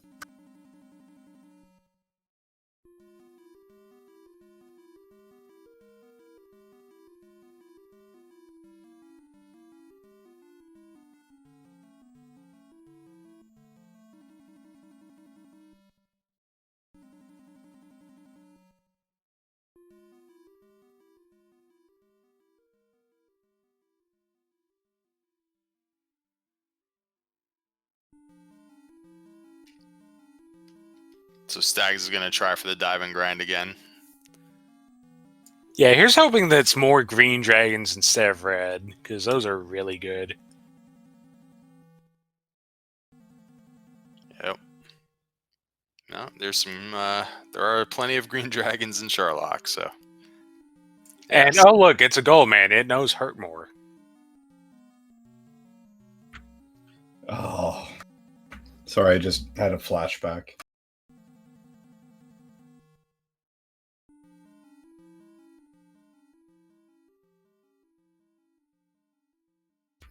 I think I've died to a total of 2 Goldmen and Dragon Warrior Randomizer outside of a Chaos Seed, and both of them were tonight.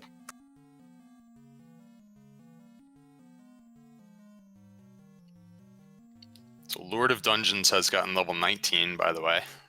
So he's got stats.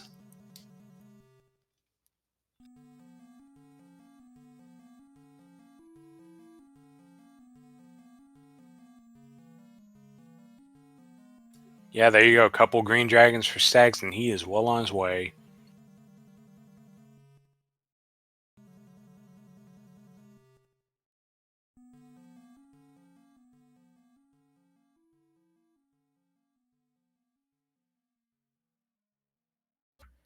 I believe it's 143 HP.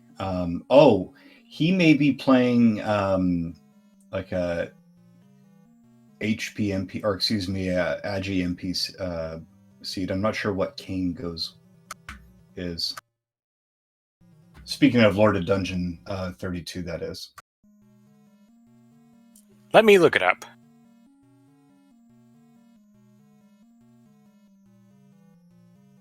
That's gotta be a strength agility build. Yeah, that's what it looks like. So when you're in the hundreds, that actually does make a difference. Yeah, in that case, that 100 HP would actually be low enough to be under that 97 threshold, I believe. I got you. So 19 was basically required for anybody that ran the agility build this time. Yep, interesting. Yeah, opposed to the quote-unquote strength HP build.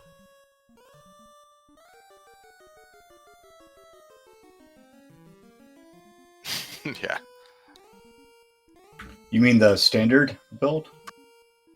Like the HP that never came build.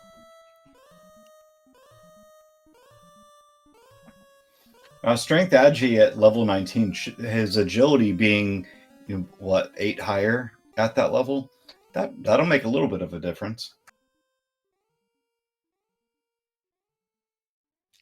Yeah, if it is 8 higher, then he would be actually defense breaking Dragon Lord 1, which can make a difference in that fight. Well, 8 agility only translates to 4 defensive power, which... Okay, yeah, with Silver Shield, that would be a defense break on DL1.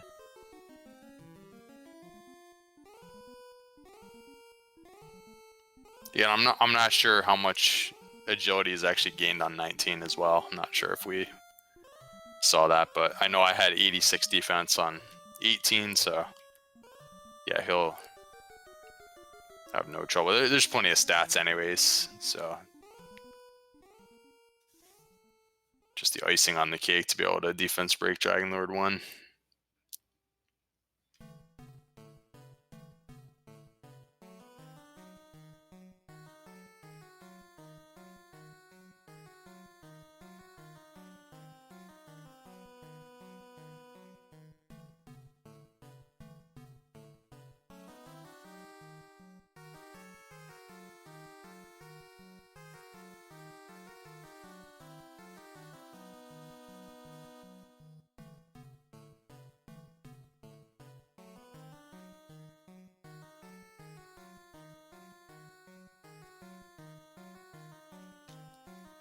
And there it is. Yeah, we do have... Sub 4 hours.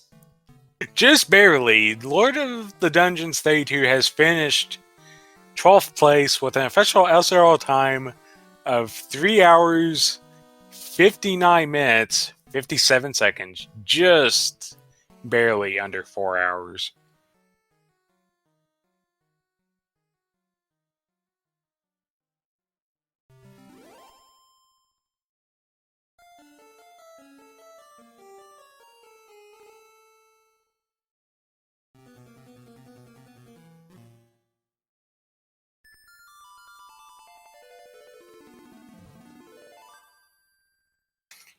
And a red dragon takes out stags.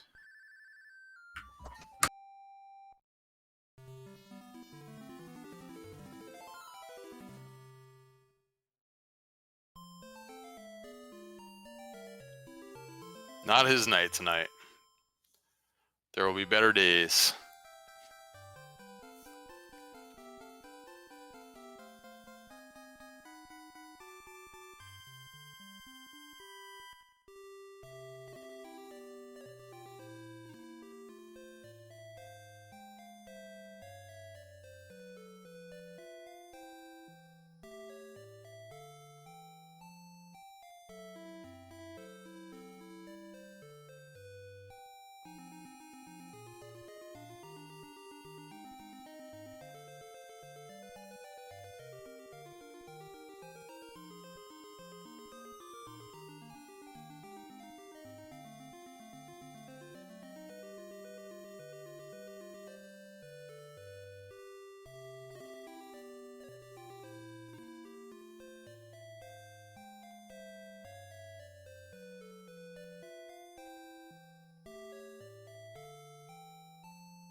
Ugh.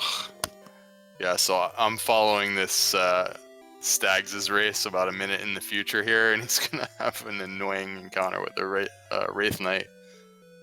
I think you mentioned the Diet Wombo, so it's interesting. Oh, well, there's Wraith Knight. There's that 3 and 16 hurt resist. There's a sleep. There's a boop. This Wraith Knight is giving him the boop. And he's giving them the hurt more. Oh, this is just...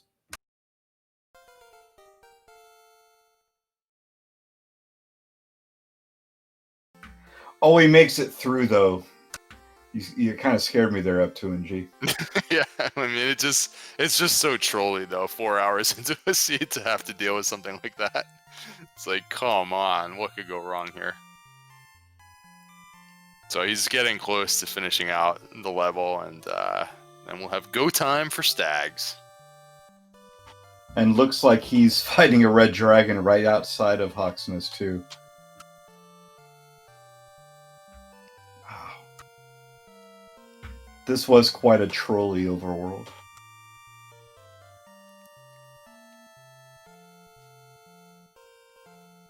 That red dragon took him down to 1 HP, if I recall, so... Yeah.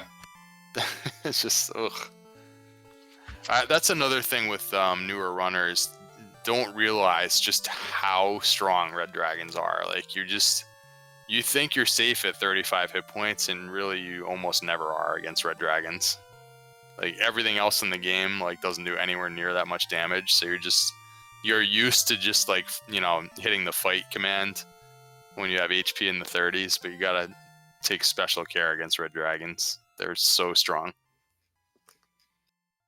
Yeah, I mean, even compared to the Armor Knight, and the Armor Knight is no slouch. It has 105 attack power, but red dragons have that extra bit of punch that you can just die out of nowhere. Speaking of dying, this is looking bad. Oh no, got another miss on the Wraith Knight. Yep, and it's going to lead to Stags getting slept and wrecked.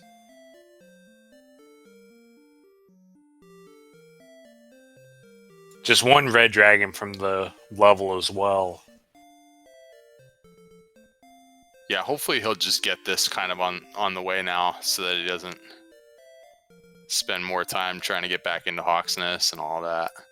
It's tough whenever your grind, like whenever you do take a death kind of right before a level. You have that weird decision now, because if you go back to the spike tile and then you get go time, it's like it was like kind of a time sink to go all the way back to your grind. Luckily, Hawksness is not too far off the route to Charlock. Yeah, it's pretty much on the way. So at So least you it's only lose the time walking in Hawksnest itself. so yeah, it's kind of polite that way at least in the seed. Please don't call this seed polite. Hey, it's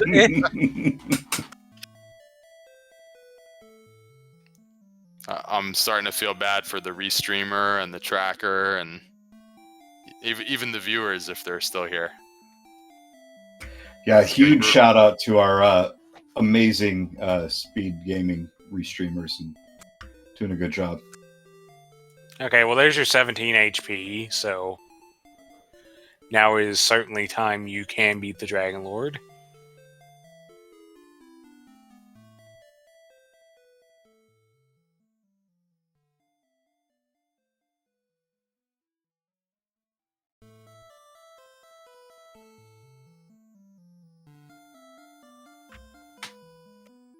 Well, the restreamer may be a robot, but I'm going to thank it anyways. Thank you, SpeedGaming 2, for the restream. Thank you. I forget if it's Kamian or Kamion Renokai. I think I got that last part right, at least. Whichever one, I have to thank you.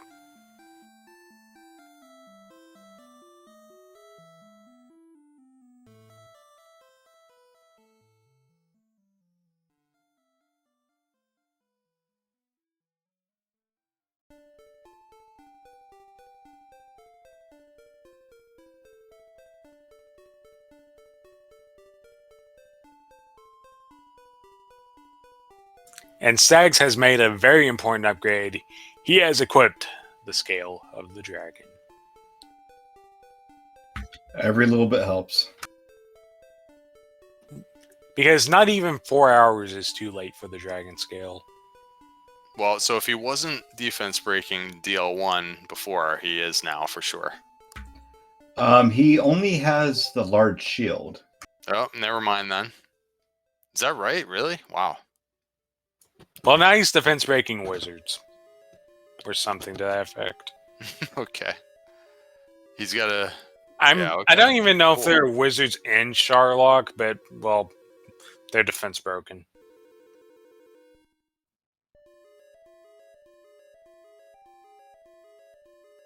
I don't remember seeing any, but it's kind of a blur to me. I definitely saw star wyverns and werewolves at some point, but most of Sharlock seemed to be Arbor Knights and Red Dragons. I feel like I may have seen one in the bottom zone, but it's all a blur now.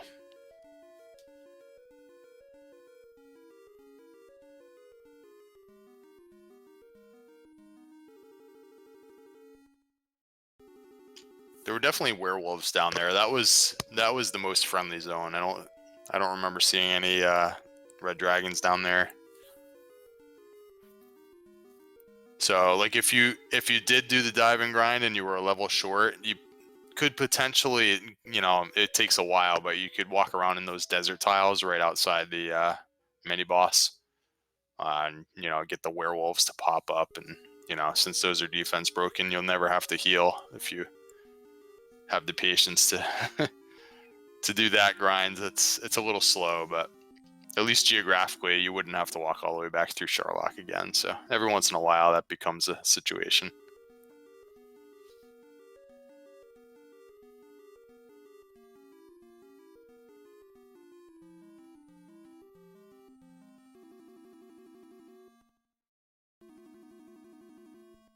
Well, Stags looks like even on 18 is going to fight it on the way down and getting that wave of green dragons on these early floors, so experience is flowing in.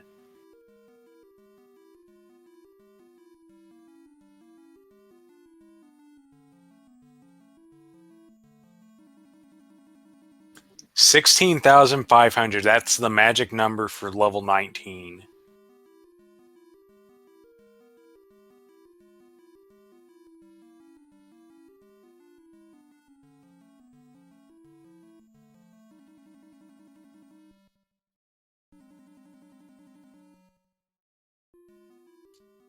Yeah, going from 18 to 19 is not too bad. It's those true outliers when you actually have to get level 20. It's it's doubly nasty because all of a sudden that's the point when it's more experience to get the next level. It's just on top of having to get an obscene number of levels anyways, then the levels just start getting further apart. Yeah, getting level...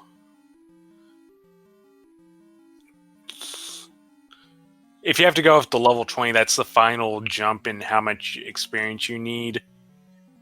At that point, it takes 3,000 experience a level.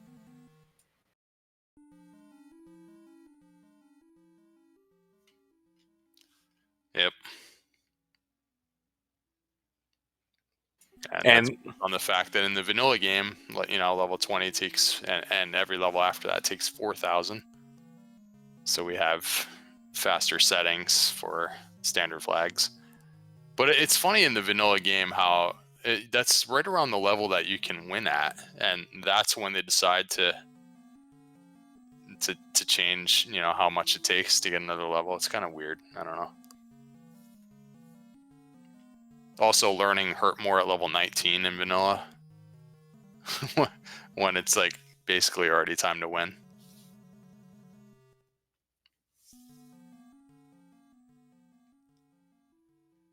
I wonder if they expected people to win in the vanilla game, level 22 or 23 or something like that.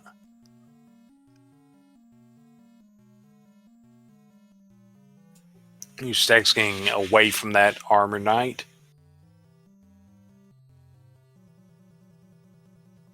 And yeah, he's going after Axe Knights as well, although his HP at the moment is a little low. Some trouble in the future. Yeah, he's going to use an herb.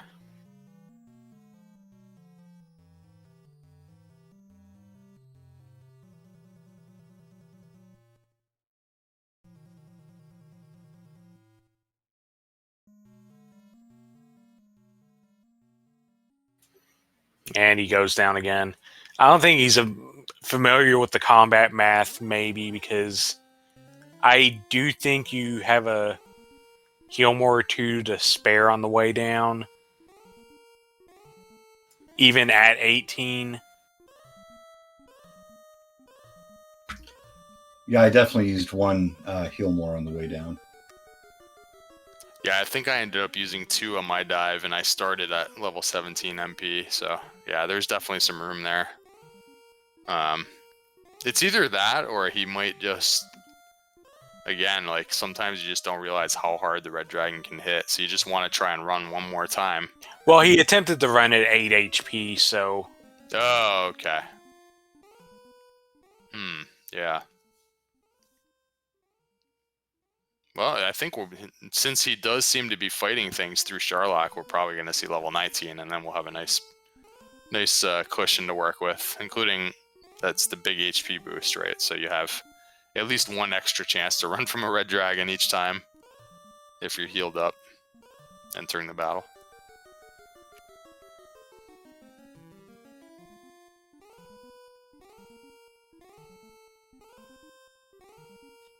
That's another tip for new runners, is like, make sure you heal up after your battles, because you can take literally one step in this game and get another red dragon. So, and they can ambush you, and all that. So yeah, make sure your stuff's ready to go before you take even one step. Even one step, exactly. A lot of other games, I guess, maybe slightly later, generations of games, that stuff has changed, right? The Final Fantasies and the Dragon Quest games and stuff, where it's like you're guaranteed like so many steps before you can get another encounter.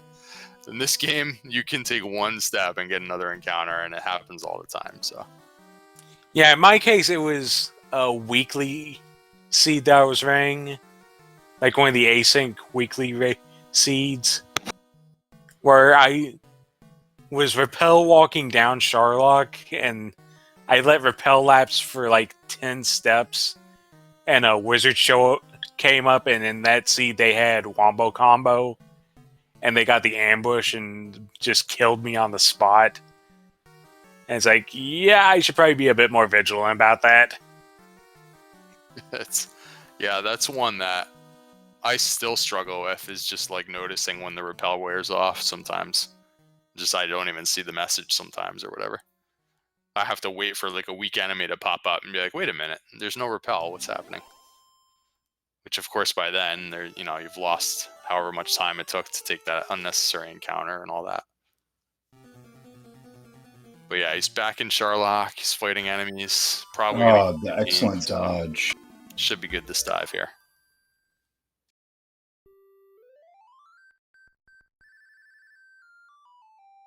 I think for me, sometimes with repel, if I'm playing a seed real late at night and I start to get a little bit sleepy, it's like I just kind of autopilot, and then I realize, oh wait a sec, I haven't been moving for the past 10 seconds because there's a text pop up that repels worn off, and I've just been holding down and I haven't actually dismissed it yet. Yeah.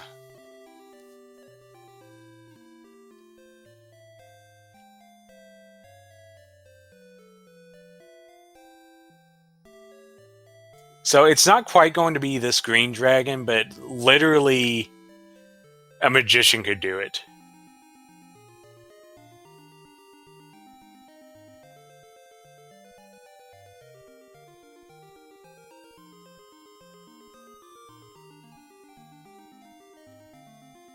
But there it is. There's level 19. He will gain a ton of HP.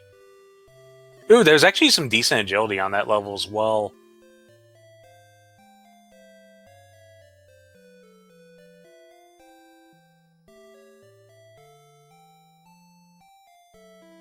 I missed it. What was the agility gain? 9. Oh, see, he might be breaking Axe Knights now, too, which is helpful on the dive. He still only has a large shield. Oh, I keep forgetting he didn't get the silver shield. Wow. Yeah, okay. Never mind. He might be straight breaking those 86 attack power monsters. There's 2 of them.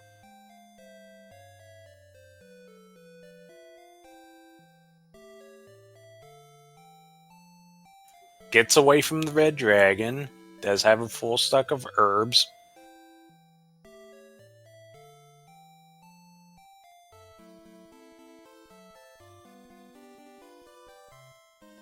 Yeah, and he was taking Axe Knights before, so I think at this point it's just a mad sprint to the end. And there was like 1 attack power on that level or something, so... And he got the fighter's ring, didn't he? So I think he's at 136, I think. Which gives him quite a bit of room with the MP. Yeah, there goes 1 heal more, but it shouldn't make that big of a difference unless... Okay, finally gets unswamped.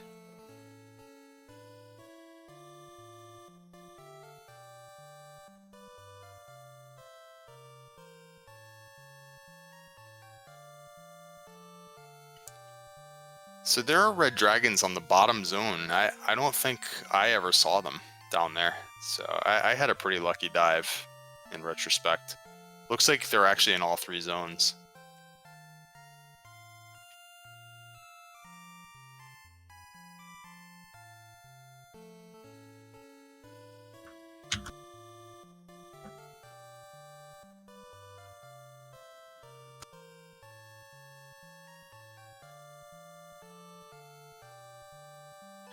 Red dragons in every zone? What kind of rudeness is this seed?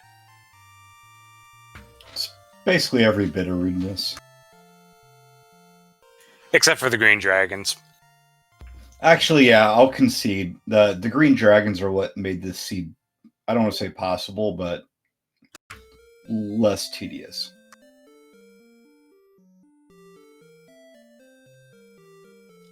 Okay, so there are in fact wizards on the bottom floor. You know, I mean, it was definitely an exercise in how important the stats are. I mean, if you just don't get the stats, it's going to be a slow seed. We had like 3 stats out of the 4 that were really lagging in this one, between the strength and mainly the HP was really a problem. And for quite a while, at least level 7, 8 or so, we didn't have any agility either. So, only way to really overcome something like that is like an early hurt more, and of course we didn't have that this time. So Yeah, with no stats, it's going to be slow. And down goes the Armor Knight, so it's just a few more steps.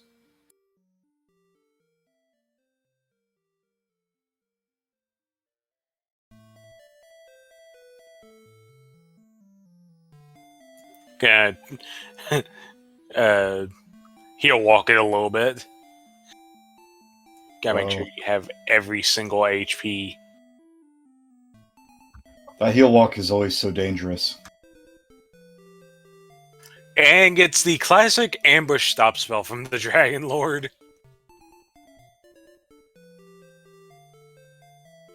Oh wow, 90 damage did beat him in 2 hits. That doesn't happen too often. Usually 90 damage will get him. And gets a second stop spell. That's... Glad to see something's going his way. So I'm not sure if it's happened yet on your end, but he's using some fairy waters in the Dragon fight, and not realizing that his attack power actually would be stronger in this case.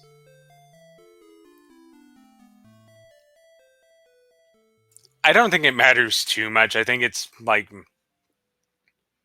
maybe -1 on his ranges, and he's hitting pretty hard with them anyway. So yeah, it'll still work out. It's just one of those things. Yep.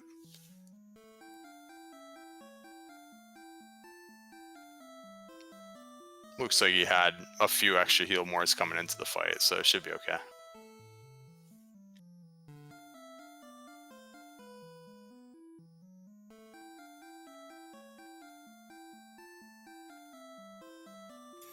yeah, and on this set, he's easily threatening a double, and the attack comes in. Yeah, that's a double every day of the week.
Gonna go for the yellow hurt more.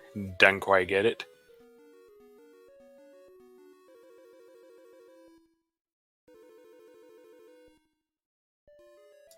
And just gonna swing, and one more swing. Got him.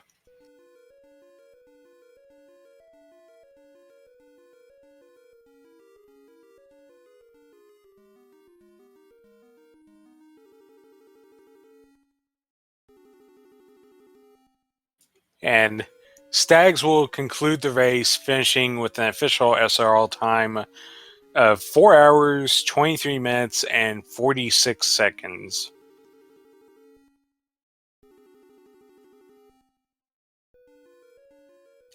Kudos for sticking it out.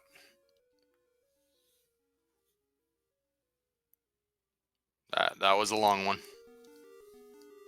Yeah, especially since I think he was getting distracted by some real life stuff as well. So congrats to him to surviving the seed, toughing it out.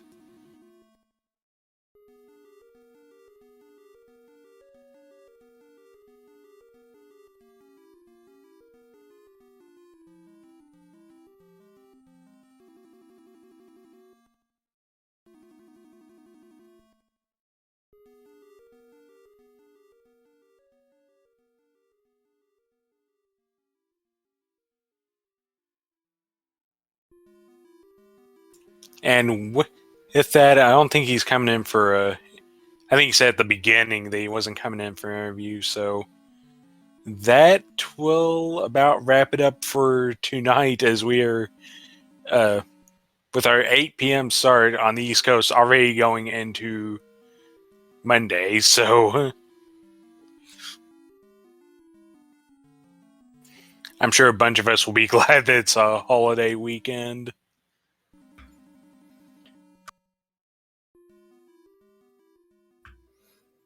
Oh yeah, looking forward to the holiday. Well, Same. everybody on the East Coast. All right. Well, thank you very much for hosting that Speed Gaming.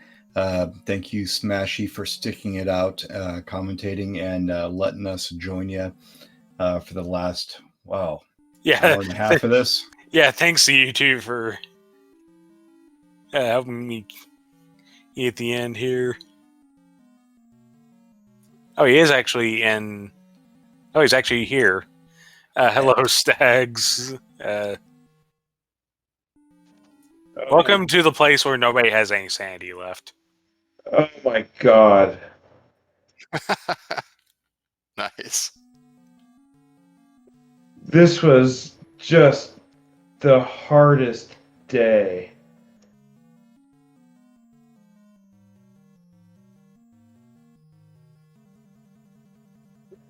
And the seed didn't help much either. Yeah, it was definitely unkind to you, especially towards the end. Yeah, I noticed you. You did get the flame sword early, so that was something that went right. And then you kept trying for the deep grave play. I think that was you that kept trying for the deep grave play, and it just. I know somebody just really went after deep grave a whole bunch and go again. I forget who it was exactly. I forget if it was you or Mirashu that did that. No, I went in I want to say twice or maybe 3 times at most for the grave. Yeah, I think it was Mirashu that spent a lot of time trying to get deep grave. I ran into a bunch of trouble in trying to get the count. And for whatever reason, I was off by 10, and I had to go through it 3 or 4 times to get it. But I had, just on a personal level, I just had a vicious day. And I had 2 really rough personal texts in the middle of the race. Yeah, that. This is probably the worst seed to have your concentration broken on like this, because just how brutal the overworld was combined with the stats. Like, you had to make sure you had full concentration, or stuff was just gonna get you. And Yeah, I had 2 completely independent texts about people in my life passing today. I'm sorry to hear that. Yeah, and I knew that I was on the restream, and I thought I gotta keep this going, and I so wanted to forfeit about 3 hours ago. And honestly, I saw you typing that out in the race room, and I don't think a single person here would have blamed you if just something has come up in real life, I gotta go, and you forfeit. I don't think a single person here would have blamed you. Yeah, and I appreciate that, and thank you, and thanks for everyone that was hanging out all the way through the 4.5 hours to watch the end of this.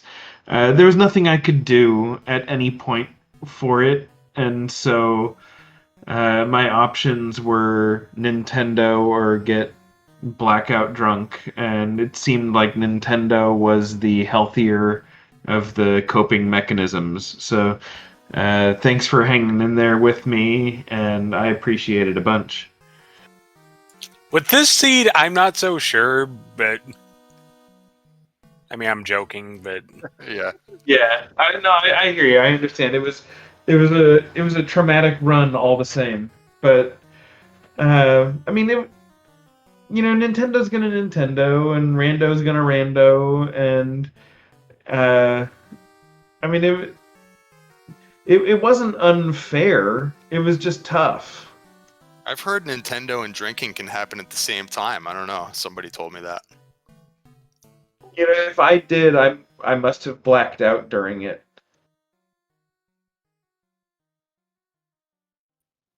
Well, GG for finishing it out. That was pretty nasty. No, thank you. I mean, it was still a fun seed. I mean, it was a hard seed, but like I said, it wasn't unfair. It was just tough.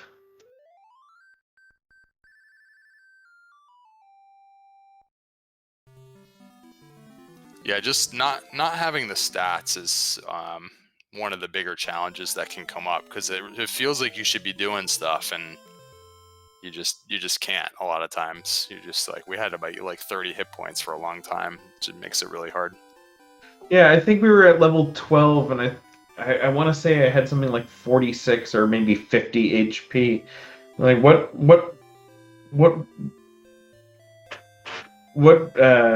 realm am I playing in right now? yeah, it's not fun when. I think it was a combination of that and just the overworld was so difficult as well because you just kept draining the powerful stuff and combined with the HP, everything pretty much two-shots you or worse. And it's just like Yeah, I tried a couple different grinds. I tried the golem grind for a little while, but I couldn't. I mean, you only have one hit at best with it, and then I tried going for the Hawk's Nest to get the armor, and the same thing. You didn't have enough power to be able to do it. It was just a long, slow grind, and I just didn't recognize it early enough.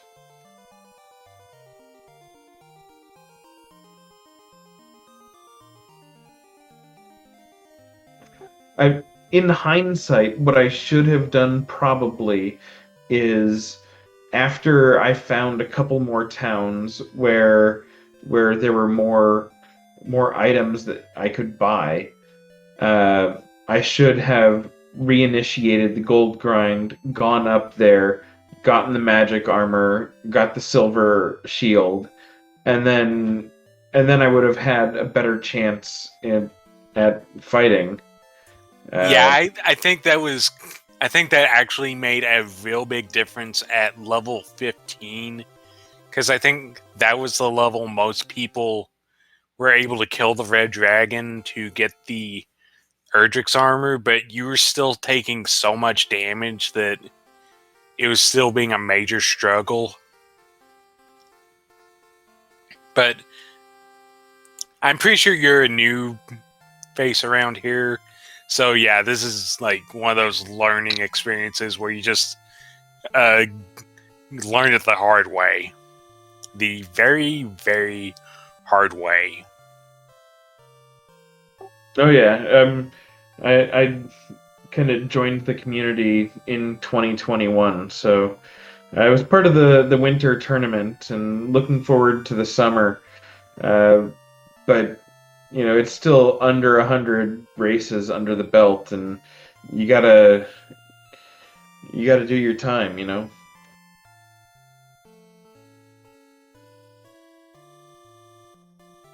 Yeah, like this seed in particular was a real big just decision-making test. And also recognizing what you can win. Like that green dragon, a lot of people, once they notice the stop spell hurt, kind of just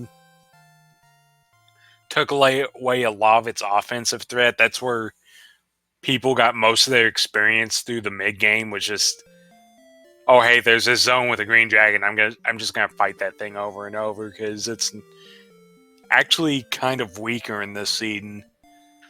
Yeah, every That time sounds- I thought I found a green dragon zone, immediately I found the red dragon, and it was just like a big middle finger.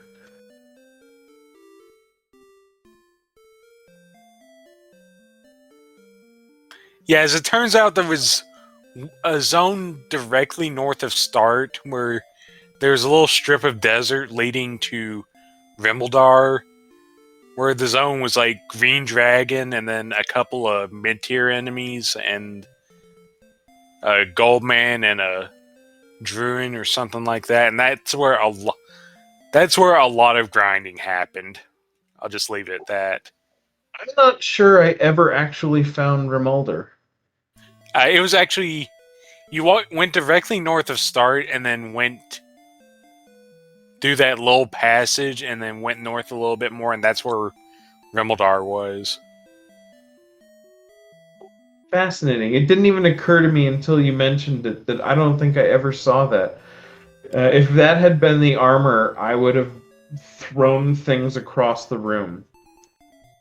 Oh, it's an easy chest to forget completely too. So yeah, sometimes you get down to Sharlock, you're convinced it's going to be in there, and then it's like, oh man, where is it?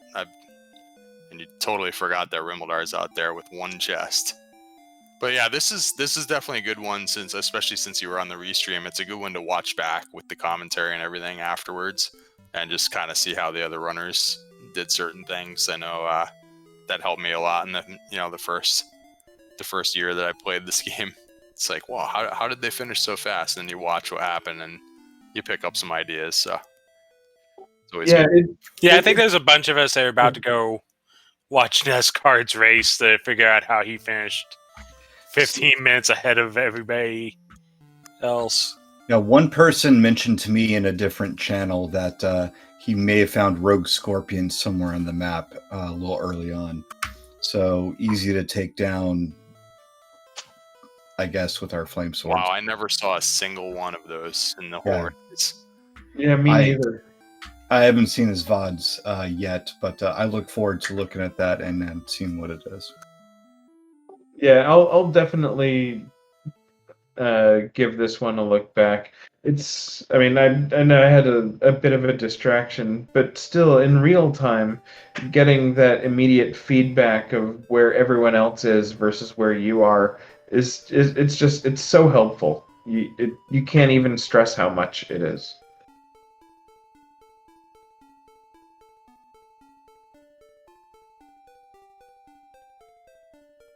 So thank you guys so much for doing commentary and tracking and restreaming.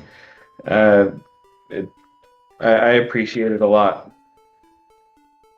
And thank you for sticking it out, Stags. It was good to see that. And yeah, you take care of about yourself. What happened, man. Will do. Thank you. Thank you again.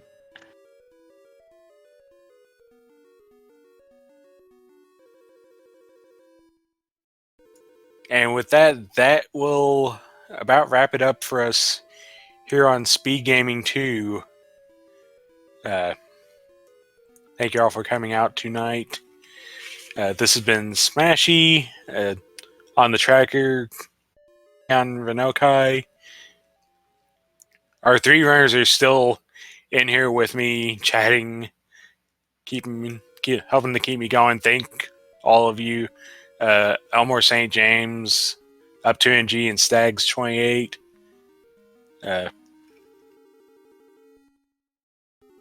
Again, thank you all for coming out, and